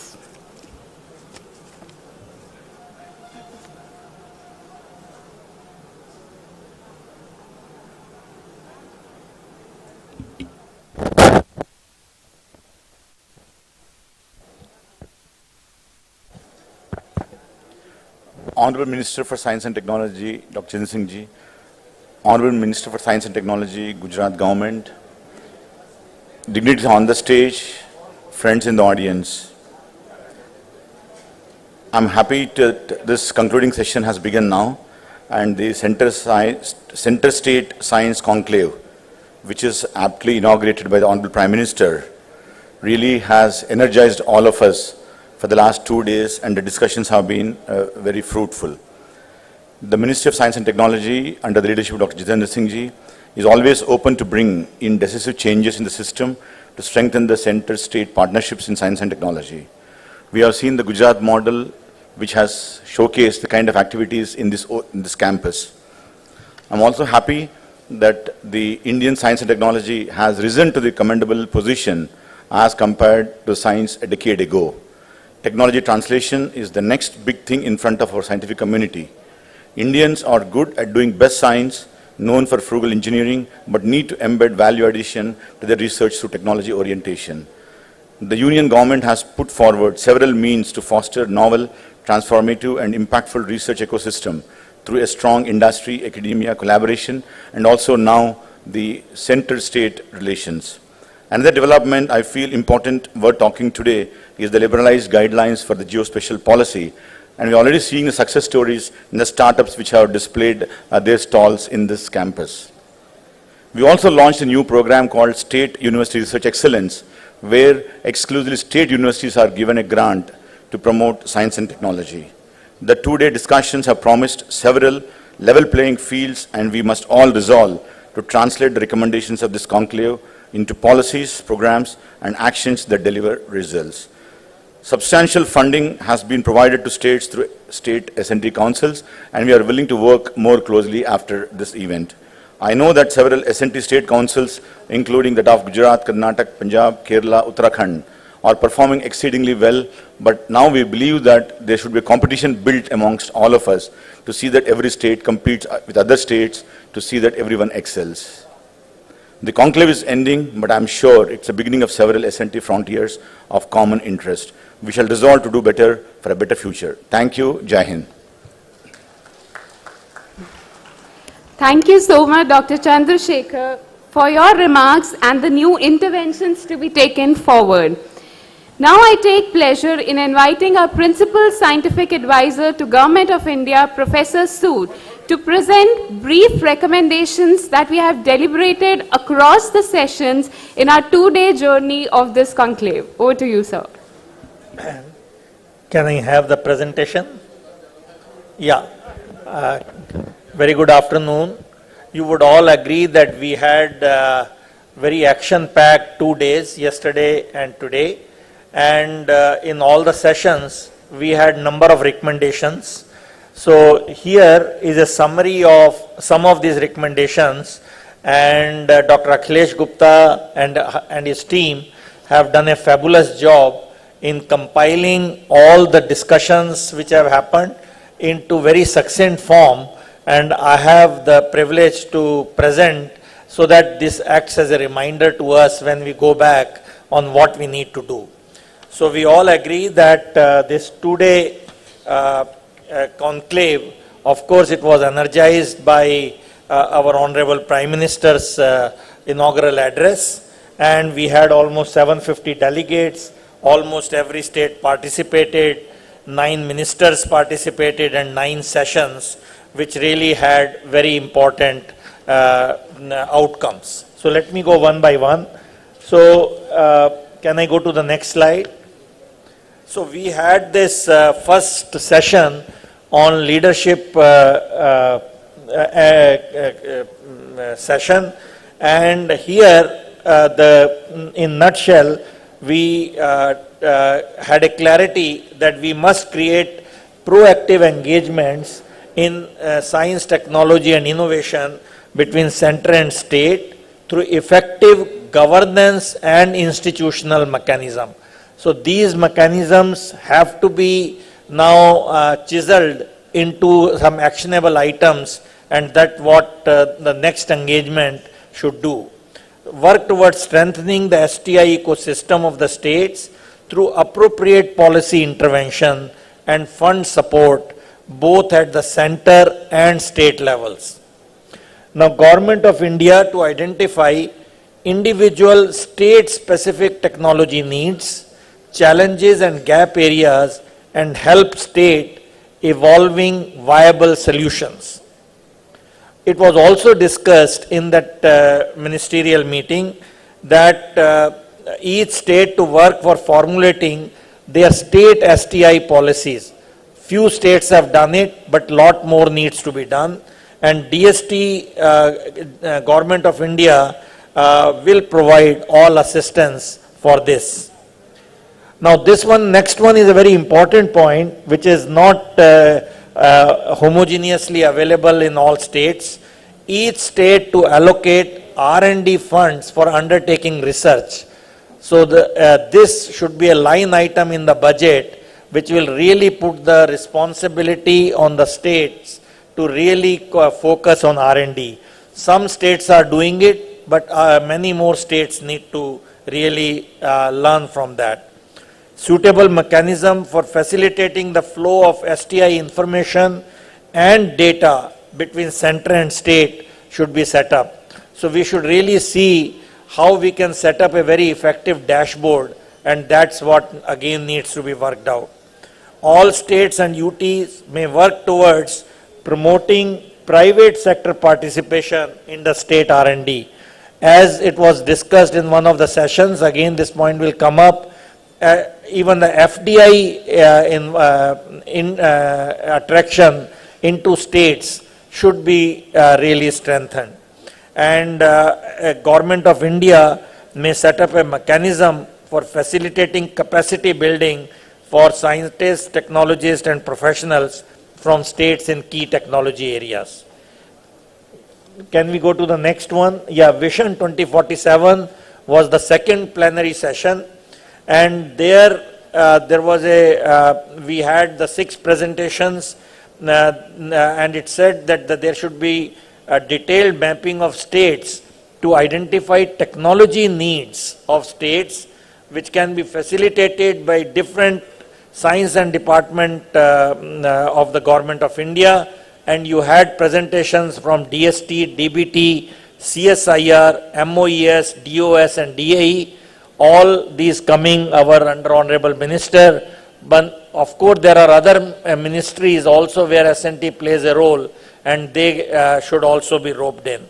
Need to enhance higher share of private sector investment, as I said, really see how to really put incentives and the intervention of states to achieve this. Bringing synergy and filling the gaps to pursue the One Health mission, which is very, very important for all states, and center is also committed. Many departments of center are doing it, and Principal Scientific Advisor's Office, we have taken the mission to really integrate all the effort. Vision for 2047 can only be based on sustainability and healthy India by capitalizing bioeconomy for the growth of the country. Now we go to the session third, doubling private sector participation. Again, have some overlap with the previous one. Here, making policy interventions to provide R&D incentive to industry, structural changes needed for facilitating direct financial support to industry, adopt and implement industry-led, government-facilitated PPP model, again happening in few states but need to be replicated. Establish R&D clusters to bring together various stakeholders, and this we can learn because PSA office has opened 7 city clusters, and one can learn from that and see how other cities, other states would like to come forward. Facilitating FDI, as I mentioned, in R&D, encouraging industry to contribute to R&D through CSR, and promoting microfinancing through crowdfunding and philanthropic sources, including our diaspora. So these are some of the recommendations for national policy for linking public procurement with domestic industries, very important point, and set up a suitable R&D fund for enhancing state STI system. Again, saying that states have to do more than what they have been doing, and that will go a long way. Now I come to the next session, put in STI interventions from states, put in a position to center-state S&T coordination and governance mechanism at the highest possible level. This is the point to be emphasized, that it should be really done like in this conference. Our Honorable Minister is here throughout these 2 days. Many S&T state ministers are participating. Really at that level of leadership, we have to engage so that the message percolates that this needs to be done at the highest level. Build center state and state at institutional collaboration and partnership. Here the idea is that different institutes in different states need to come forward and engage with each other. So this is something, a message which can go from here and promote this interaction between state and state center.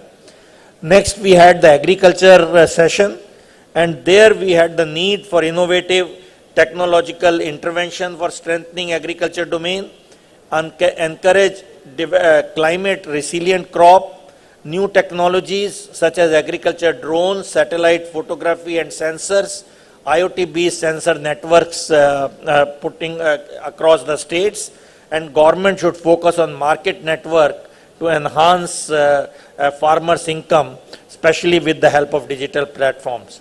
I will just summarize in next one more slide. In the water, again a very important area. We need coordinated and concerted approach involving all stakeholders, including academia and industry. So again, focus should be on reducing water consumption vis-a-vis enhancing agriculture productivity.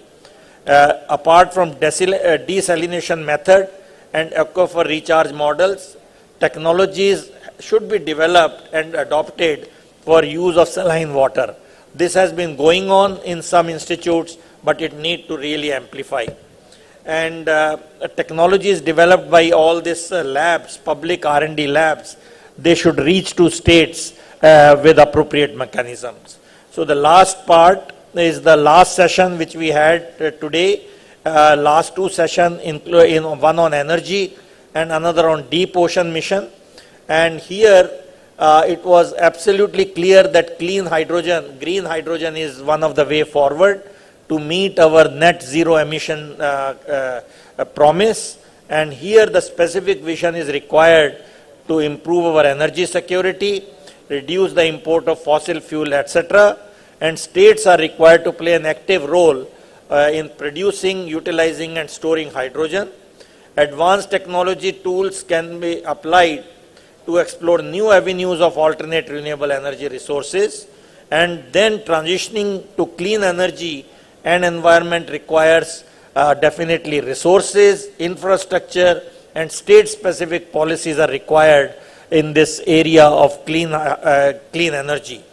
The last session, which just finished few minutes back, is the Deep Ocean Mission, and there open climate change advisory services with blue economy priority area of coastal tourism, technologies for deep sea mining and manned submersible, conducting deep ocean survey and exploration, technology innovations for exploration and conservation of deep sea biodiversity, energy and fresh water from the ocean, and marine bioscience.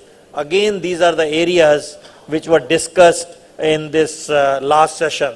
So with this, this is a summary of the recommendations which have come in all these 8 sessions, and I hope we have enough to think over when we go back and really find out how this can be implemented in coordination between center and state.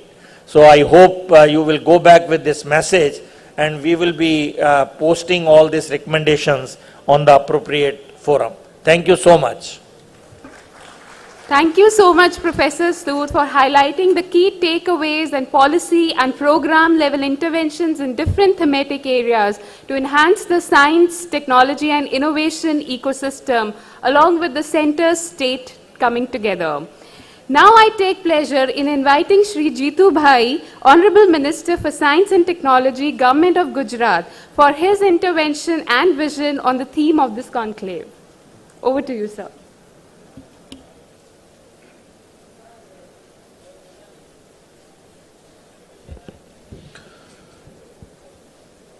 आदरणीय केंद्रीय मंत्री Shri Jitendra Singh ji, government of India के सम्मानीय अधिकारी, हमारे secretary Gujarat state, आप सब उपस्थित 2 दिन के देश का पहला कॉन्क्लेव उसमें हिस्सा लेने के लिए आए हुए सब डेलीगेट्स, मुझे खुशी है। आज तो मैं सुबह से नहीं था, मेरी बात हुई सेक्रेटरी से तो बता रहे थे कि बहुत अच्छा आज भी आपने सबने मेरे ये कॉन्क्लेव में अलग अलग सत्र में हिस्सा लिया। मुझे पूरी उम्मीद है क्योंकि जितेंद्र सिंह जी के अध्यक्षता में ये पूरा कॉन्क्लेव, और मैं मानता हूं कि पहली दफा है कि केंद्रीय मंत्री 2 दिन एक अडिंगा जमा के एक जगह कॉन्क्लेव में बैठे। सब आपका धन्यवाद है क्योंकि ये असंभव है, इतनी बड़ी जिम्मेदारी, इतना बड़ा काम, फिर भी एक कमिटमेंट और डेडिकेशन। हमको आप जिस तरह से काम कर रहे हैं उसमें प्रेरणा भी मिलेगी और हम भी इस तरह से आने वाले दिनों में चलेंगे। मैं मानता हूं कि ये कॉन्क्लेव प्रथम बार हो रहा है, फिर भी जिस तरह से इसका आयोजन किया गया गवर्नमेंट ऑफ इंडिया की तरफ से आपके मार्गदर्शन में, यहाँ हमने 2-3 कॉन्क्लेव इंटरनेशनल भी हमारे एजुकेशन के किए हैं। इंटरनेशनल कॉन्क्लेव कॉन्फ्रेंस था, एक हमारा प्राइमरी एजुकेशन का भी था और बतौर प्रमुख भी और धारासभ्य के नाते भी कहीं कॉन्क्लेव कॉन्फ्रेंस में जाना हुआ है। मैं मानता हूं कि एक कॉन्क्लेव में कोई कमी नहीं रही है। इस तरह से इसका आयोजन, इसका प्लानिंग, सब उसके सत्र, उसकी व्यवस्था, और हमें खुशी है कि जिस तरह से केंद्र की ओर से जो तज्ञ आए हैं, वैज्ञानिक आए हैं, उसने जिस तरह से हिस्सा लिया है, मैं मानता हूं कि एक बहुत बड़ा achievement science and technology department में आने वाले दिनों में जिस तरह से हमारे नरेंद्र भाई के नेतृत्व में जो विजन उसका हम यहाँ देख रहे हैं, बतौर मुख्यमंत्री गुजरात सरकार की ओर से, गवर्नमेंट की ओर से साइंस और टेक्नोलॉजी में क्या हो सकता है, ये जो आप देख रहे हैं वो मात्र नरेंद्र भाई मोदी यहाँ मुख्यमंत्री थे, गुजरात गवर्नमेंट की ओर से पैसा लगाया गया। ऐसा ही और स्टेट में अगर लगाया गया होता तो मैं मानता हूं कि ऐसी साइंस सिटी हर स्टेट में होती। ये नरेंद्र भाई का जो विजन था, और वो देख रहे हैं कि आने वाले दिनों में, आने वाले समय में अगर दुनिया के साथ जुड़ना है, विज्ञान और टेक्नोलॉजी दोनों का उपयोग जो कोरोना में हमने देखा है, कोरोना में हम सबको पता चला कि किस तरह से टेक्नोलॉजी का उपयोग और विज्ञान भी कोरोना में बहुत हमको अचीवमेंट देके, बहुत अच्छा काम करके, चाहे सामान्य व्यक्ति उसको भी पता चला कि विज्ञान की भी कितनी आवश्यकता, टेक्नोलॉजी की भी कितनी आवश्यकता, और हर सेगमेंट में जिस तरह से यहाँ हमारे स्वास्थ्य को जोड़ा गया, एग्रीकल्चर को जोड़ा गया, हर जगह ये हमारा साइंस कहीं ना कहीं, कोई भी डिपार्टमेंट हो, कोई भी काम हो, समाज की कोई भी व्यवस्था हो, उसमें हम देखें तो साइंस है और है ही। और ये आने वाले दिनों में जो भी अर्क यहाँ अभी रिमार्क्स किए गए, मैं मानता हूं कि ये इतना बड़ा अर्क इसमें से निकला है। आने वाले दिनों में ये व्यवस्था ऐसी है कि परमानेंट चलने वाली है। कल के दिन में कुछ और आ जाए तो ये जो हमने अर्क निकाला है उसमें जोड़ के पूरे देश में, मैं तो देश नहीं, जितेंद्र सिंह जी आपके अध्यक्षता में माननीय नरेंद्र भाई मोदी के नेतृत्व में जो आप देश चला रहे हैं, हमको जो मार्गदर्शन मिला है, विश्व को यहां से कुछ मिलने वाला है। इस कॉन्क्लेव में मैं पूरा विश्वास और श्रद्धा के साथ कहता हूं कि पूरे विश्व में हम एक दिशा देने वाले भारत बन चुका है। तो हमारा साइंस और टेक्नोलॉजी डिपार्टमेंट भी, और जो भी आने वाले दिनों में भी हमारे में कोई आइडिया, इनोवेशन और कोई सूचन, सजेशन हो तो भी एक कंटिन्यू प्रोसेस है। जितेंद्र सिंह जी इतना सरल और इतना उम्दा व्यक्तित्व है, हम कभी भी उसको मिल सकते हैं, सेक्रेटरी को भी बोल सकते हैं। आने वाले दिनों में हम साथ मिलके साइंस और टेक्नोलॉजी का समाज में कैसा उसका उपयुक्त उपयोग हो, और आने वाले दिनों में विकास में इसका कैसा हम विकास की गति में हमारा कंट्रीब्यूशन करें, यही इसमें से निकलेगा। पुनः एक बार मैं आभार प्रकट करता हूं। थैंक्स तो साहब बोलेंगे, लेकिन गुजरात में आपने हमको मौका दिया है, गवर्नमेंट ऑफ इंडिया, आदरणीय नरेंद्र भाई, आदरणीय जितेंद्र सिंह और उसकी टीम गुजरात को चुना, इसलिए मैं पुनः एक बार धन्यवाद करता हूं, आप सबका भी धन्यवाद करता हूं। कोई भी दिक्कत अगर चूक रही है तो वो चूक सेंट्रल गवर्नमेंट की नहीं है, हमारी है, हमको क्षमा करना। धन्यवाद। भारत माता की जय। बहुत बहुत शुक्रिया श्री जीतू भाई जी. Your words were inspiring for all of us. Ladies and gentlemen, now I invite our driving force for this conclave, our Honorable Minister for State for Science and Technology, Dr. Jitendra Singh.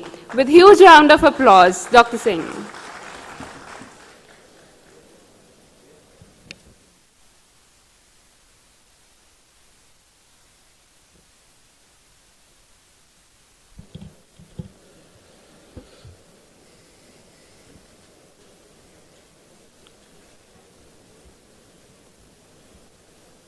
Gujarat सरकार में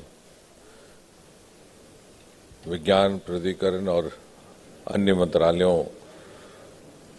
का प्रभार देखने वाले ऐसे हमारे प्रतिभाशाली मंत्री, हमारे मंत्री,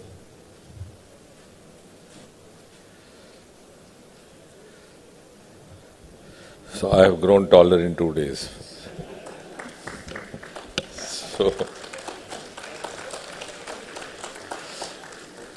So that is the takeaway message. तो मैं कह रहा था कि हमारे ऐसे प्रतिभाशाली और हमारे मित्र भी जीतू भाई बगानी जी, जिनके साथ बड़े लंबे समय से मेरा परिचय है और एक अच्छा संजोग है कि विज्ञान के माध्यम से एक नया परिचय भी उनके साथ बन गया। इसी प्रकार हमारे प्रिंसिपल साइंटिफिक एडवाइज़र, जो भारत के इस समय अंतर्राष्ट्रीय ख्याति प्राप्त वैज्ञानिकों में से एक हैं, प्रोफेसर सूद, डॉक्टर चंद्रशेखर, साइंस टेक्नोलॉजी विभाग के सचिव होने से पहले भी उन्होंने विज्ञान के जगत में ख्याति प्राप्त कर चुके थे। अखिलेश जी, जिनकी टोली ने बड़े कुशलता से इस 2 दिन के कार्यक्रम को निभाया है और दिन रात मेहनत करके माइक्रो मैनेजमेंट करने वाले ऐसे हमारे भरोसेमंद साथी, नीरा साहब, जिनकी तारीफ कल भी आपने सुनी, आईएएस अधिकारी होकर के भी विज्ञान में रुचि रखते हैं। तो कभी आपको कौन बड़े करोड़पति में सवाल आ जाए, किसी ऐसे आईएएस अफसर का नाम बताएं जिसकी first preference of posting science department हो, तो नीरा साहब, क्योंकि अक्सर ऐसा देखने को कम मिलता है। And members of the scientific fraternity और हमारे युवा स्टार्टअप्स। तो सबसे पहले तो मुझे धन्यवाद करना है आदरणीय प्रधानमंत्री जी का, चाहे वो हमारे साथ वर्चुअली जुड़े, लेकिन ऐसा कहने में कोई संकोच नहीं कि उनके जुड़ने से इस 2 दिवसीय सम्मेलन का स्तर बढ़ गया। और मोदी जी अपने में स्वयं एक ब्रांड हैं। जिस प्रकार की हमें मीडिया कवरेज भी मिली, देश भर में इस 2 दिन के कार्यक्रम की चर्चा हुई, उसके लिए मुझे आप सब की तरफ से, अपनी तरफ से, विभाग और मंत्रालय की तरफ से धन्यवाद करना। दूसरा, आदरणीय जीतू भाई जी का, नीरा साहब का, गुजरात सरकार का, हमने बहुत सोच समझ कर के ये निर्णय किया था कि ये जो पहली बार इस प्रकार का सम्मेलन हो रहा है, इसका आयोजन साइंस सिटी गुजरात में ही हो। और सच पूछिए तो इसमें थोड़ा सा एक स्वार्थ भी था। स्वार्थ ये कि हमें लगा कि हमारी व्यवस्था में सरलता बन जाएगी, क्योंकि यहाँ पर इस प्रकार का इंफ्रास्ट्रक्चर और व्यवस्था पहले से ही ऑटो मोड पर मौजूद थी और हमारे लोगों को जुड़ने में आसानी हो जाएगी।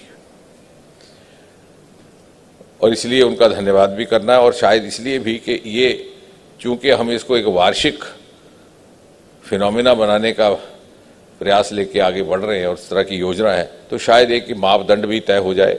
मैंने आज ही अनुरोध किया है अपनी टीम से कि एक हम फिल्म बना लें जिसके एमबीएस में साइंस सिटी और दूसरा जो आगे पीछे का एमबीएस था वो भी कैप्चर किया जाए, ताकि अगली बार जो भी वेन्यू हो उनके पास भले ही साइंस सिटी ना हो, लेकिन आजकल के इवेंट मैनेजर उस प्रकार का एमबीएस रिक्रिएट कर सकते हैं।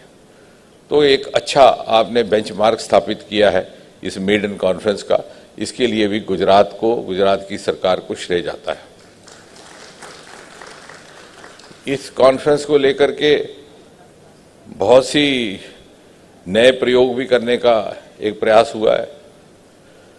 पहला तो ये कि मैं आपके सामने खड़ा हूं, वरना आमतौर पर मंत्री उद्घाटन सत्र के बाद गायब हो जाता है और अधिकारीगण भी मस्त हो जाते हैं और कहा जाता है कि साहब इनॉग्रेशन हो गया तो सारा काम खत्म हो गया।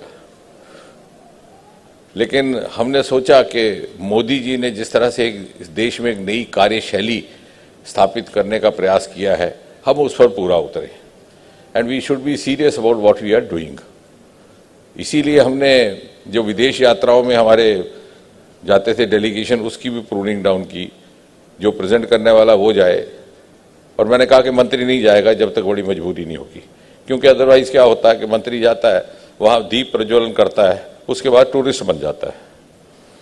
तो हमने उस प्रथा को भी थोड़ा सा, कुछ लोगों को दिक्कत तो होगी, लेकिन अपने से ही शुरू करेंगे तो तब आगे बात बढ़ेगी। तो एक वो प्रयास करने का है और मुझे बड़ी खुशी है कि इसमें सहयोग देते हुए आज शाम तक वैलिडिटी सेशन में भी जीतू भाई जी को मैं बता रहा था, हमारे उड़ीसा के मंत्री भी यहाँ पे रहे, उत्तर प्रदेश के भी रहे, 3-4 मंत्री अंत तक सारे सत्रों में भाग भी लेते रहे।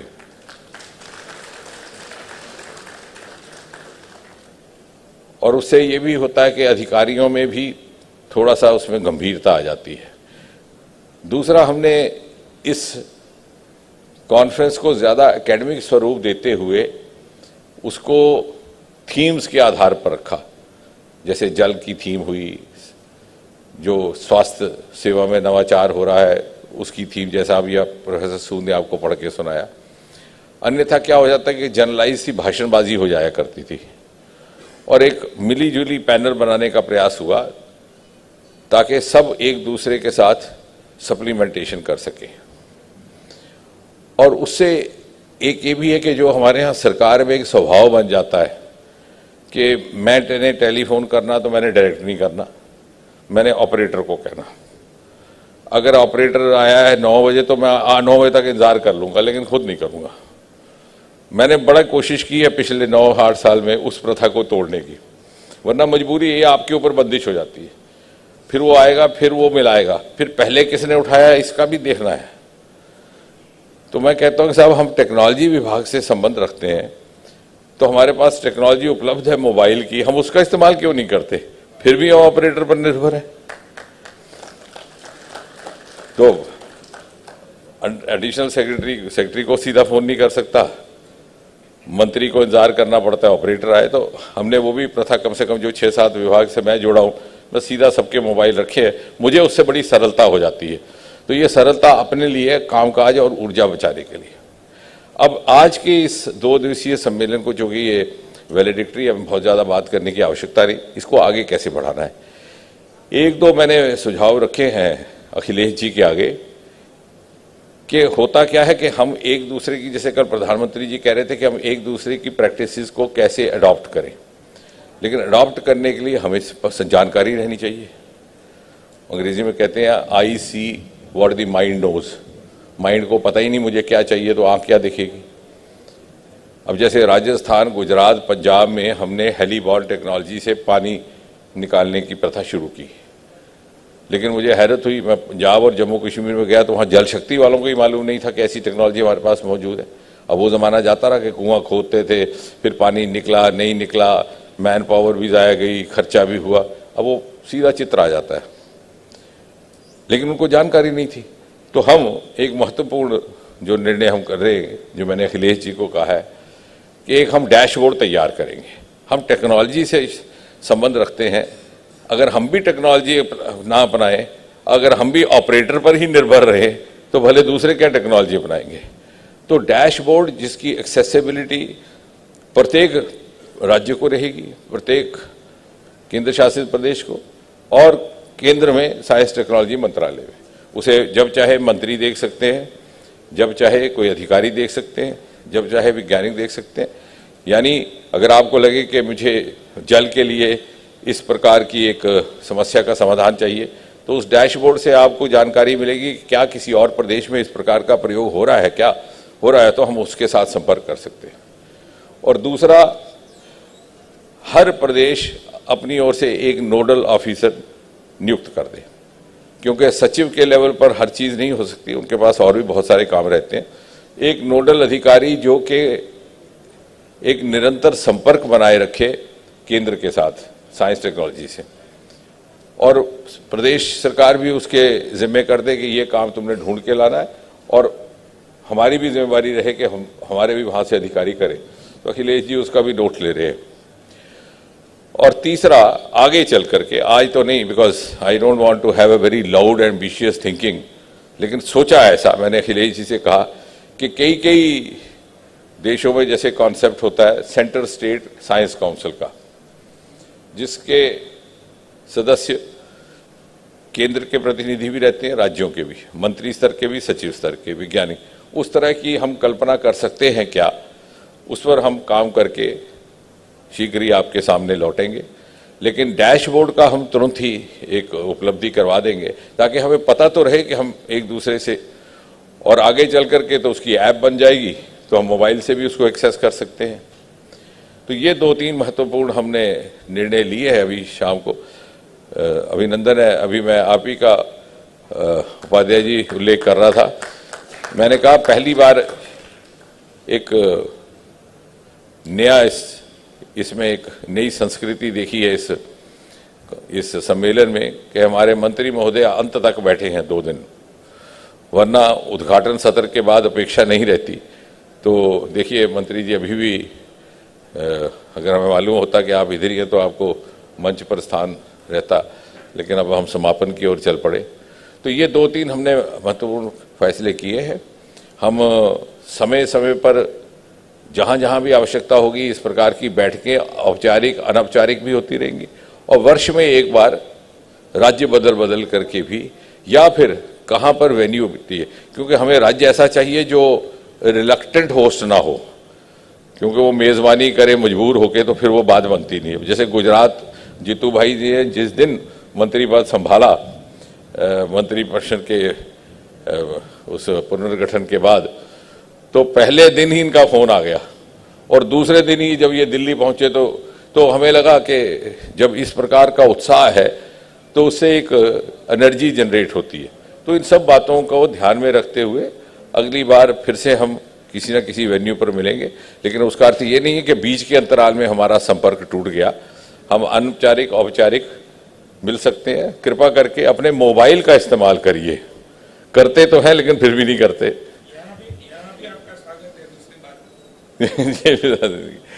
बहुत बहुत धन्यवाद।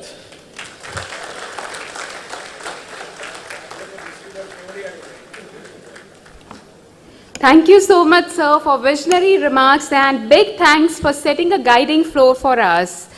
Please join me with applause to extend our heartfelt thanks to all the dignitaries on the dais. Dr. Jitendra Singh Ji, Honorable Minister of State for Science and Technology, Shri Jeetu Bhai Ji Waghani Ji, Honorable Minister for Science and Technology, Government of Gujarat, Shri Vijay Nehra Ji, Secretary DST Gujarat, Professor Sood Ji for Principal Scientific Advisor to Government of India, and Chandrasekhar Ji, Secretary DST.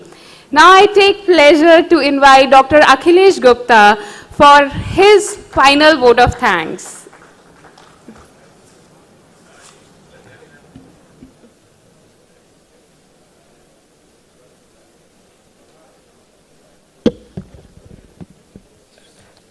Respected Honorable Minister of Science and Technology, Government of India, Dr. Jitendra Singh Ji, Shri Jeetu Bhai Waghani, the Honorable Ministers from the Government of Gujarat,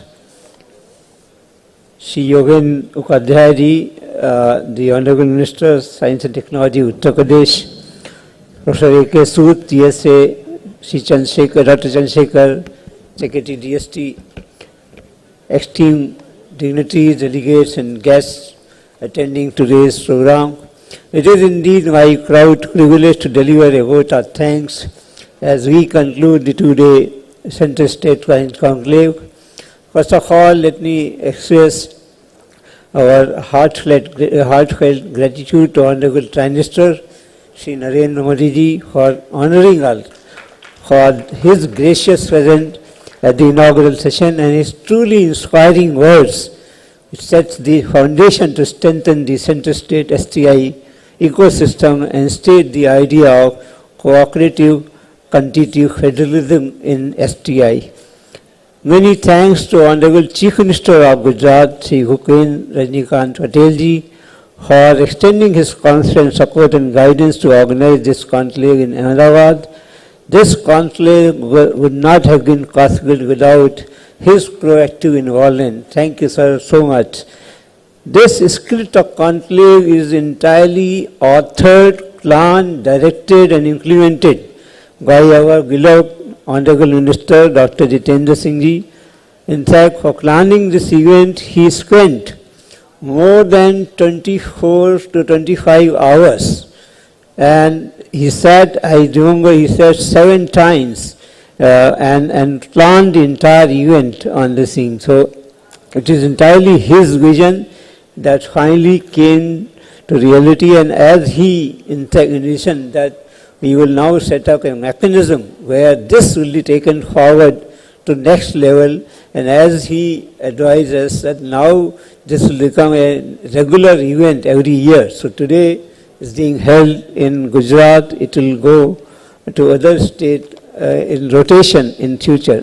So sir, in fact, I have no words to thank you because you know that how much time you have given and your inspiring leadership that made this event possible.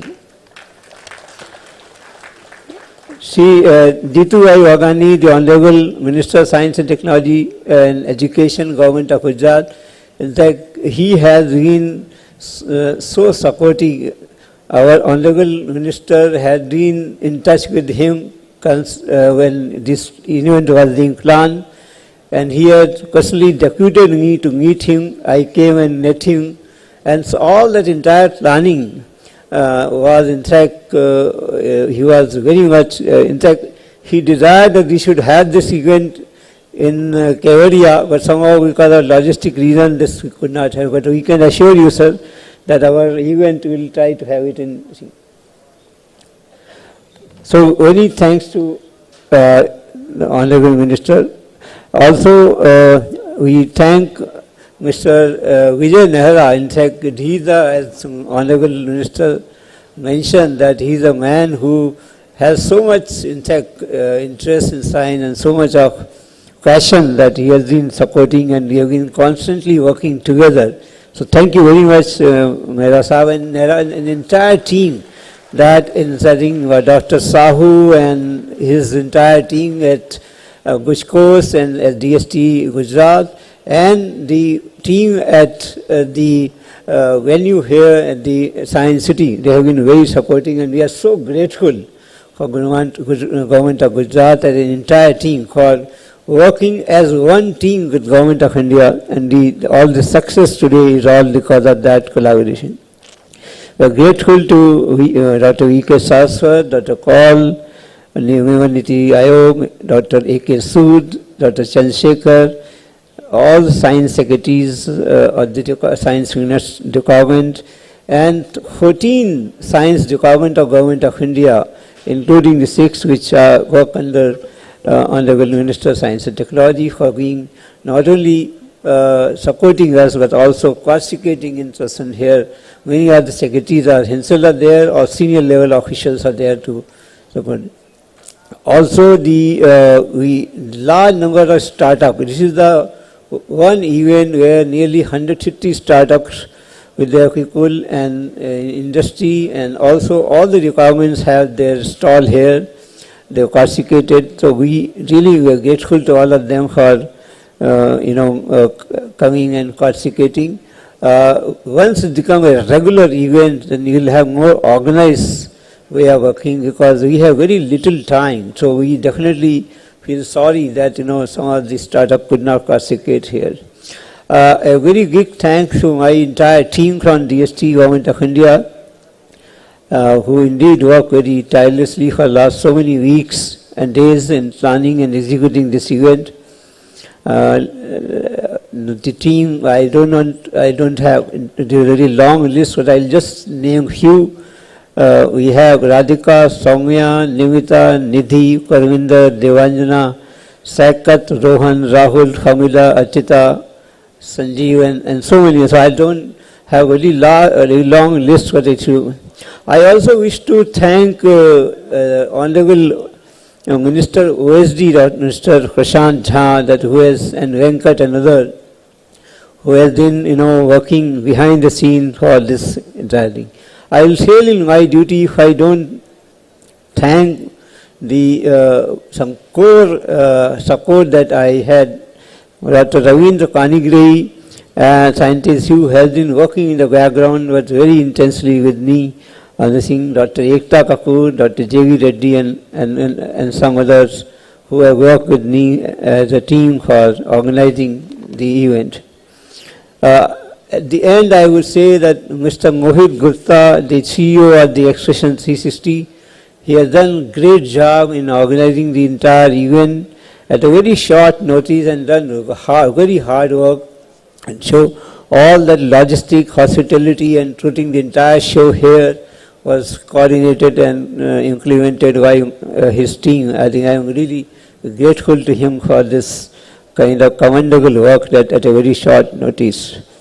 Towards the end, I would say that I tender my apology if there are any lapses and shortfall.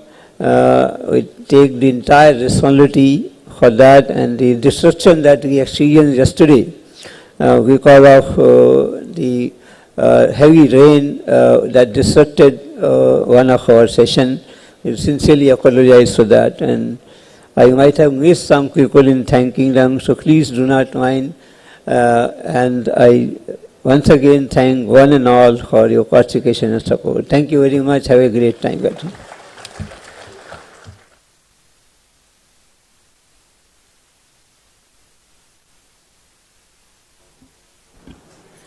Thank you once again. Thank you all. Please join us for the high tea in this hall itself. Before that, I'll request to play the national anthem.